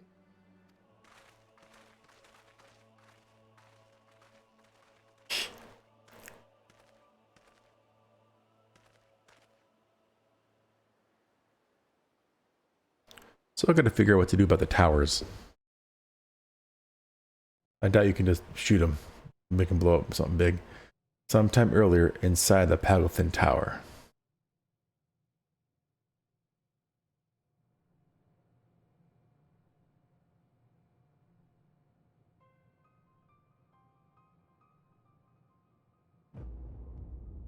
Well, dang.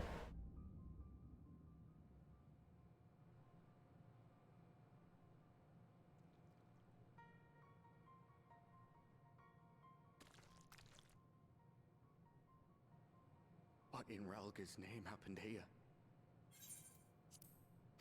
The gods only know. But you can bet these poor sods aren't here by choice. Quickly! We've got to get them free!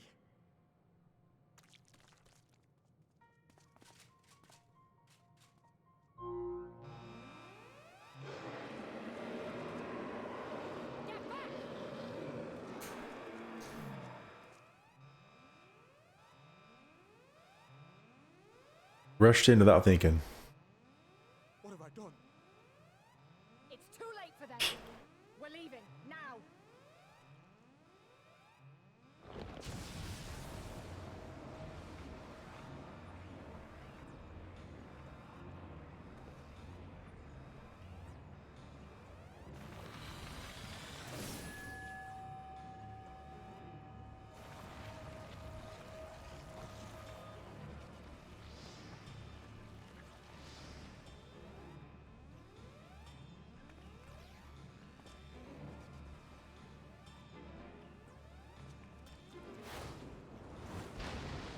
Ooh.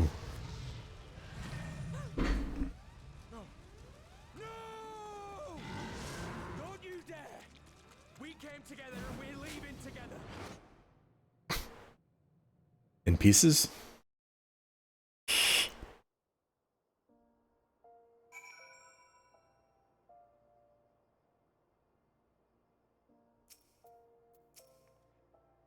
While it would be too much to hope that we have seen the last of Fandaniel, we have dealt his schemes a telling blow this day, and that alone is cause to celebrate.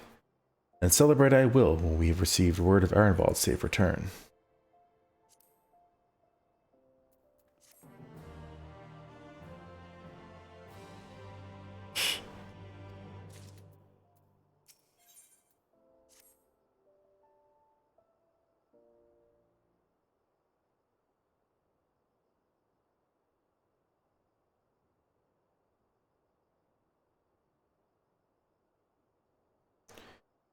Standing around here worrying is not going to help matters. Come, we must discuss the day's event with Pippin and her grace. Brave scions.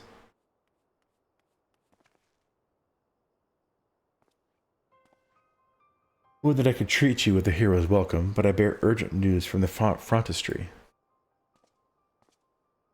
Your grace, whatever is the matter. As our troops withdrew from Pagelthon, they came upon the two scouts sent to the nearby tower. I have yet to have a full account, but it seems that one of them, your friend I believe, had been wounded, and is being dragged away by the other. Oh no. I must go. Forgive me, your grace.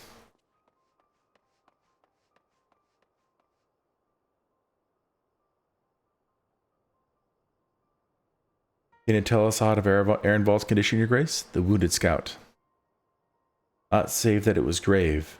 The Carusians tend to him even as we speak.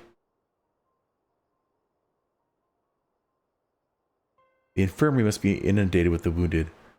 If all of us go, we'll only get underfoot. Balgazar Estinian, would you mind going after Alphino? He may need some support from someone other than me.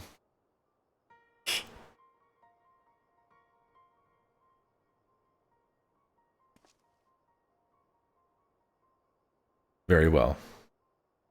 Thank you. The rest of us will see the relevant people know what took place at Pagelthon.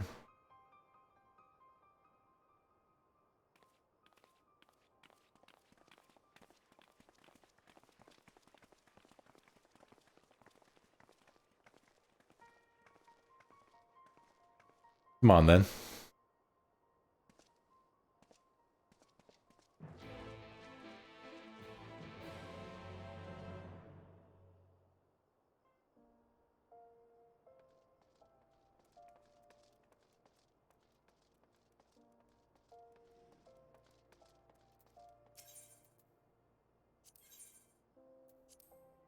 I'm just going to pick one and go from there.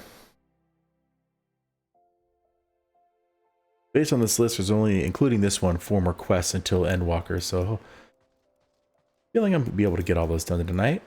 That'd be fantastic. Slasher quick heal.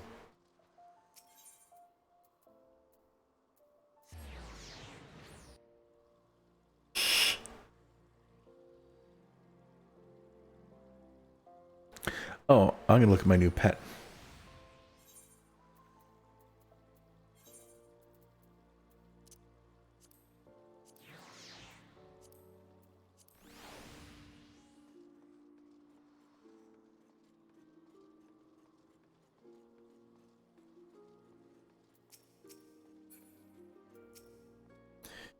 Another one coming to see the lad in silver armor. Master Damadio is tending to him as we speak. If he be so kind as to wait. What did he say? Tell me his exact words. Let the Kyrugians do their work. But, you're right, forgive me. When we said our farewells to Arenvald, I was afraid that something like this might happen, but now that it has, all we can do is wait. Well, what'd you expect?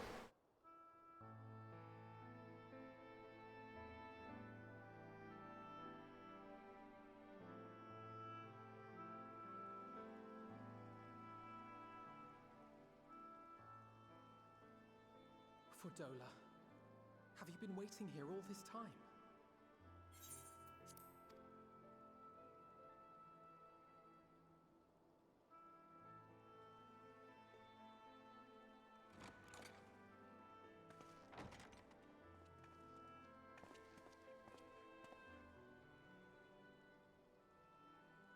We have done what we can. The rest is up to him. May we see him? I do not think that wise. You must let him sleep.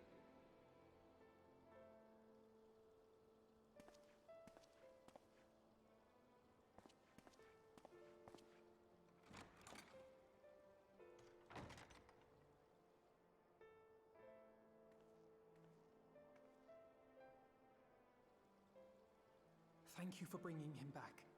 He owes you his life. I just wish I had been there. Perhaps, I don't know. Perhaps I could have... Smack. Could have what?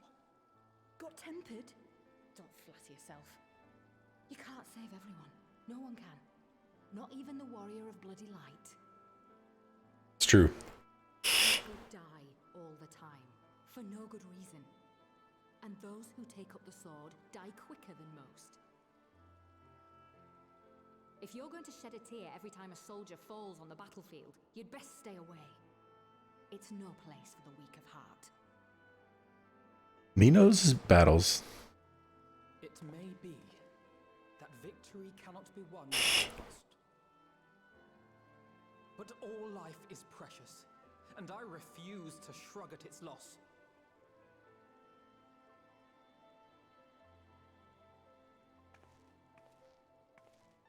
All life is precious!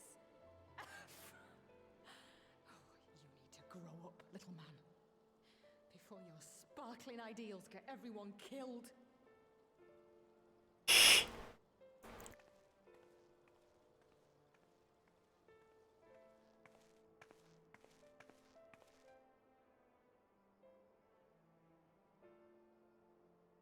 You're right. He is idealistic. But the world has more than its fair share of realists, like you and me. It's people like him who dare to dream that things could be better and make it happen against all the odds. They are the ones whose names live on forever. The heroes. The battlefield's littered with would-be heroes. At this rate, you'll lot will be next. And what'll become of your precious dreams then? They'll be gone.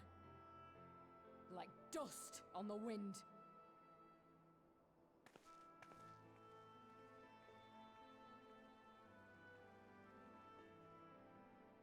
worth fighting for don't die so easily. Whisper, whisper, whisper.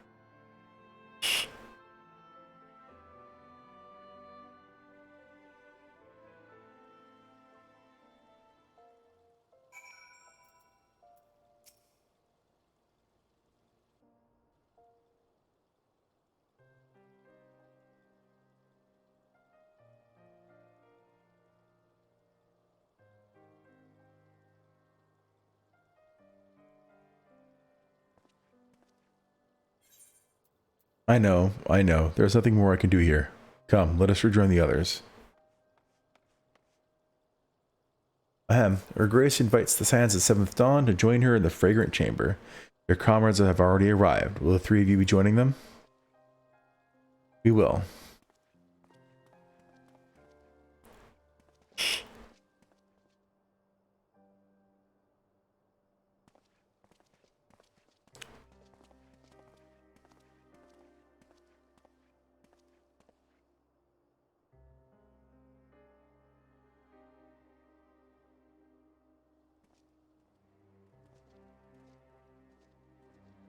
That Estinian nod.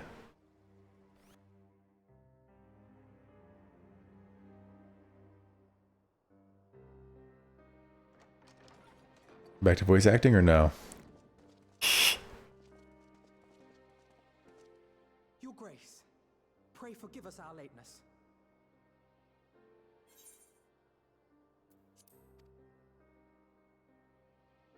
Think not of that. I understand a close comrade of yours was wounded in the line of duty. Arenvold. It was at the Alliance's behest that he risked all, and we are grieved to hear of his condition. Rest assured, he will receive the finest care our chirurgeons can provide. On that you have my word. Now, we would share with you the findings of the mission. Pippin, pray relate to our guests the details of Fordola's account.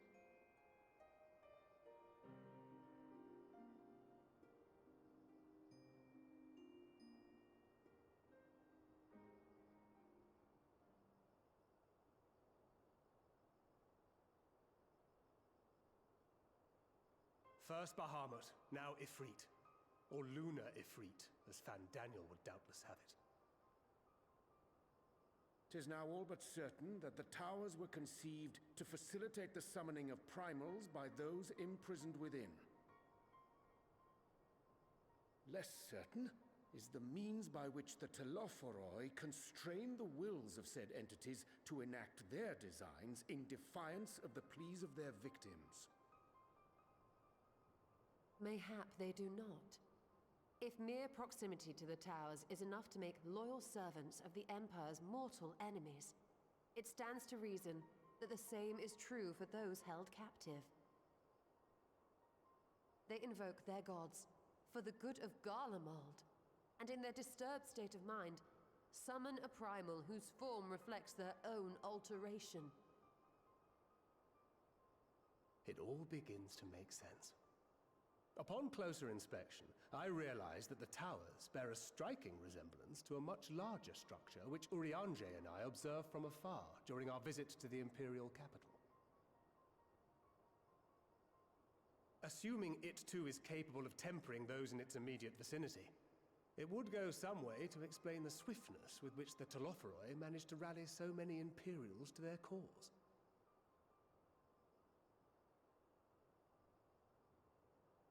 While the situation in Garlemald is indeed troubling, I fear we have more immediate concerns. Ifrit was not the only primal summoned. At approximately the same time, observers at several other towers bore witness to the emergence of further such entities.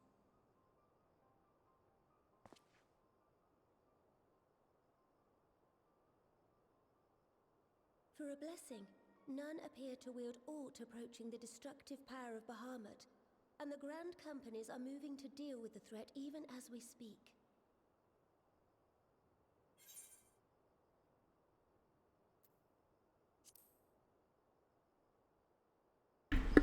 You need only tell me where they are, Your Grace. Though we are aware that the task upon the Scions only as a last resort. Pray, conserve your strength for now. After all, it was not so very long ago that you rid us of Bahamut. On which note, I am pleased to report that our talks with the Amalja have reached an agreeable conclusion. They have pledged their full support to our cause. Success. It is our hope that this historic agreement will encourage other tribes to join us at the negotiating table. And I know that I speak for all of the Allied leaders when I say that we will welcome them with open arms at such time as they do. Of course, this was only made possible by the feats of heroism performed at Pagalfan. Moreover, we shall not allow the sacrifices of those fallen in battle to have been made in vain. As hope leads to victory, shall victory lead to a new dawn for Eorzea. May these words ever be our guide, Your Grace.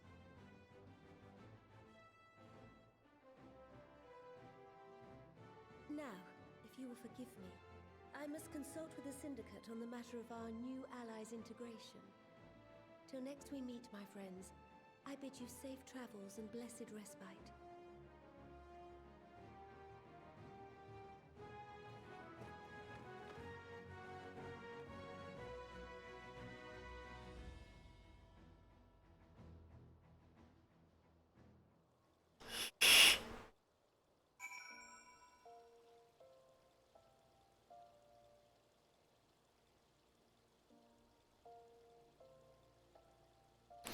Come on.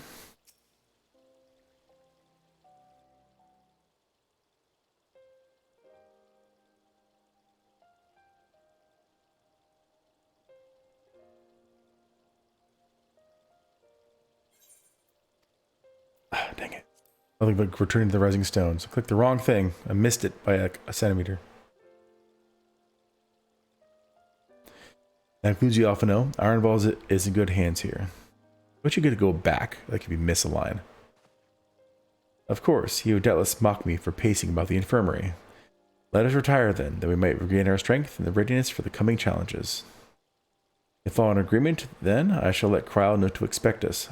A hot bath and a hearty meal shouldn't be beyond arranging with the time available.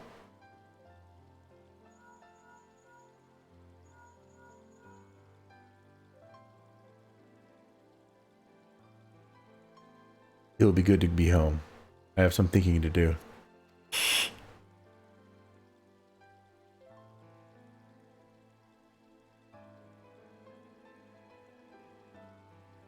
Yes, I'll try asking him.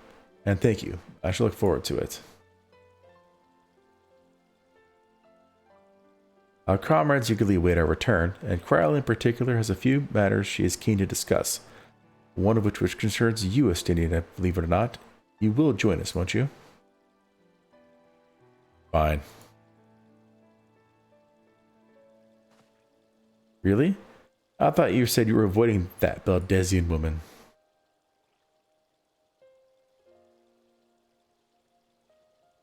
He loves her. If I refuse, she would only pursue me. Let's get this over with, shall we?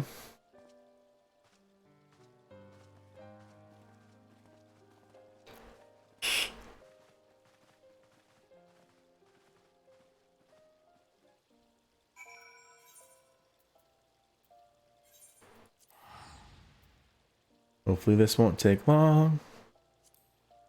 After this one, again, 3 more quests.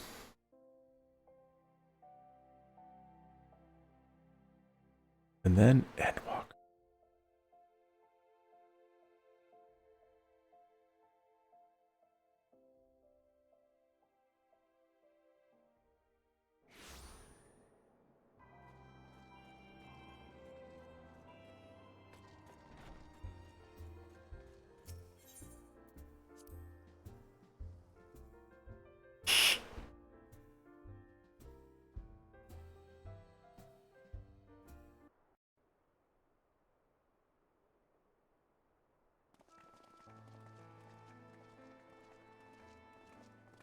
Welcome back.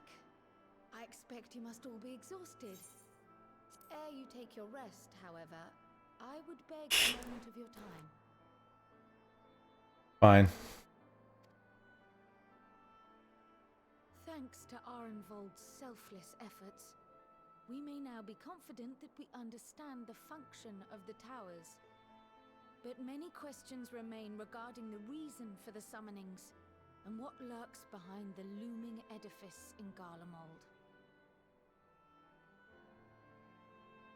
Until such questions are answered, we will struggle to devise an effective strategy for thwarting the Telophoroi's stated aim. Nothing less than the destruction of this star. And so, given the gravity of the situation, I move that we petition the aid of Sharlayan.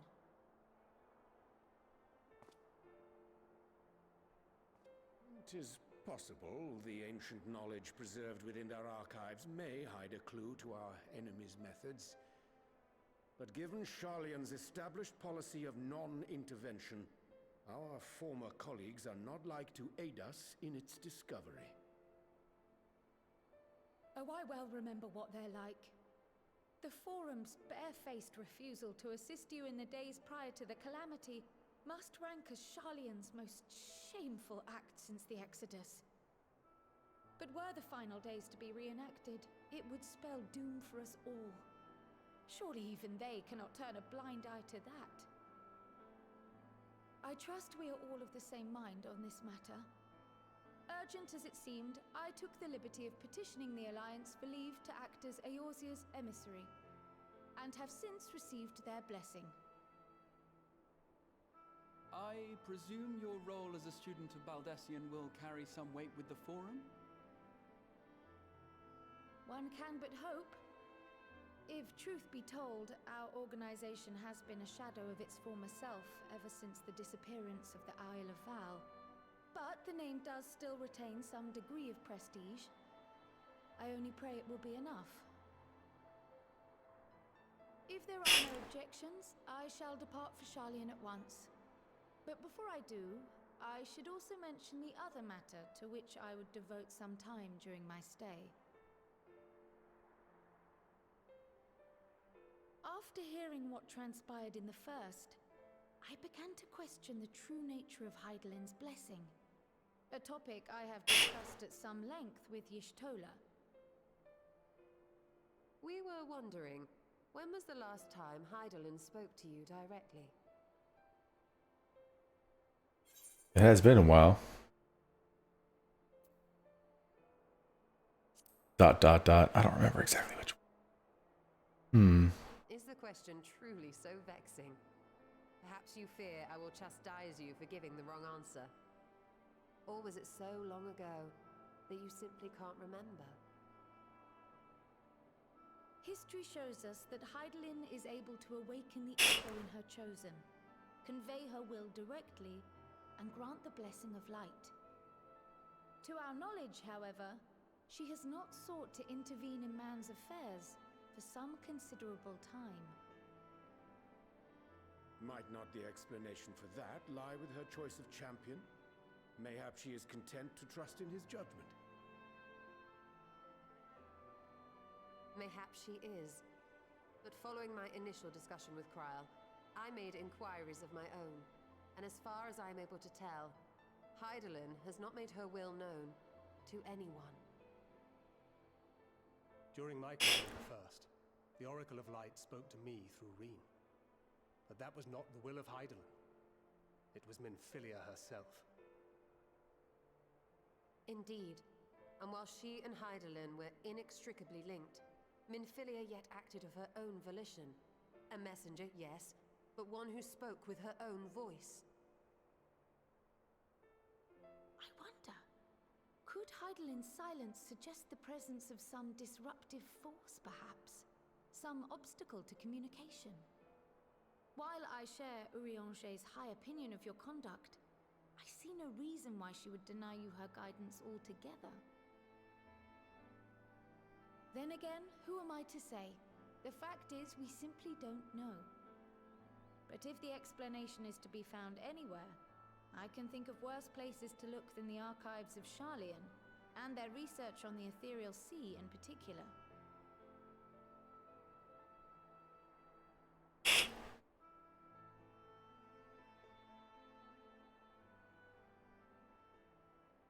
Resolved though I am to go, believe me when I say that I take no pleasure in the thought of leaving you a member short. Now, of all times... Oh, she's going to ask Estinian to be a scion. Estinian, we stand on the eve of a struggle that will decide the fate of this star. One in which we scions may play a telling part, yet we are but few in number. And so I must ask you again, will you join us?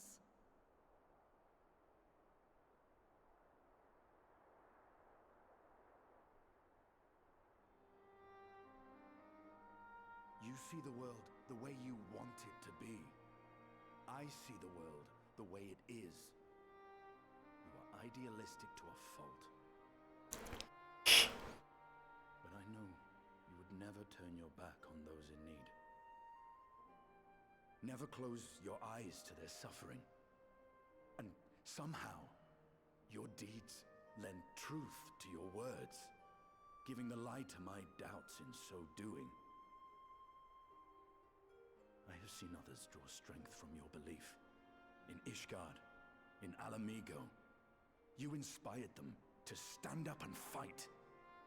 To win, no less. And even when you lost those you held dear, you carried their spirit with you. Whisper. And made their memory your guiding light. The burden of so many hopes and dreams would be too heavy for most to bear.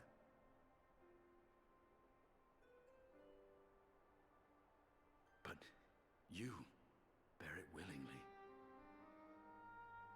as you have shown me. Some dreams are too important to let go. If you have need of my strength, it's yours. After all you've done, how could I refuse?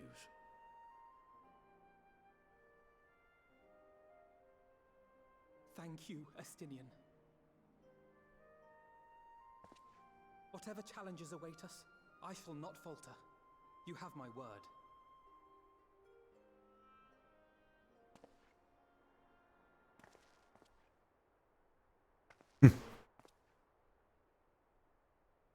And now, I may bid you farewell. Safe in the knowledge that all is as it should be. In this little corner of the world, at least.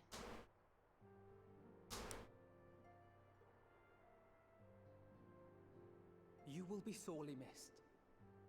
Tread warily in Sharlayan, and do try not to let the Forums embroil you in their politics.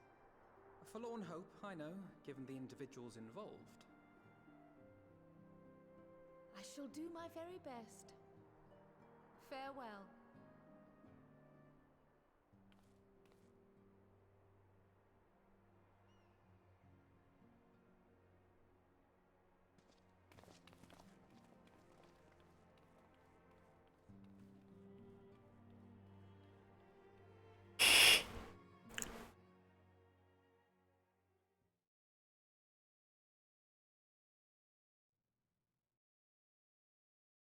We're going to get a meanwhile. Yep, meanwhile, in the Imperial Palace.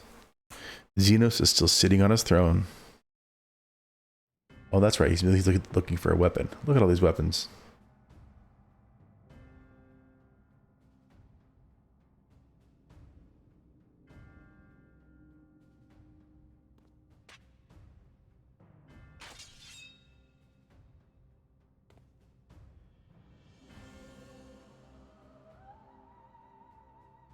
Well, does this one meet with your approval?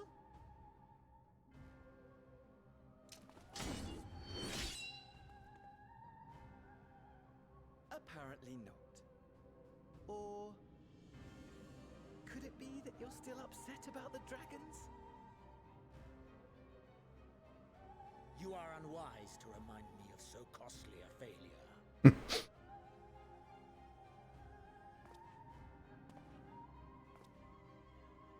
It will not affect our plans, I trust.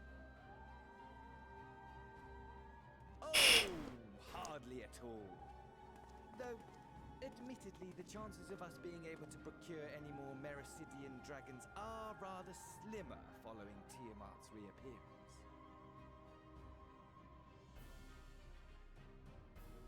Oh, but the seeds have been sown, my lord. We have only to wait for them to quicken. Speaking of preparations, is it safe to assume that you will be ready to control you-know-what? The hour draws nigh. This nation, forged for Ascian ends, will finally prove its worth. A mighty empire, now no more than an instrument of this star's destruction. What a pleasure it will be to put it to use. Which brings me back to our earlier topic. My lord, while I appreciate that it is not an easy decision, it really is past time you chose your weapon. There is one that I have been meaning to test.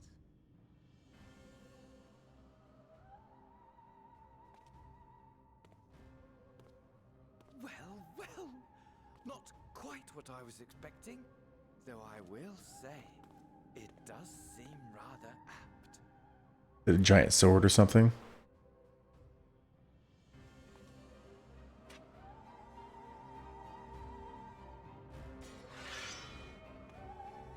Aww.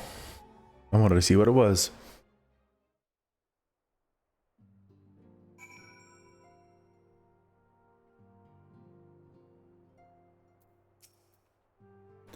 Well, it looks like I'm going to have a few busy moons, not that they ever seem to be anything but. Thancred's got me dispatching troops to every corner of the realm, which is not to say I don't trust the Alliance, because I do. When it comes to putting down primals, nobody does better than us. Well, than you lot, more accurately. You won't catch me trading blows with the primal in the near future, but for every fell fiend you vanquish, there's countless meals to arrange, baths to fill, sheets to wash, stores to replenish, the list goes on, which is where I come in. I'm gladly, mind you. It's the least I can do to support the science who risk life and limb, like poor Arenvald. I wish there was something we could do for him, but we'll just have to settle for saying the odd prayer and keeping a roof over our heads. It wouldn't do to have him come back to a complete shambles, now would it? But that's not enough of my rambling. Off you go and get some rest. If there are any developments, I promise you'll be the first to know.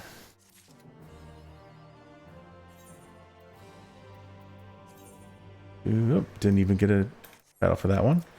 3 more quests. Let's do this. Come on.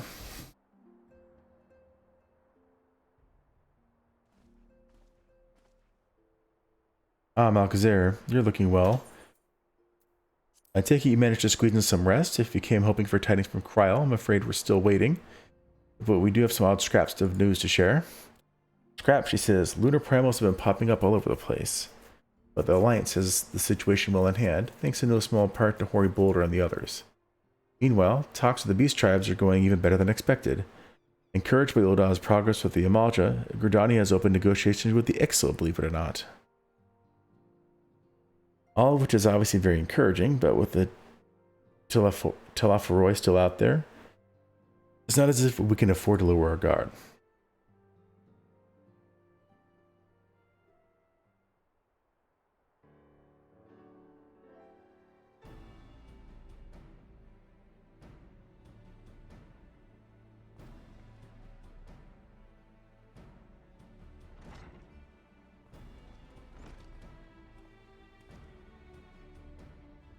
Begging your pardon, but I come bearing an invitation from the Alliance.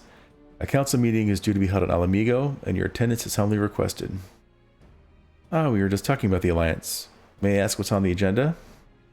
I believe the intention is to share news of recent developments and discuss what measures may be taken to combat the Telephoroi in concert with our new allies. The Beast Tribes have also been invited. It is hoped that they'll join us in the fight against our common foe. The Alliance would bring all the Beast Tribes into the fold at a single stroke. An ambitious plan, given the delicacy of the negotiations, but mayhap an expedient one, considering the threat we face. Indeed, my lady, and for their part, I am told the Beast Tribes have agreed to attend. But the Scions too are present, all of the Orzi will be represented.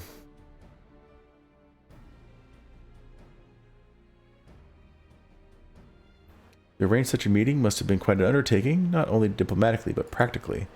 Pray and form the alliance, we would be honored to participate. We shall make for Alamigo without delay. And I'll bear your answer thither with all haste. We look forward to receiving you at the royal palace.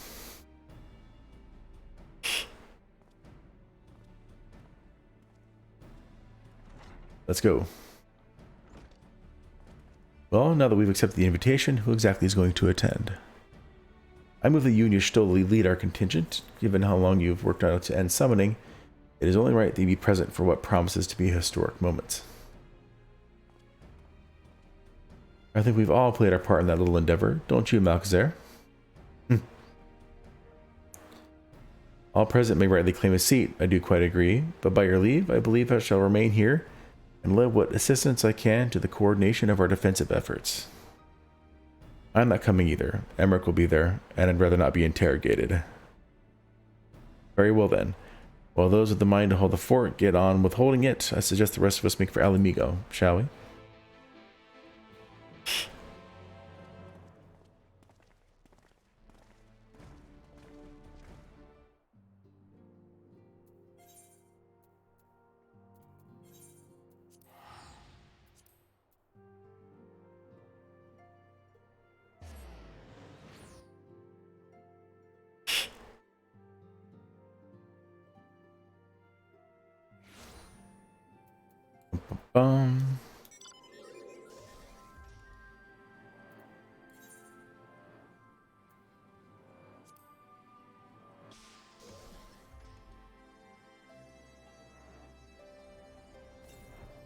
There it is.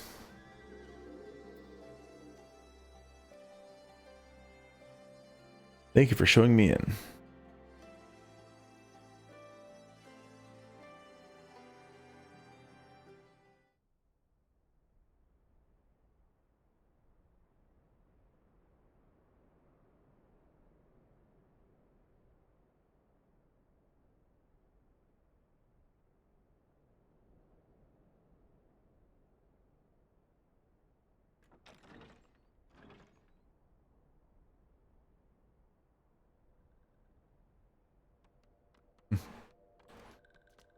Everybody's here.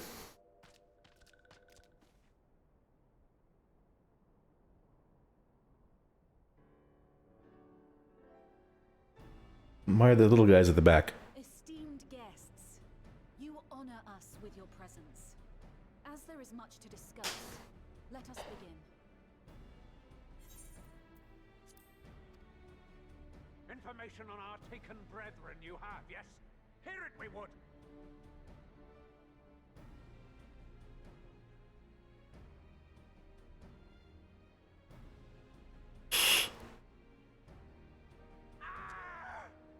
Beyond forgiveness these featherless ones are! With rivers of blood shall they pay! Freed our people must be! We too would see your kin liberated, but ere we attempt their rescue, we must first find a means to negate the risk of tempering. Without that, we will be unable even to approach the towers, let alone contend with their defenders. If all else fails, I've always found cannonballs quite effective. And what of the prisoners? Would you see them slaughtered? Think for a moment. Ponder, consider, think. If Merlwyb truly intended to bombard the towers, she would have done so by now. Remember, we came here to find a solution together, did we not?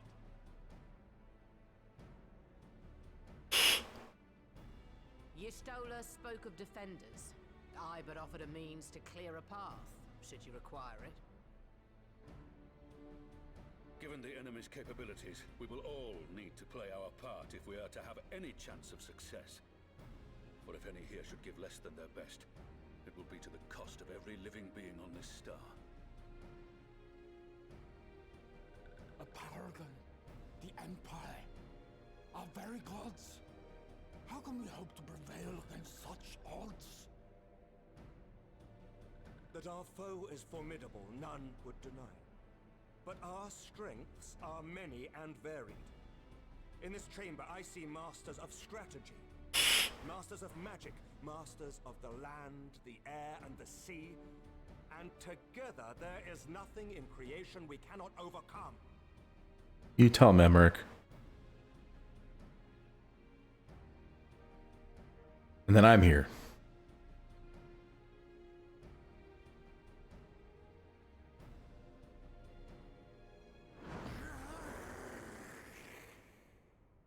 Okay. Exactly. What is it, Soulwalker? Do you not express your passion thus? Nope. A little pretty without gills, perhaps? Suffice it to say, I am proud to be counted amongst Eorzea's finest. We Sahagin will play our part. We kobolds have not forgotten the crimes the Overdwellers committed against us in the past. But today we look to the future as allies united in purpose.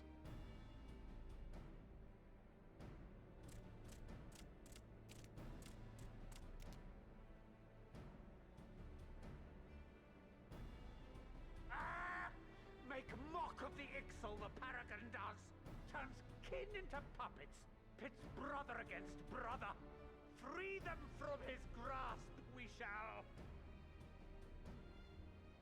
As Patriarch Zadar will attest, the Scions have granted us a means to free your brethren from their thraldom. This boon we will gladly share, that your people might never be enslaved again. We accept! We accept! Praise me!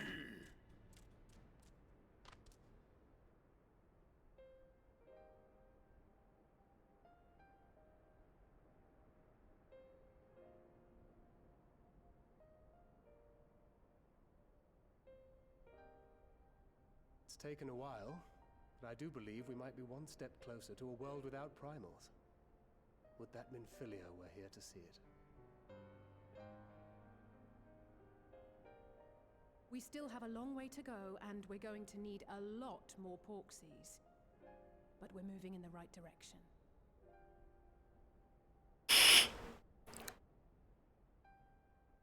What if you make too many Porksies? If I may have your attention, there is one other point I would like to raise. As we can all agree, freeing those held captive must take precedence over every other concern. But experience has taught us that none save those with the capacity to resist tempering can hope to enter the towers unscathed. And even once inside, a still greater threat may yet await them, that which we call a primal. Needless to say, if we are to succeed, engaging with such foes can only ever be considered a last resort. And so I move that we seek to prevent them from being summoned in the first place. How would you do that? Yes! Both prayer and ether are needed for the ritual. Should either one be denied, the summoning would fail. Indeed. And so we must endeavor to discover the source of the ether on which the process depends. Do so, and it may present a way to halt the summonings, or perhaps even neutralize the towers entirely.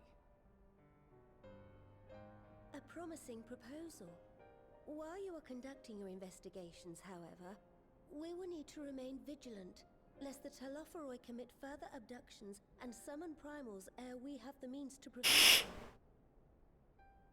To stand a better chance of keeping our enemy at bay, we would do well to coordinate our defensive efforts, sending reinforcements to assist our neighbors when needed. We Amalja would have been overwhelmed were it not for our newfound allies. But say the word, and we shall come.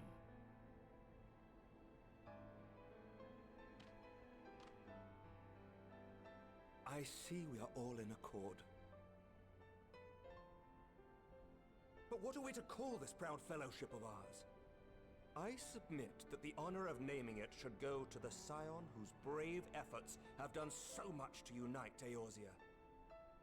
What say you, my friend? I have to come up with a name.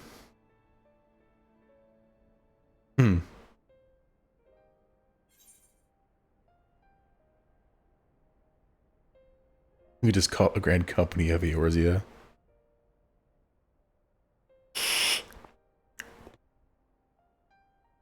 But that's the name A fine choice, for there is none here who does not love Eorzea. Aye, in that we shall ever be united. And he ends over there in the corner like, what about me? In our gratitude for the realm that gave us life. I'm not from Eorzea. Then let it be recorded that on this day, the Grand Company of Eorzea was born.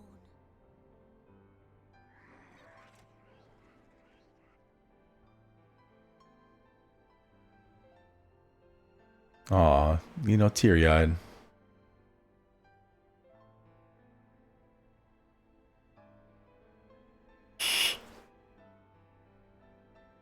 How long have we dreamed of this moment? And now that it's here, oh, forgive me. Might we speak outside?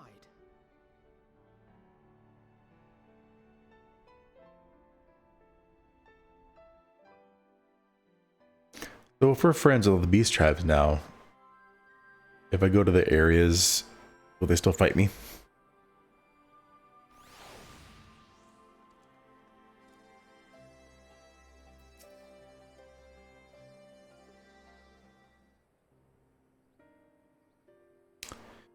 Well, now that we are out of earshot of the other delegates, I hope you will forgive me if I speak my mind. Let me begin by saying that I have dreamed of this day since the moment I first set foot upon these shores, and that I was as heartened as anyone to see the peoples of Eorzea pledge their solidarity. Yet, even as they uttered their declarations, all I could think about was the conflict to come, and the sacrifices that would be made and the lives lost, inevitabilities that I still struggle to accept. But at least now there is hope. The formation of the Grand Company of Eorzea is the first step, the first of many. Many and more.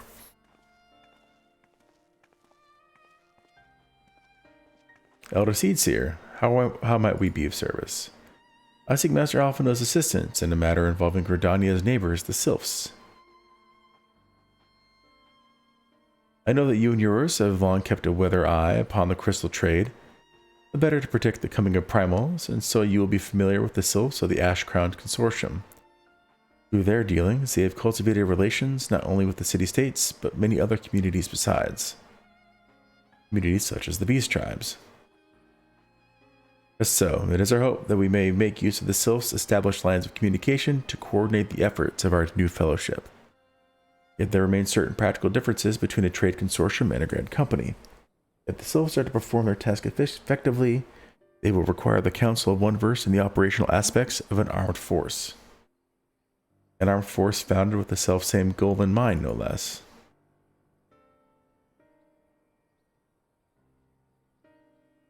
The Crystal Braves, yes. Forgive me, Master Alphinaud.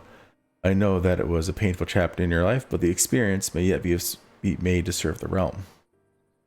In my hubris, I plotted a course, the Crystal Braves, which stretched far beyond the Order's initial conception. One intended to pave the way for the founding of what I intended to call the Grand Company of Eorzea. But my plans all came to naught. Built upon a frail foundation of lofty ideals, the Order was doomed from the first to collapse under the weight of more worldly interests. And I have no wish to see this new endeavor suffer the same fate. Mayhap I ask too much of you? Not at all. You may count upon my assistance for what little it is worth. By your leave, I shall prepare a report, including a list of recommendations drawing on the lessons I learned from the failures of the Crystal Braves. You have my gratitude, Master Alphinaud, and my trust. When your report is ready, pray share it directly with the Sylphs. With your guidance and the earnest efforts of every goodly soul gathered here this day, I have no doubt that our fellowship shall emerge from the shadow of the Telephorai and flourish. Until next time we meet, my friends.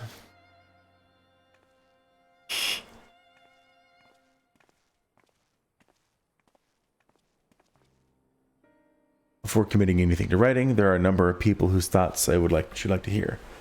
Former Braves, you understand. Might you join me in seeking them out?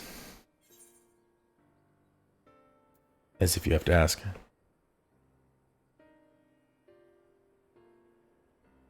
Thank you. As someone who witnessed the Order's rise and fall, yours would be a reassuring presence.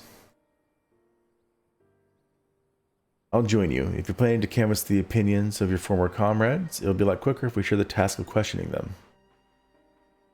And mayhap Graha can lend a hand as well. I shall accompany Thancred back to the Rising Stones. Between us, I dare say we should be able to provide an accurate enough account of the day's events.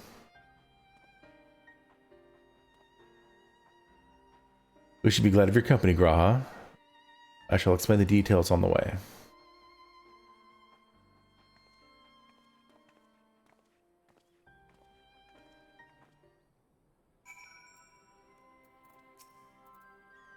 So what's the plan, brother mine? Before discussing the task at hand, I should probably admit that the report that I propose is largely written. Not long after that fateful day in Ul'dah, I penned a detailed account of the organization's history, from the events that led to its inception to the failings that brought about its demise. This I did primarily as a means of taking some semblance of responsibility. Never did I imagine that it might later be referred to by those seeking to form a similar organization. And while I made every attempt to be objective, the account was mine alone. Its events viewed from the singular perspective. For it to be of use, however, it must be brought in to encompass the viewpoints of all involved. Only then can it answer what seems to be the most crucial question, namely, why after Crystal Braves disbanded did some members choose to remain with us while others did not? I see. You think the answer would tell us something about the nature of the ties that bind our new grand company together. And that this knowledge may help us further prevent it from falling apart when those bonds are inevitably tested. That is my hope, yes, but the questions I would ask are uncomfortable to some. As a former commander of the Crystal Braves, I doubt that those who abandon the cause would welcome my inquiries. And Graha and I will just have to try. Meanwhile, the two of you can talk about the ones who kept the faith. Fine suggestion. Have care, however. Certain of my former comrades are of questionable character. What?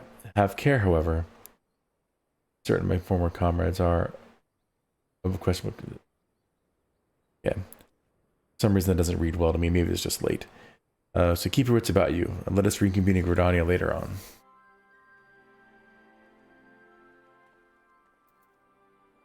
If you have no objections, I have in mind to begin speaking with Ruel and Alianne. If my memory serves, the two of them will be attending an intelligence brief at Castor Morians. Let us seek them out there.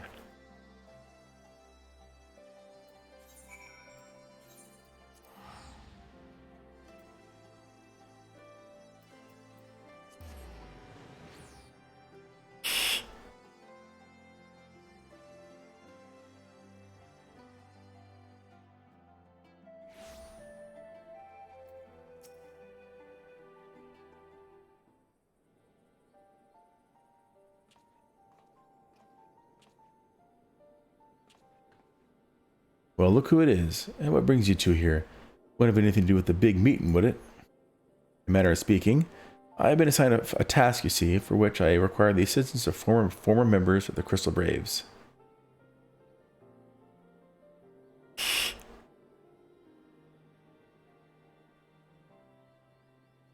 So you want to know why we decided to stick with the Scions, eh?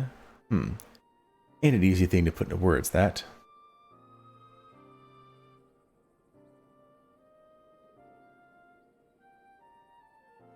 As Ruel will attest, I spent a long time agonizing over my failure to alert you to the traitors in our midst.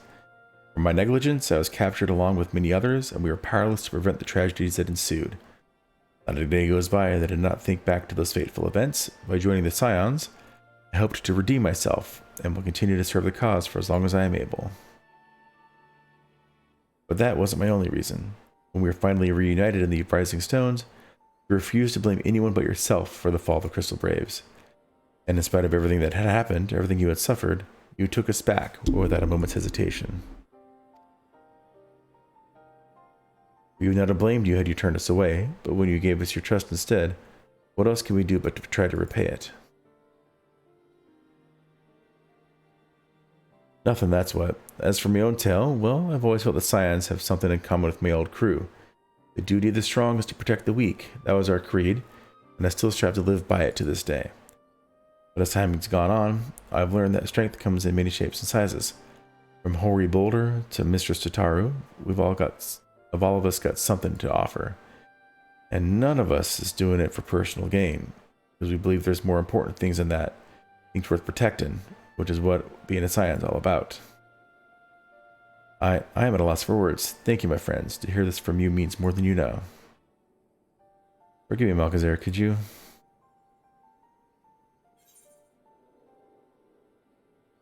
give us your thoughts on the Crystal Braves.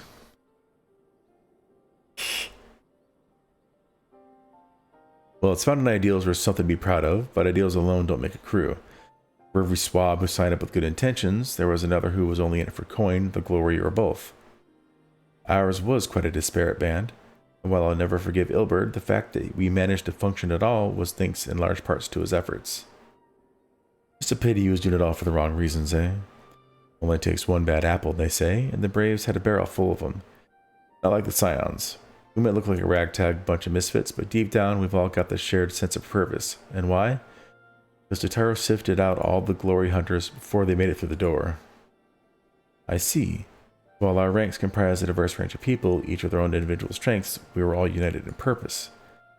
Thank you, my friends. With your permission, I shall make a record of our discussion and refer to it when drafting my recommendations. Until we meet again. 2 more quests. That one took a while. Hopefully this one's shorter. Well, I think we have taken up enough of our colleagues' time, and I am conscious that less life-affirming testimonies await. Let us make our way to Gridania to hear what the others have learned.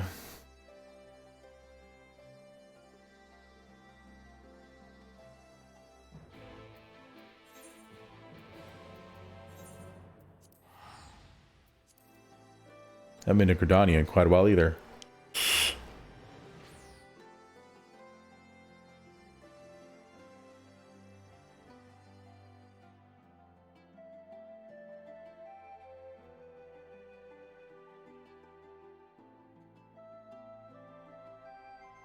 Let's go back to the treehouse place. Oh, that's a... what was that place with the V's?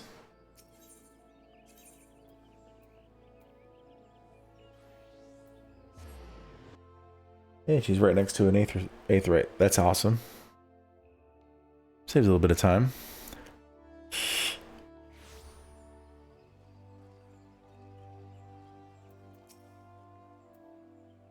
Thanks to Tataru's ever-dependable intelligence, we managed to track down a handful of former Braves without any great difficulty. Some were forthright, others less so, but we learned enough to form a picture. I must warn you, Alphino, some of their comments were harsh. I can well imagine, but their opinions are no less vital to my report. I seek the unvarnished truth. Thank you. I will set about adding their findings to my own at once. In the meantime, pray go on ahead to Little Solace and seek out Elder Frixio. I will join you anon.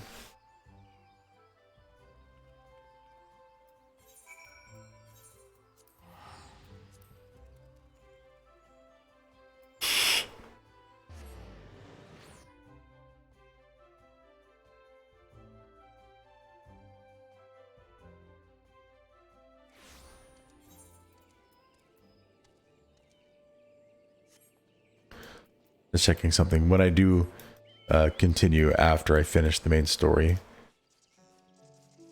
I'll be doing all the like I said, all the tanking classes just so I can have just one set of tanking gear and clear out a bunch of that armory.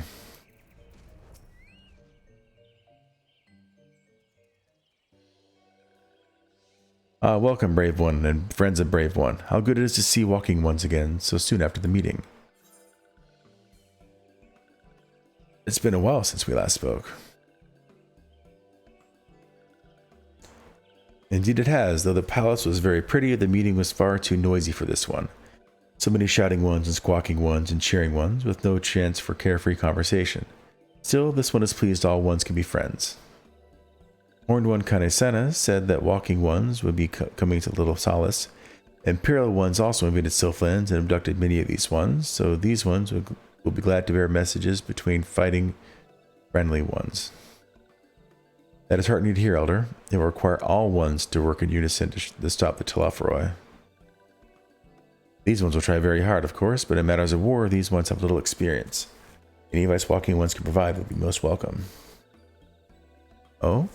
Another pretty silver-haired one, and in quite a hurry, it seems. Alize, you must come quickly.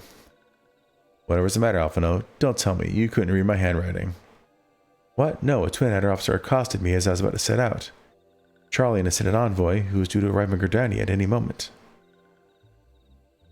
An envoy? Could it be that Kral has managed to sway the Forum? We shall know soon enough, but there is more. The envoy has requested that the two of us attend the audience with the Elder Seedseer. Really? I can see why they might want Science to be present, but us specifically... Wait, it isn't who I think it is. It is. I could scarce believe it myself, but when I inquired as the envoy's identity, I was told that it was one Orchenant Leveilleur. And is that their dad? Your father?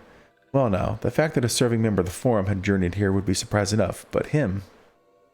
Quite. I glean from this that they are taking the matter seriously. That may be, but why him and not one of the other 98 Forum members, unless he volunteered for it? It has been some time since you last saw your father, has it not? Could it be he is concerned with your well-being? Perhaps, but he has always been reluctant to discuss his work with us. Indeed, and whenever we write to our parents, it is invariably our mother who replies. Nevertheless, I welcome the opportunity to meet with him after so long, even if it is secondary to his true purpose here. Aldefrixio, loath though I am to cut our visit short, we must return to Gridania. Pray accept my apologies, along with my reports.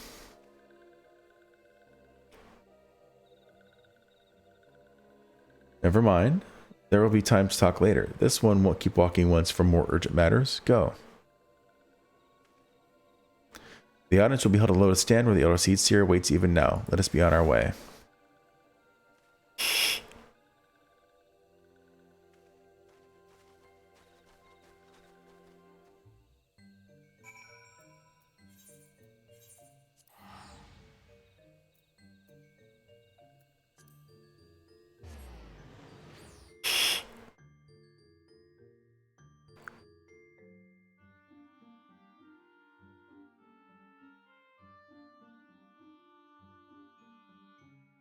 Bum bum bum bum bum bum bum bum bum bum bum bum bum bum bum bum bum bum.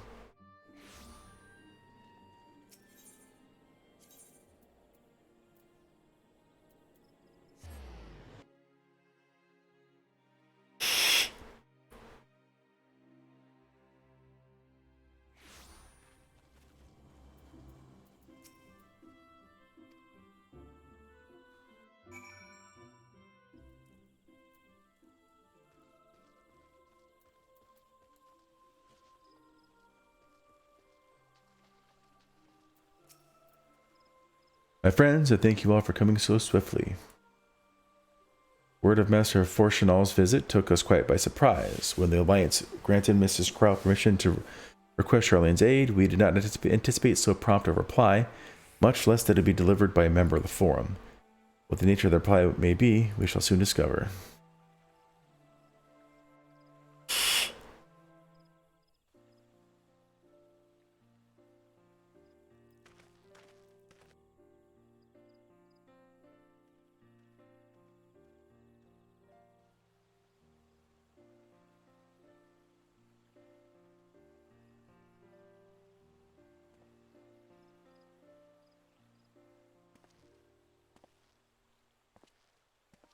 Elder Seedseer, I thank you for granting me this audience.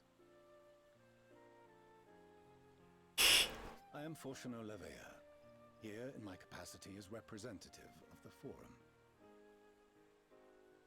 It is I who should thank you, Master Forchenal, for journeying so far and so swiftly.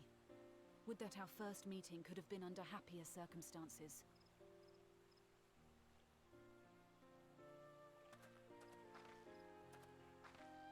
It has been too long, Father.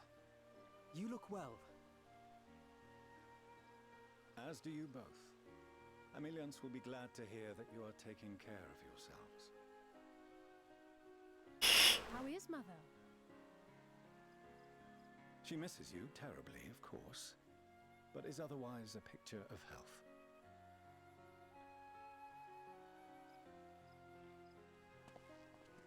Circumstances apart, I'm grateful that our meeting has afforded me the chance to be reunited with my children at long last. And I believe I also owe you thanks for the hospitality you showed my father, Louisois, during his sojourn in Eorzea.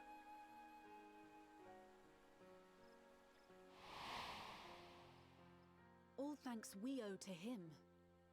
In the days prior to the 7th Umbral Calamity, it was your father's tireless efforts which granted us a means to vanquish the Primals. Were it not for him, our strength would have been quite spent by the time the Empire arrived. That Gridania still stands is in large part his achievement. He was a great man.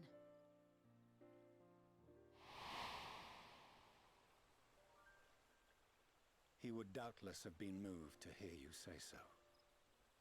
I must confess, however, that I opposed his decision to intervene. And my position remains unchanged.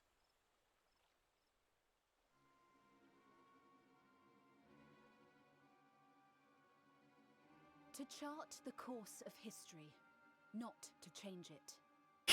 I am familiar with the Sharlayan stance. It is more than that. It is our way of life, who we are. But I came here not to deliver a lecture, but the Forum's answer to your request.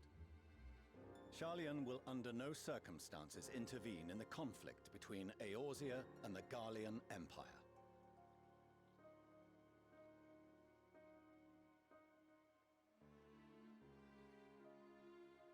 May I ask for what reason the Forum has come to this decision? The final days spell the end not only for Eorzea, but the entire world. The final days? Pray spare me your hyperbole. This conflict is no more than the latest in a series of petty squabbles between yourselves and Garlemald, one in which Sharlayan will take no part. If the final days were truly upon us, we would know. Father, you must ask the Forum to reconsider. You may feel safe on your little island across the waves, but if you imagine the Telophoroi will leave you be, you are mistaken. They mean to kill us all, themselves included. Alphino is right. We have seen what the enemy is capable of, the lengths to which they'll go. This is no time to turn a blind eye. If Eorzea falls, so too will Sharlayan. So if you truly love our homeland, you will join us. Now, before it's too late.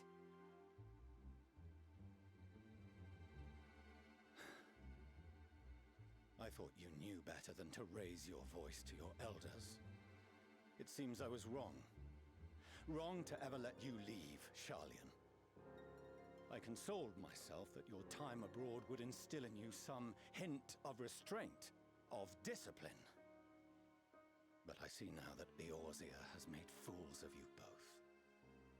Have you forgotten why it was that I so vehemently opposed your grandfather's departure? For all his wisdom, his only solution was to go to war.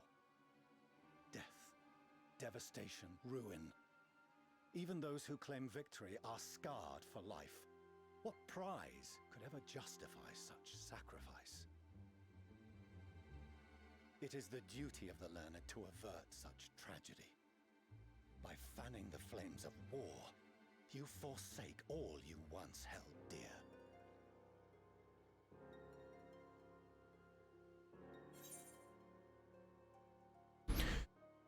Better to fight and fail than wait for the axe to fall. To ignore the plight of those one might conceivably say is not wisdom, it is indolence. It is in your power to save us. Refuse and you condemn us all. I like that one.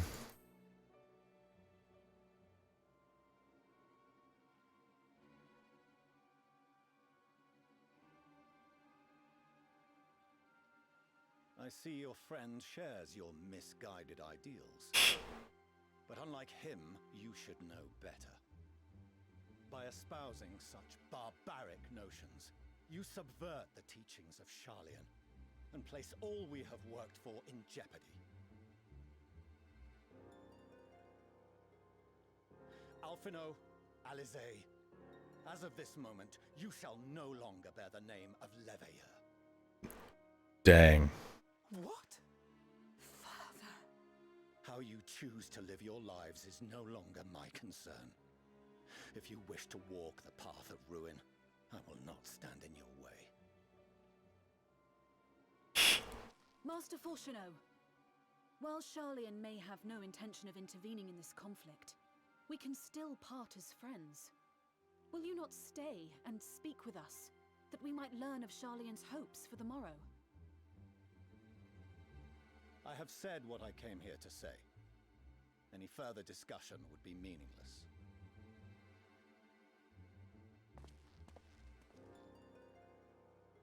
Father! Wait! Don't bother, Alizé! How can you stand there and watch him walk away? How can you let this happen?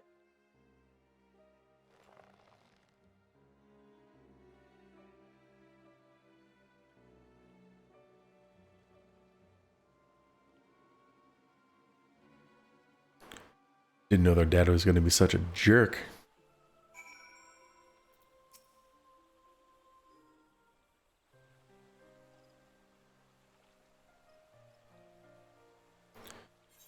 So that's what he came here to say? That we're all fools for having the temerity to defend ourselves against the Telophoroi? And as for the rest, like it or not, that was the forum's decision. Watch from afar while Eorzea burns. Father was but the messenger, and as he handed down their judgment, I could think of nothing to say that could possibly sway him. I still can't.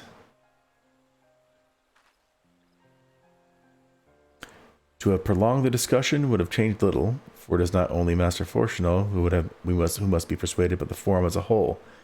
Their decision was made ere your father crossed the sea. Nor is it like to be changed, and so we shall face the Telophoroi without their aid. Forgive me, but if they had no intention of helping us, then why would they go to the trouble of sending an envoy in the first place?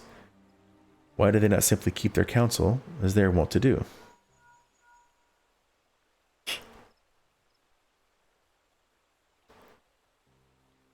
Alcazar, has Master Fourcheneau arrived yet? It is as I feared. My efforts were in vain. I pleaded our case to as many forum members as I could, but they flatly refused to discuss the matter. No, that's not exactly true. I'd rather say they ignored every word I said on the subject without exception. It was almost unnerving. Could it be that they are hiding something from us? That might go some way to explain Master Fourcheneau's performance. When he said that he would know that the final days are truly upon us, I dismissed it as pride.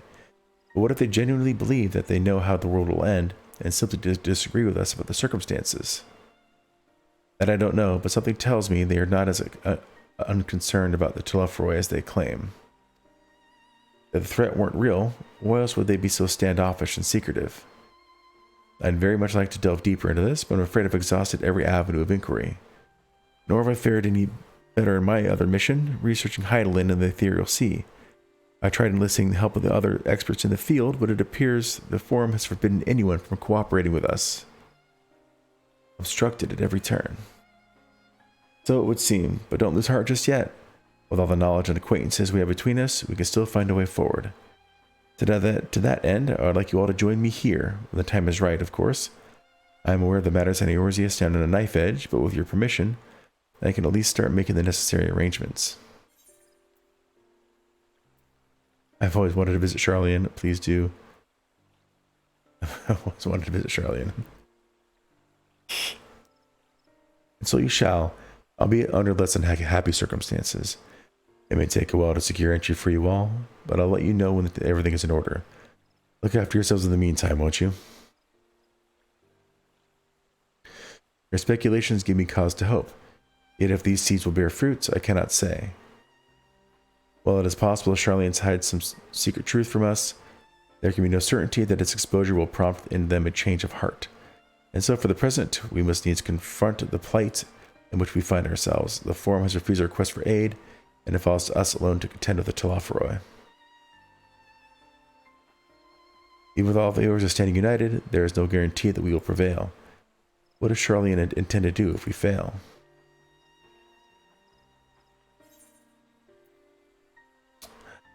I can't take...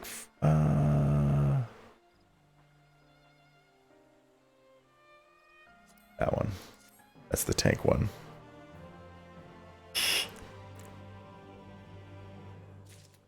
Last one. Before Endwalker, and before the end of this stream tonight. While Charlian's stance is indeed disappointing, we cannot allow ourselves to be distracted from the challenge before us. There is much more to be done. I shall begin by sharing the Forum's response with their counterparts in the Alliance. Meanwhile, I would ask that the Scions...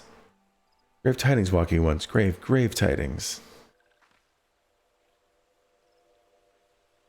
Calm yourself, my gentle friend. What has occurred? These ones, who went to see feathered ones and send terrible news, destroying ones have appeared in Azelphatal. Destroying ones and captured ones, and even frightful godly ones. Feathered ones didn't stand a chance, and were sent flapping and squawking. When did this happen? Is it too late to help them? Too late, yes, much too late. But luckily, destroying ones were only passing through and continued west. Feathered ones who did not fight were left unharmed. West, that would be Kurthus.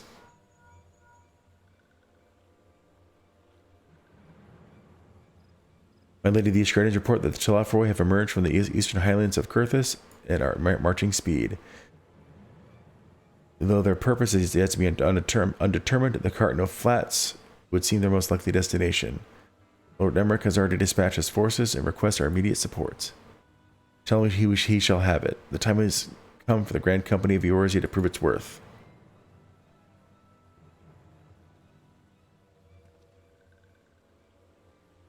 Well, mayhap it is a mercy that we did not have time to stew upon our misfortunes. Come, my friends, let us make haste to Cartno.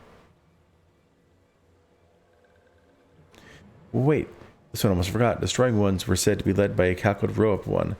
This one must see all the walking ones know. Farewell.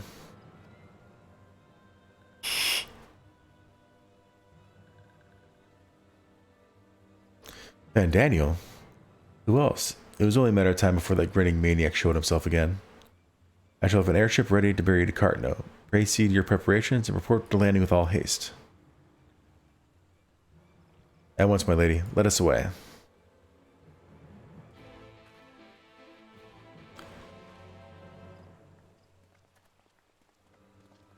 There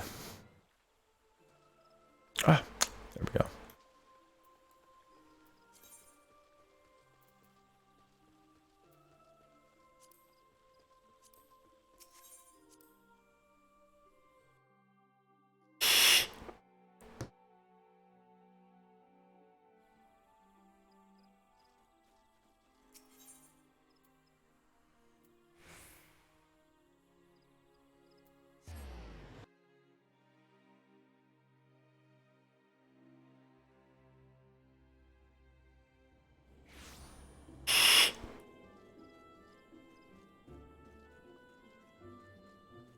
EVC Enchanted, that's a cool name.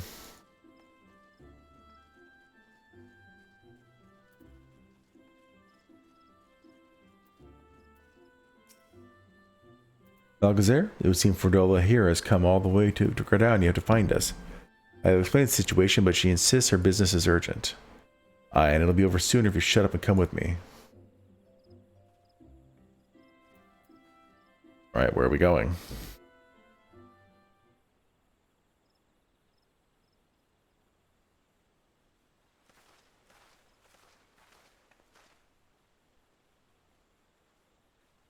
Ehrenwald.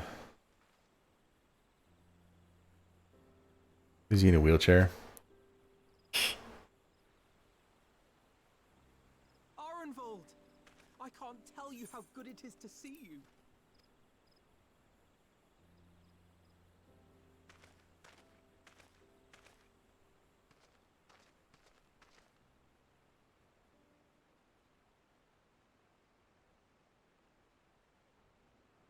It arrived a lot sooner than expected, eh? The day I craned my neck up at you. Only because you're sitting down. Unless...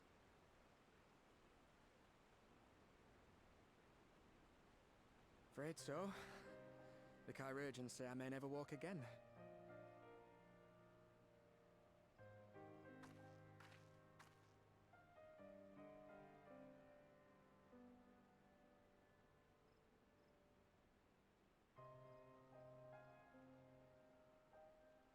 Come on, Alfino, it could be worse. Besides, I didn't come here to dampen the mood. Quite the opposite. All I've ever wanted was to fight for a cause I believe in. But my fighting days are over. So I want you to fight in my stead. Be the hero I can't.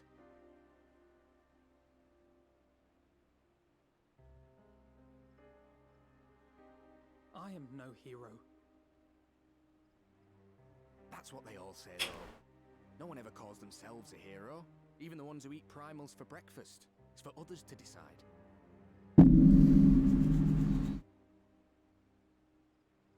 Look, Alfino. You already are a hero. To me and countless others. We see you doing your damnedest to protect us all.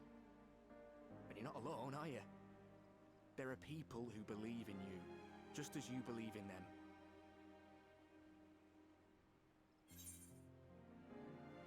We carry the dreams of many. We'll carry yours too. Be sure to give the regards. Blah blah blah. Like that one.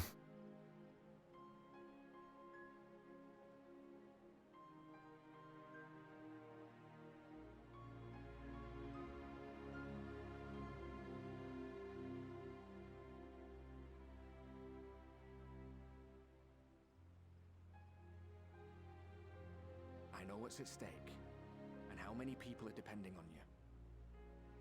But I believe in you. Believe that you'll see it through. That's why I'm entrusting my dreams to you. Like Albert and Owley once entrusted their dreams to me.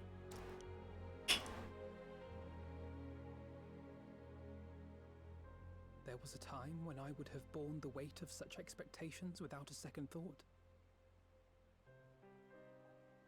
But now, I know just how heavy that burden can be. To tell the truth, I'm beginning to wonder if I chose the right path. Sacrifices will inevitably be made for the sake of the ideals I uphold. Maybe I am not the person I thought I was. The person you think I am. I wouldn't presume to tell you. But I will say this. In spite of everything, you've come this far.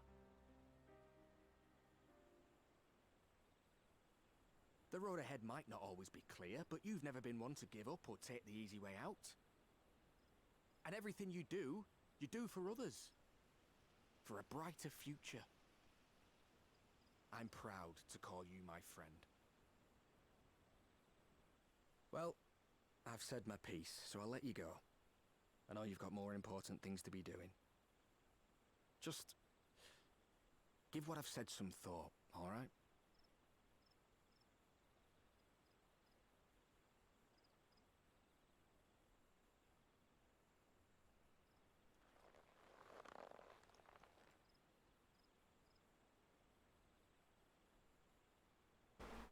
I shall, my friend. And we will meet again soon, I promise.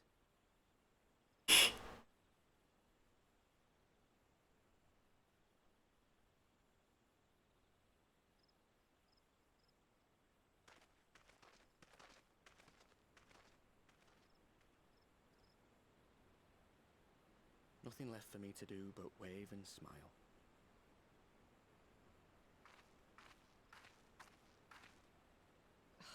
pretty narrow view of what it means to be a hero. Do you know that?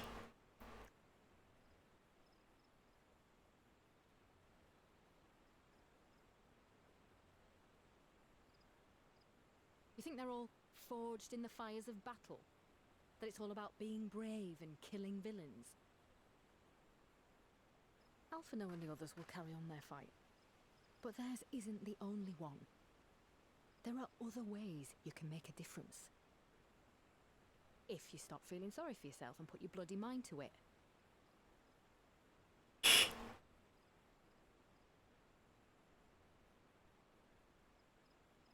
There's not much chance of me living the quiet life with you around, is there? If you're content to twiddle your thumbs thinking of what might have been, that's your lookout. Then I reckon you've got some fight left in you. Give him some Magitech armor. And I reckon you might be right. If there's a way I can still help my friends, I'll bloody well find it.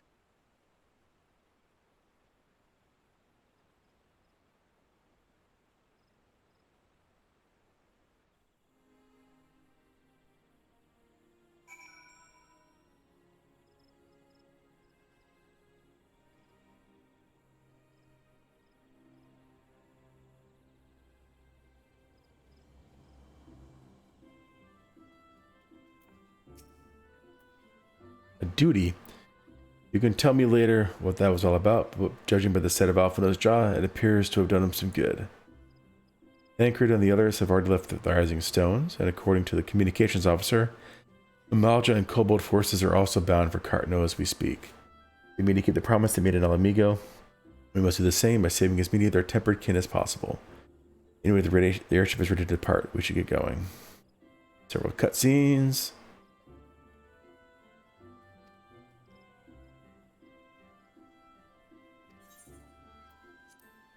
Gonna be a lot of stuff.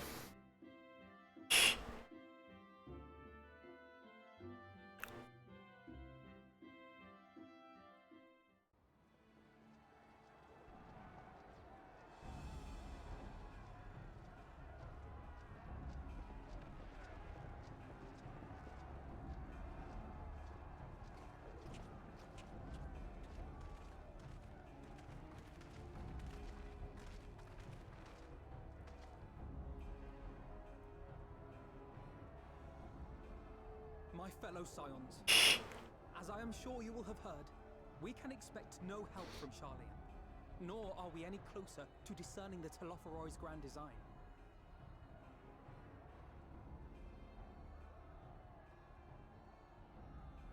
And now, our adversary moves against us in unprecedented numbers, compelling us to answer in kind. The outlook, in short, is bleak. Yet though our foes are many, and we but few, we may still tip the balance in Eorzea's favor. Of course. We will do what we always do. Deal with the ones our allies can't.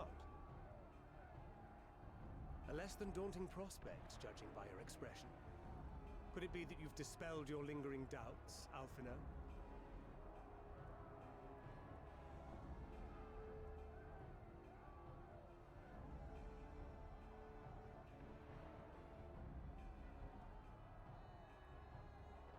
Oh, I doubt I ever will.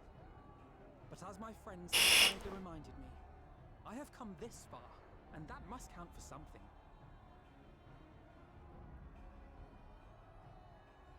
Gods be good, Alphino. That's what we've been trying to tell you all along. For one so bright, you can be remarkably dim at times. There is such a thing as overthinking, you know.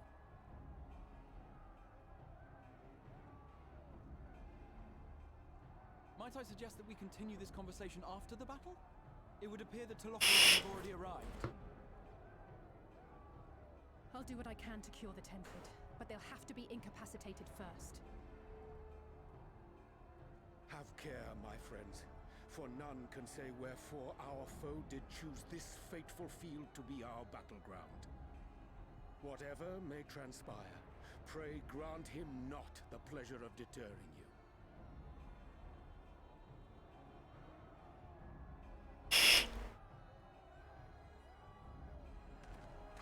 Get some nods in, everybody.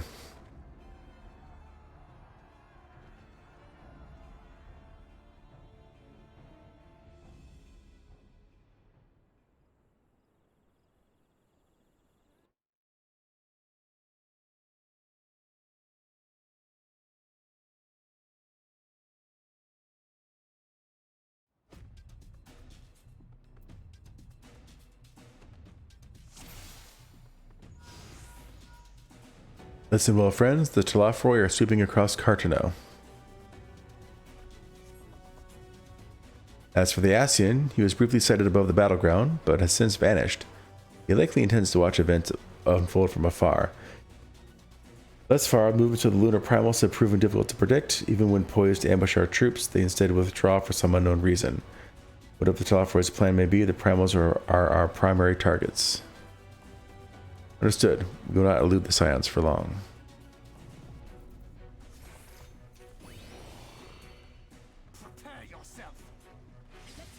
We cannot allow ourselves to be stalled here.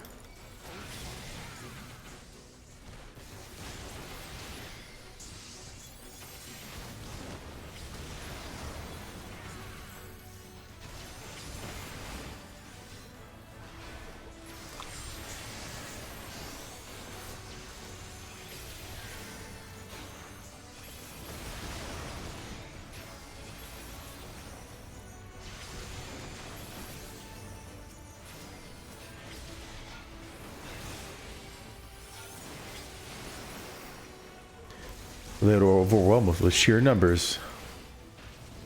I'll keep them occupied. The rest of you seek out the primals.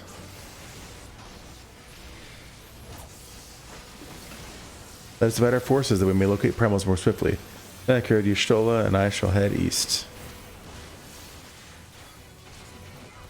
I'll concentrate my efforts on the Tempered. With luck, I should be able to have some chance of curing them. Then I'll go west. Malchezair, Alphino, come with me.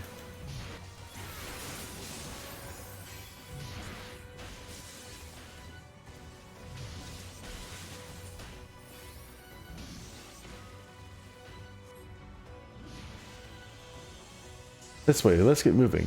I don't see any primals. Something's not right.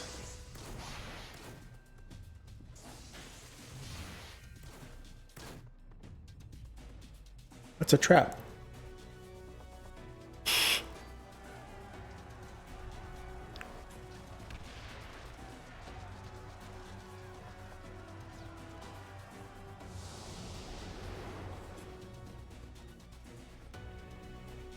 As the Scions spread out across the field, Alisaie and Graha take the fight to the Telafroi.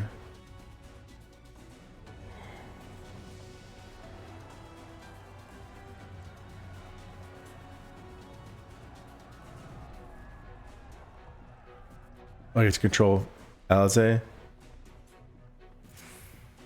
Yep, role playing.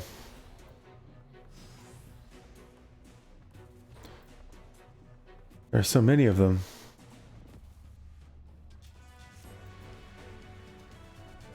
I won't be curing anyone at this rate. We'll have to incapacitate them first. Let's go my abilities. Basic attack. What's the difference?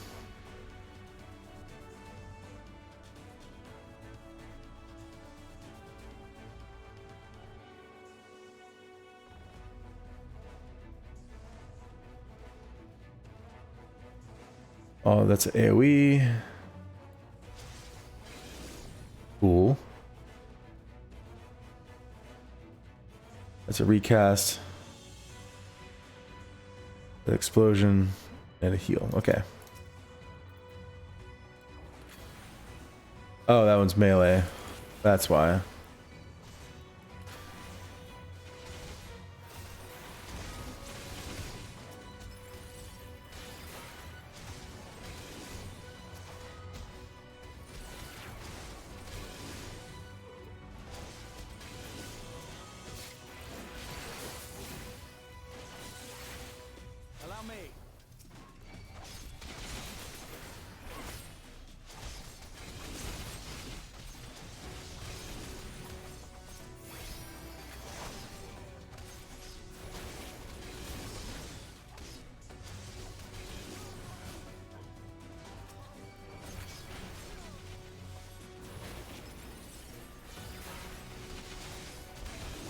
With this degree of physical alteration, I fear they are beyond help. Imperials know, I hate to see them in such pain. We must see their suffering is not prolonged.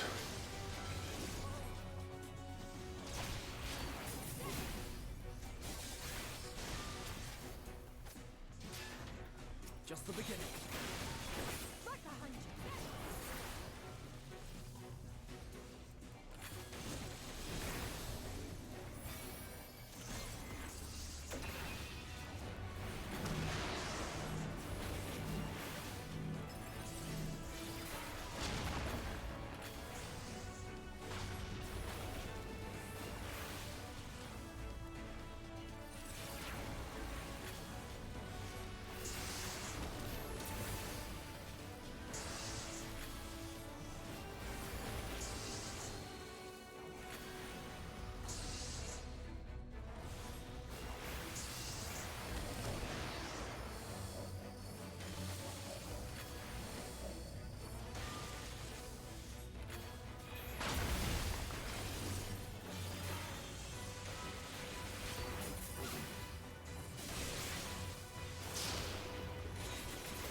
This even learned to earn a moment's respite.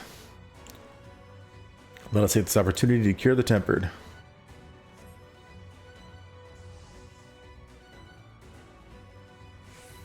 With me, Alize.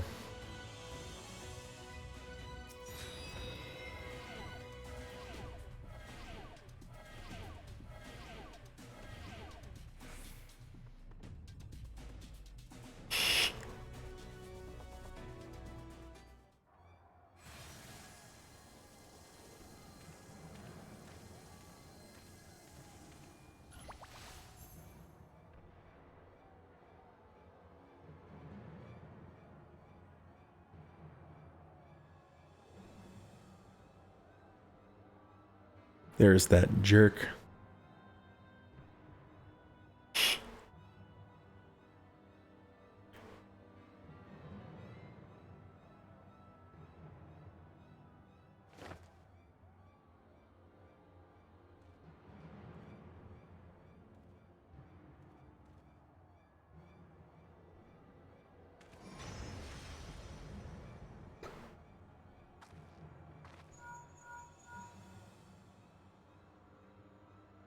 You see that?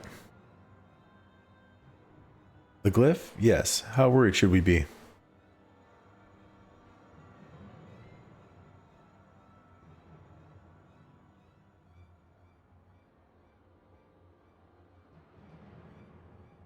Listen well and judge for yourself. Though I can see the ethereal currents, I had not thoroughly examined those that flow through the heart of Cartno. But now that I am here, things become clear. The flats conceal an etheric confluence, like the pillars at the Azim step, but greater in scale. Far greater. A ley line. The glyphs that Fandaniel has conjured reach into its very midst. I believe another purpose. Should the lunar primals destroy them, it would spark a chain reaction with the potential to obliterate the confluence entirely. The resultant disruption to the flow of ether would sow chaos among the elements, prompting earthquakes, floods, and tempests large enough to lay waste to the realm.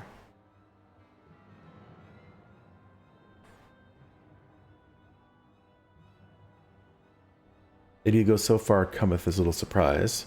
We must needs protect the confluence at all costs.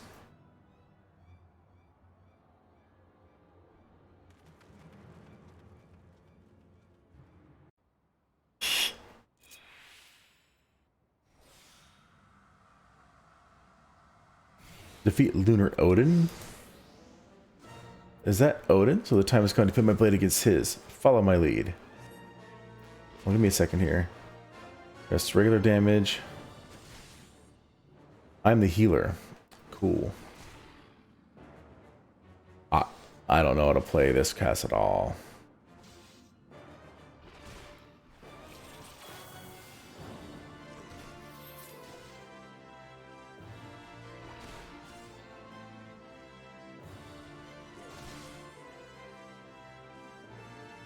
Well, let's just go for it then.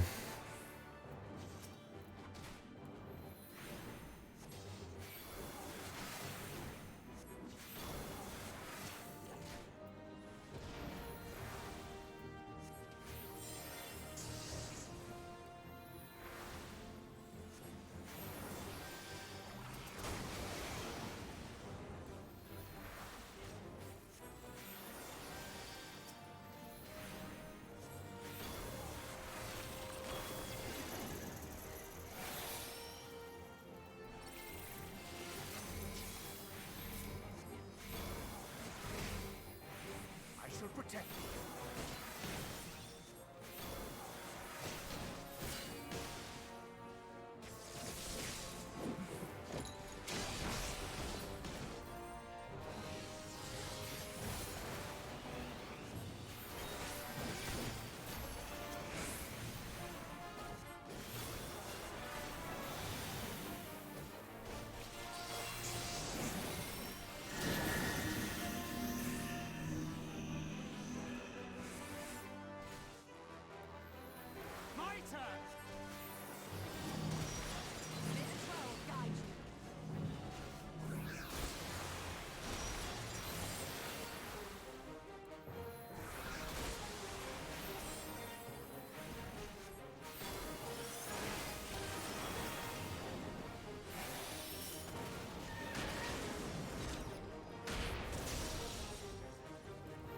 This does not bode well. We must brace ourselves. Of course.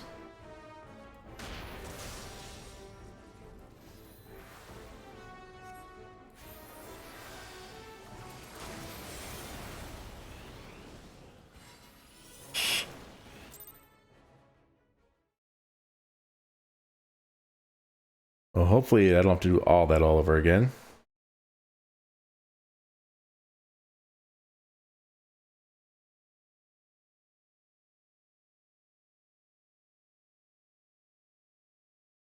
I did say it would keep like save points, but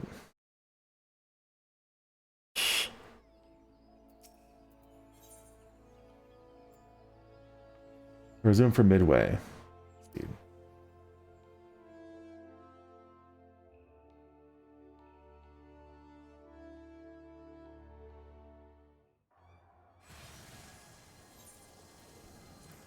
Let's get right to it.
Gonna start again, stay out of reach, but fighting the influence as well.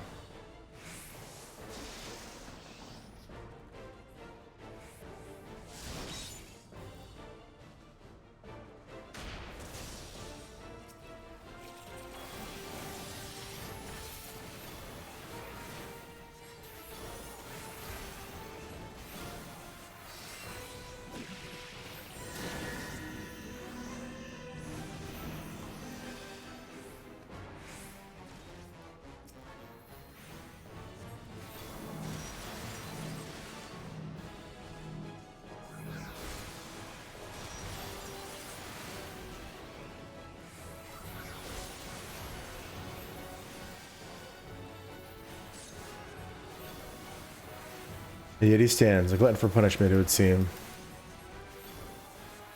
In which case, I'd be glad to oblige him.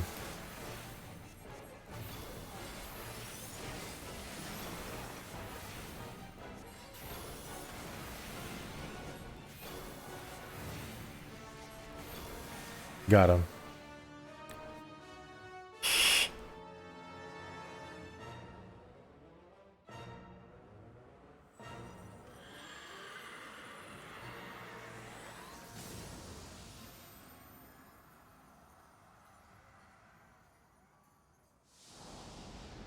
Which one am I going to take down now?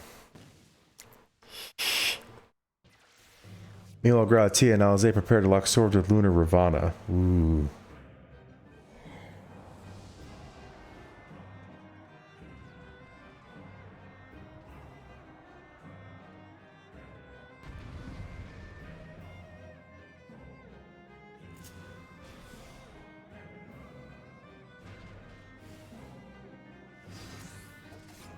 That must be Ravana, a formidable opponent by all accounts, but so are we.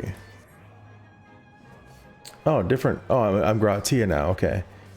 Combo restores MP, Thunder, Cure, Medica. Break. Okay.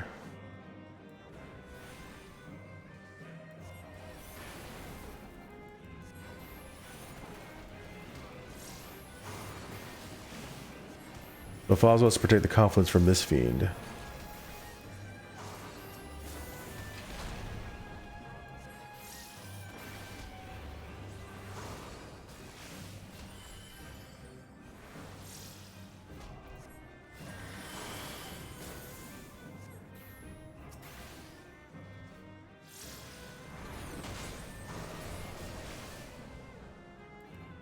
The miles of flame, we have to keep them from the confluence, but there are so many.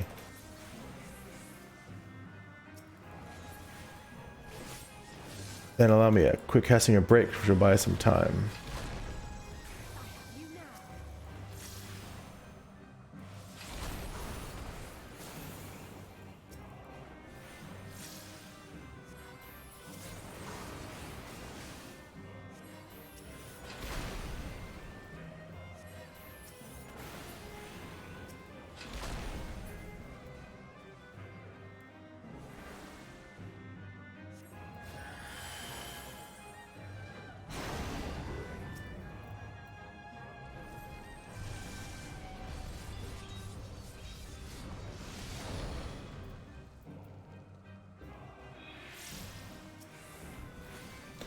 This is a little close for comfort. Now's our chance.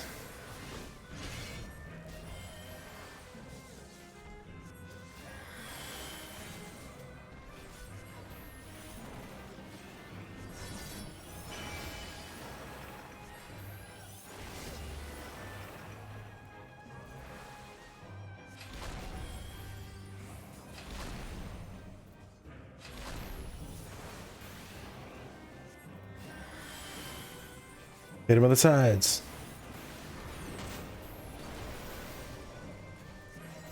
We have a malevolent ether forms, lunar nails.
Why was I interrupted? I didn't move. Oof.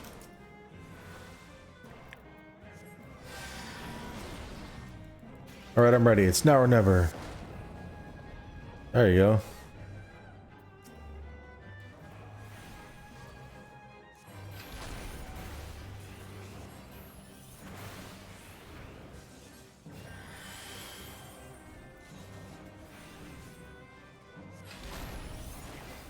Got him.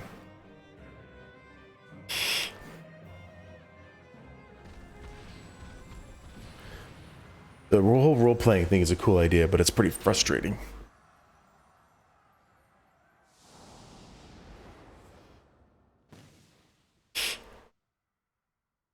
At the self-same moment, you stand shoulder to shoulder with Alphino and Estinian, resolved to lay Lunar Ifrit low.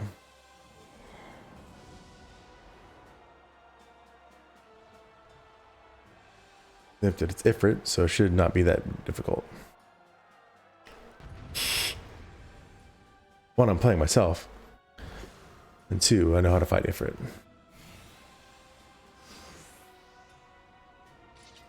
Lunar Ifrit, the one Arenvald and Fardola encountered.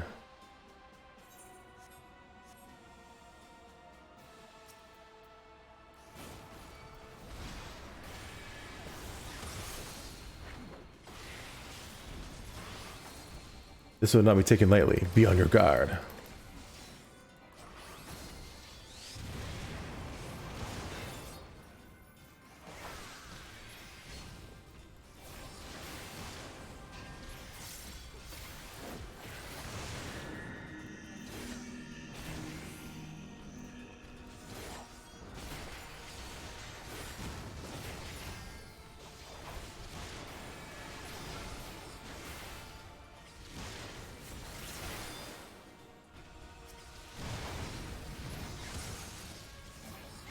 Infernal nails.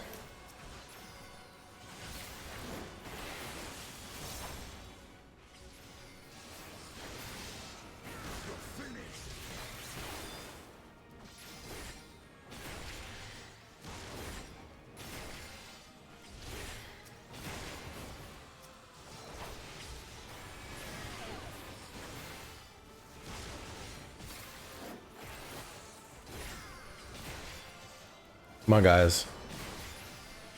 There we go.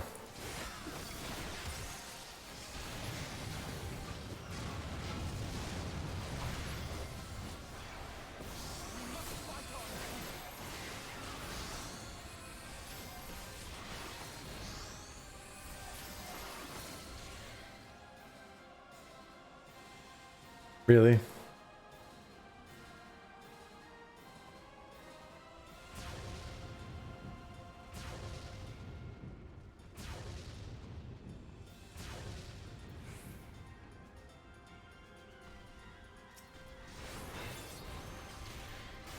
Got that Confiteor off at the last second.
More of them are folks he seeks to destroy the confluence and us along with it.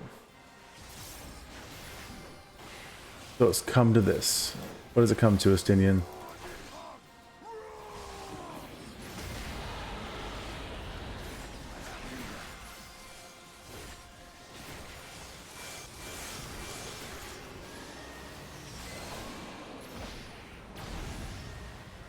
Your Ifrit has been weakened.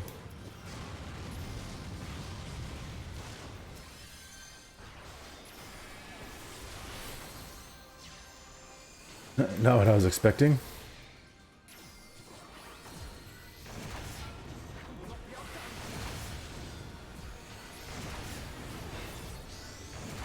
As long as I draw breath, I won't give in.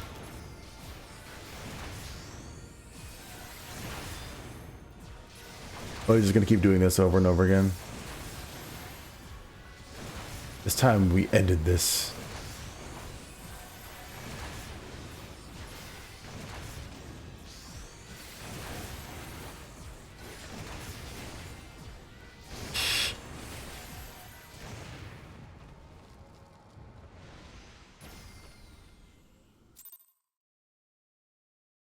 Is that all of it?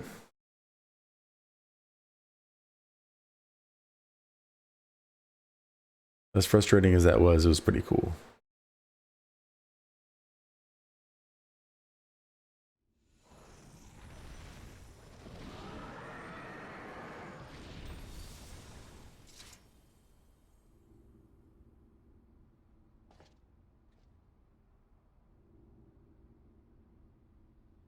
Mm-hmm.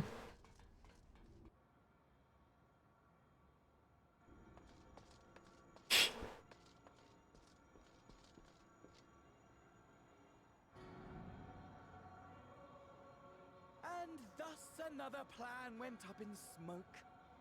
I am beginning to see why Lord Xenos thinks so highly of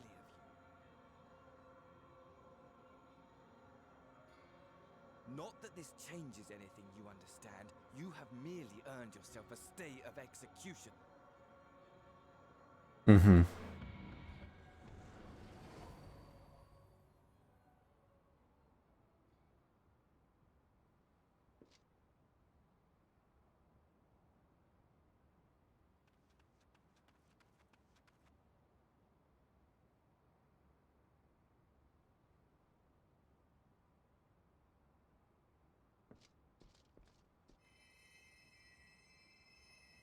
He got down there quick.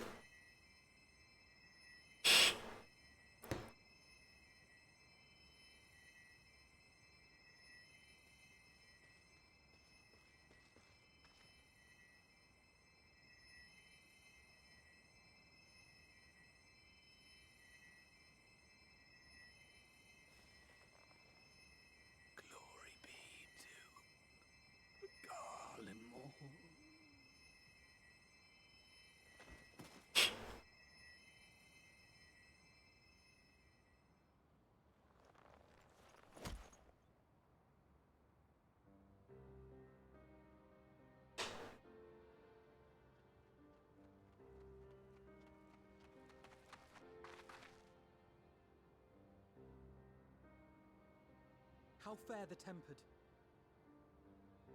We've treated as many as we can, but some were beyond help.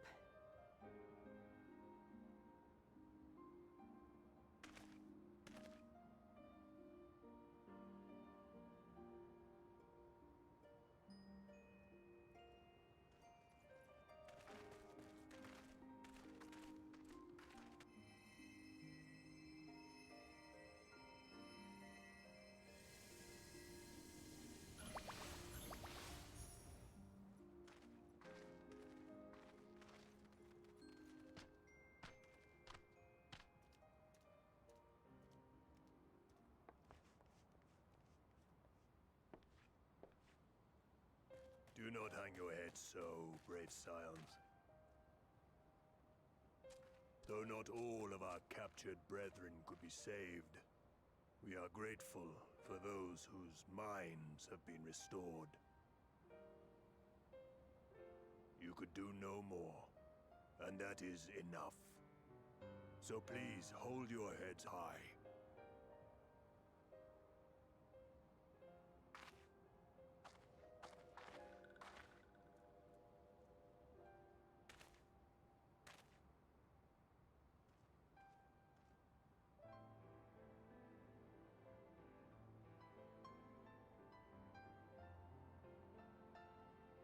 Should have been quicker, but I'll do better next time. Thank you for your kind words. They mean a lot.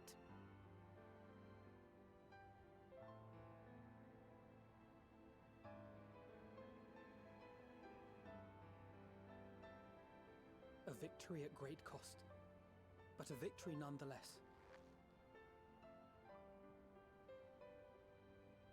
We must stay strong and press on. Isn't that right?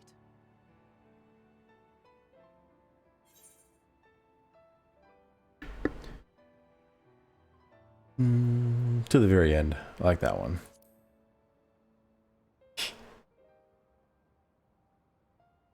To the very end.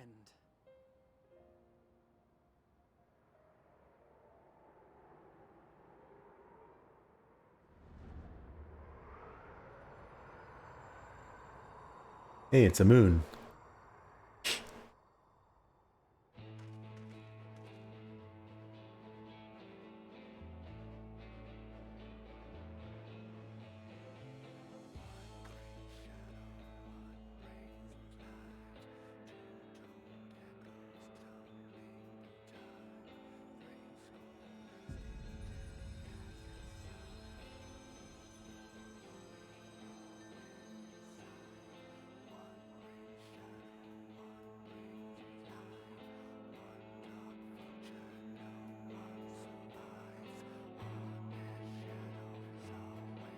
Serious face.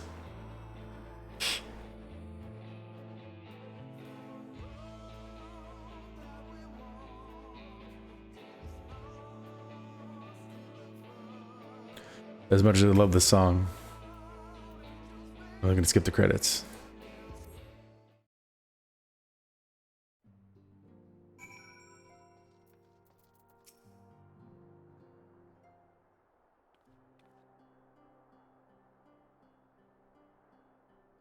I trust you all enjoyed a comfortable flight aboard the Pride of the Ishgardian fleet.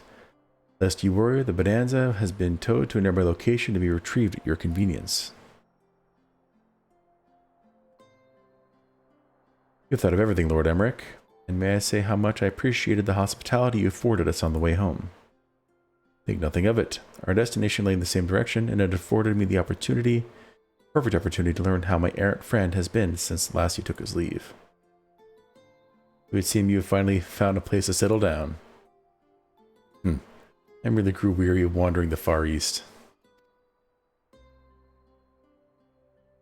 We're returning to more serious matters. While the Talafroi have been driven from Cartano, it is like the bulk of their forces yet remain. On the evidence of the Grand Companies of Eorzea's first joint military operation, however, I am confident that we have the potential to meet such threats head-on, even without the aid of you and yours. As such, while our forces keep the Talafroi at bay, I'd ask that you apply your talents to the task of neutralizing the towers. A sensible division of labor. While the towers remain, so too will the threat of lunar primals. Given our expertise in the field of meteorology, we are better qualified to find the solution. That we are, especially should it happen to lie beyond the Alliance's dominion. There is a time and a place for formal investigations, of course, but certain secrets are wont to hide where only enterprising individuals may venture. I could not agree more. There are none better suited to this task, nor any upon whom I would rather rely.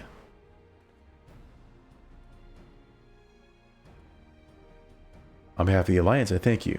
We look forward to receiving any information you are able to uncover. And with that, I must take my leave. Should you have any need of assistance, pray do not hesitate to ask. Fare you well, my friends.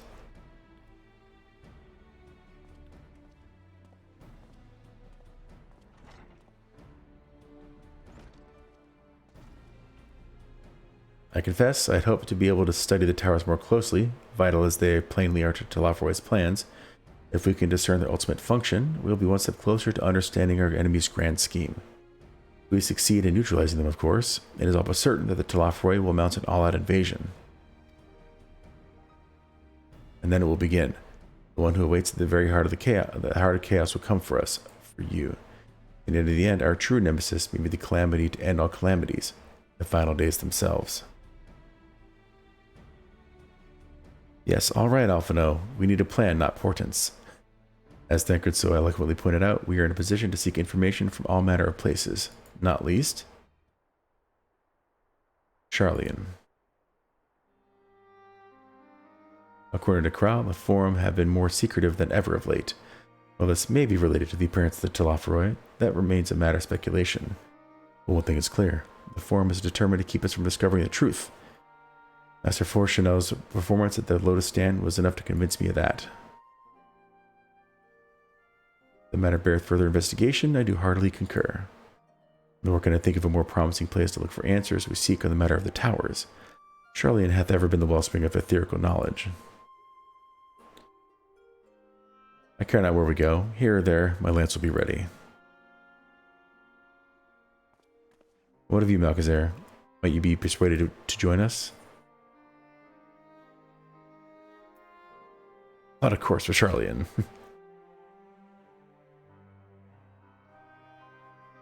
Here, here. It is time we laid bare the Telophoroi's dark designs. It appears we are in agreement. We have but to wait for Krau to secure the necessary permissions. In the meantime, there is a matter I would investigate. Does it involve tall structures? A strange coincidence it does. At present, I have only a creeping suspicion, but with your help, I will soon find out whether my fears are warranted.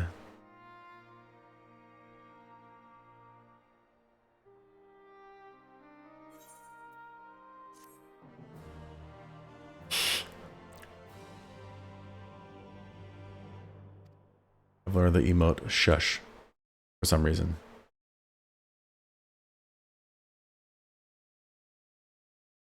Meanwhile, in the Garlean capital.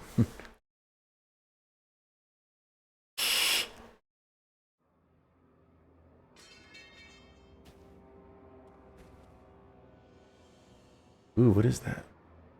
Sickle. Or scythe, a giant scythe. And that's what Xenos picked. Cool. Those Eorzeans certainly are a stubborn bunch. Though I suppose you knew that already.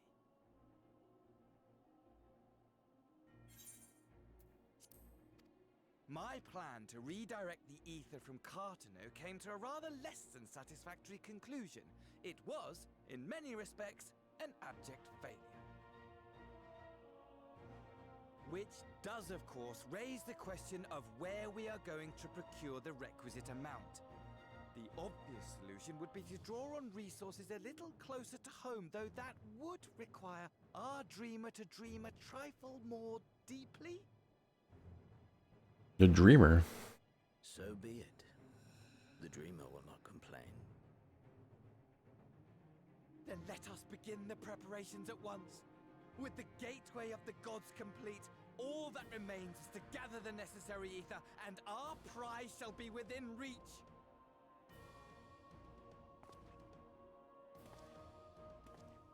Look at that thing. An actual villain's lair. The time has come to fulfill your heart's desire, my desire. To relieve those wretched creatures of their meaningless existence!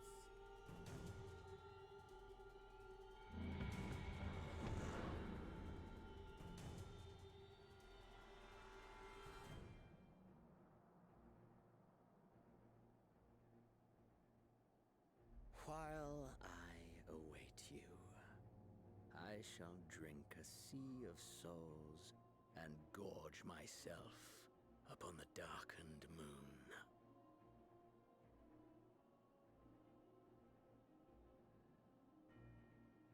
Then you shall come to me, all roiling rage and rancor.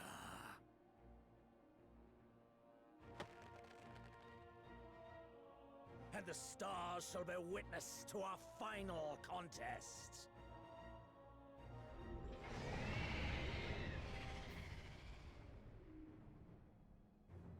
What was that?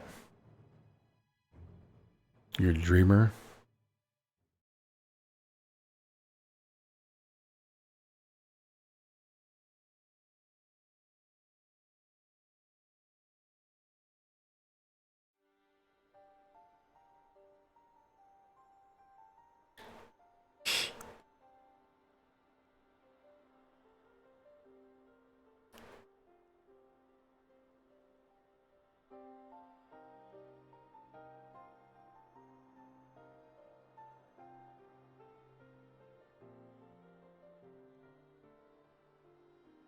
As I thought, the ethereal currents have been disturbed here too.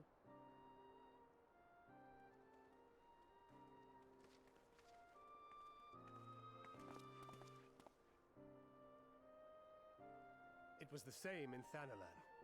Make that every location we surveyed. And the strength of each current has diminished dramatically, far more than could be attributed to a natural occurrence.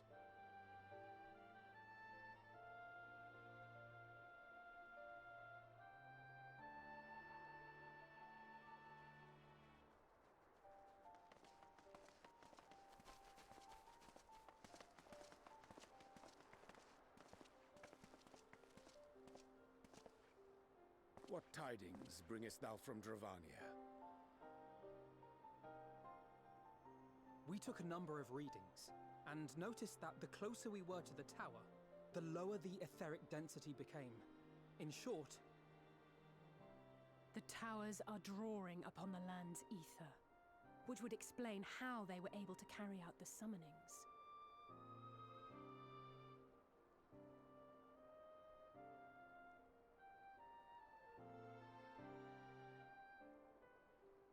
Our allies must be informed of this. We should return to the Rising Stones and have Tataru relay our findings to them.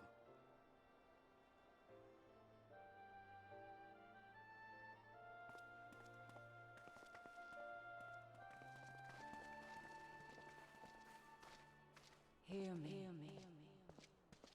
Hear me. Hear me.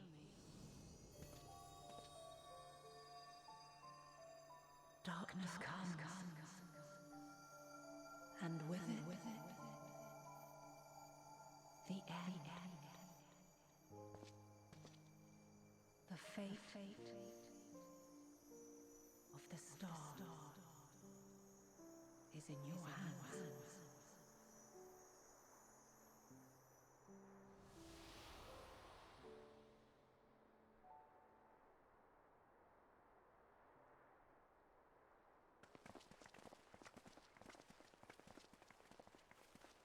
Everything all right back there?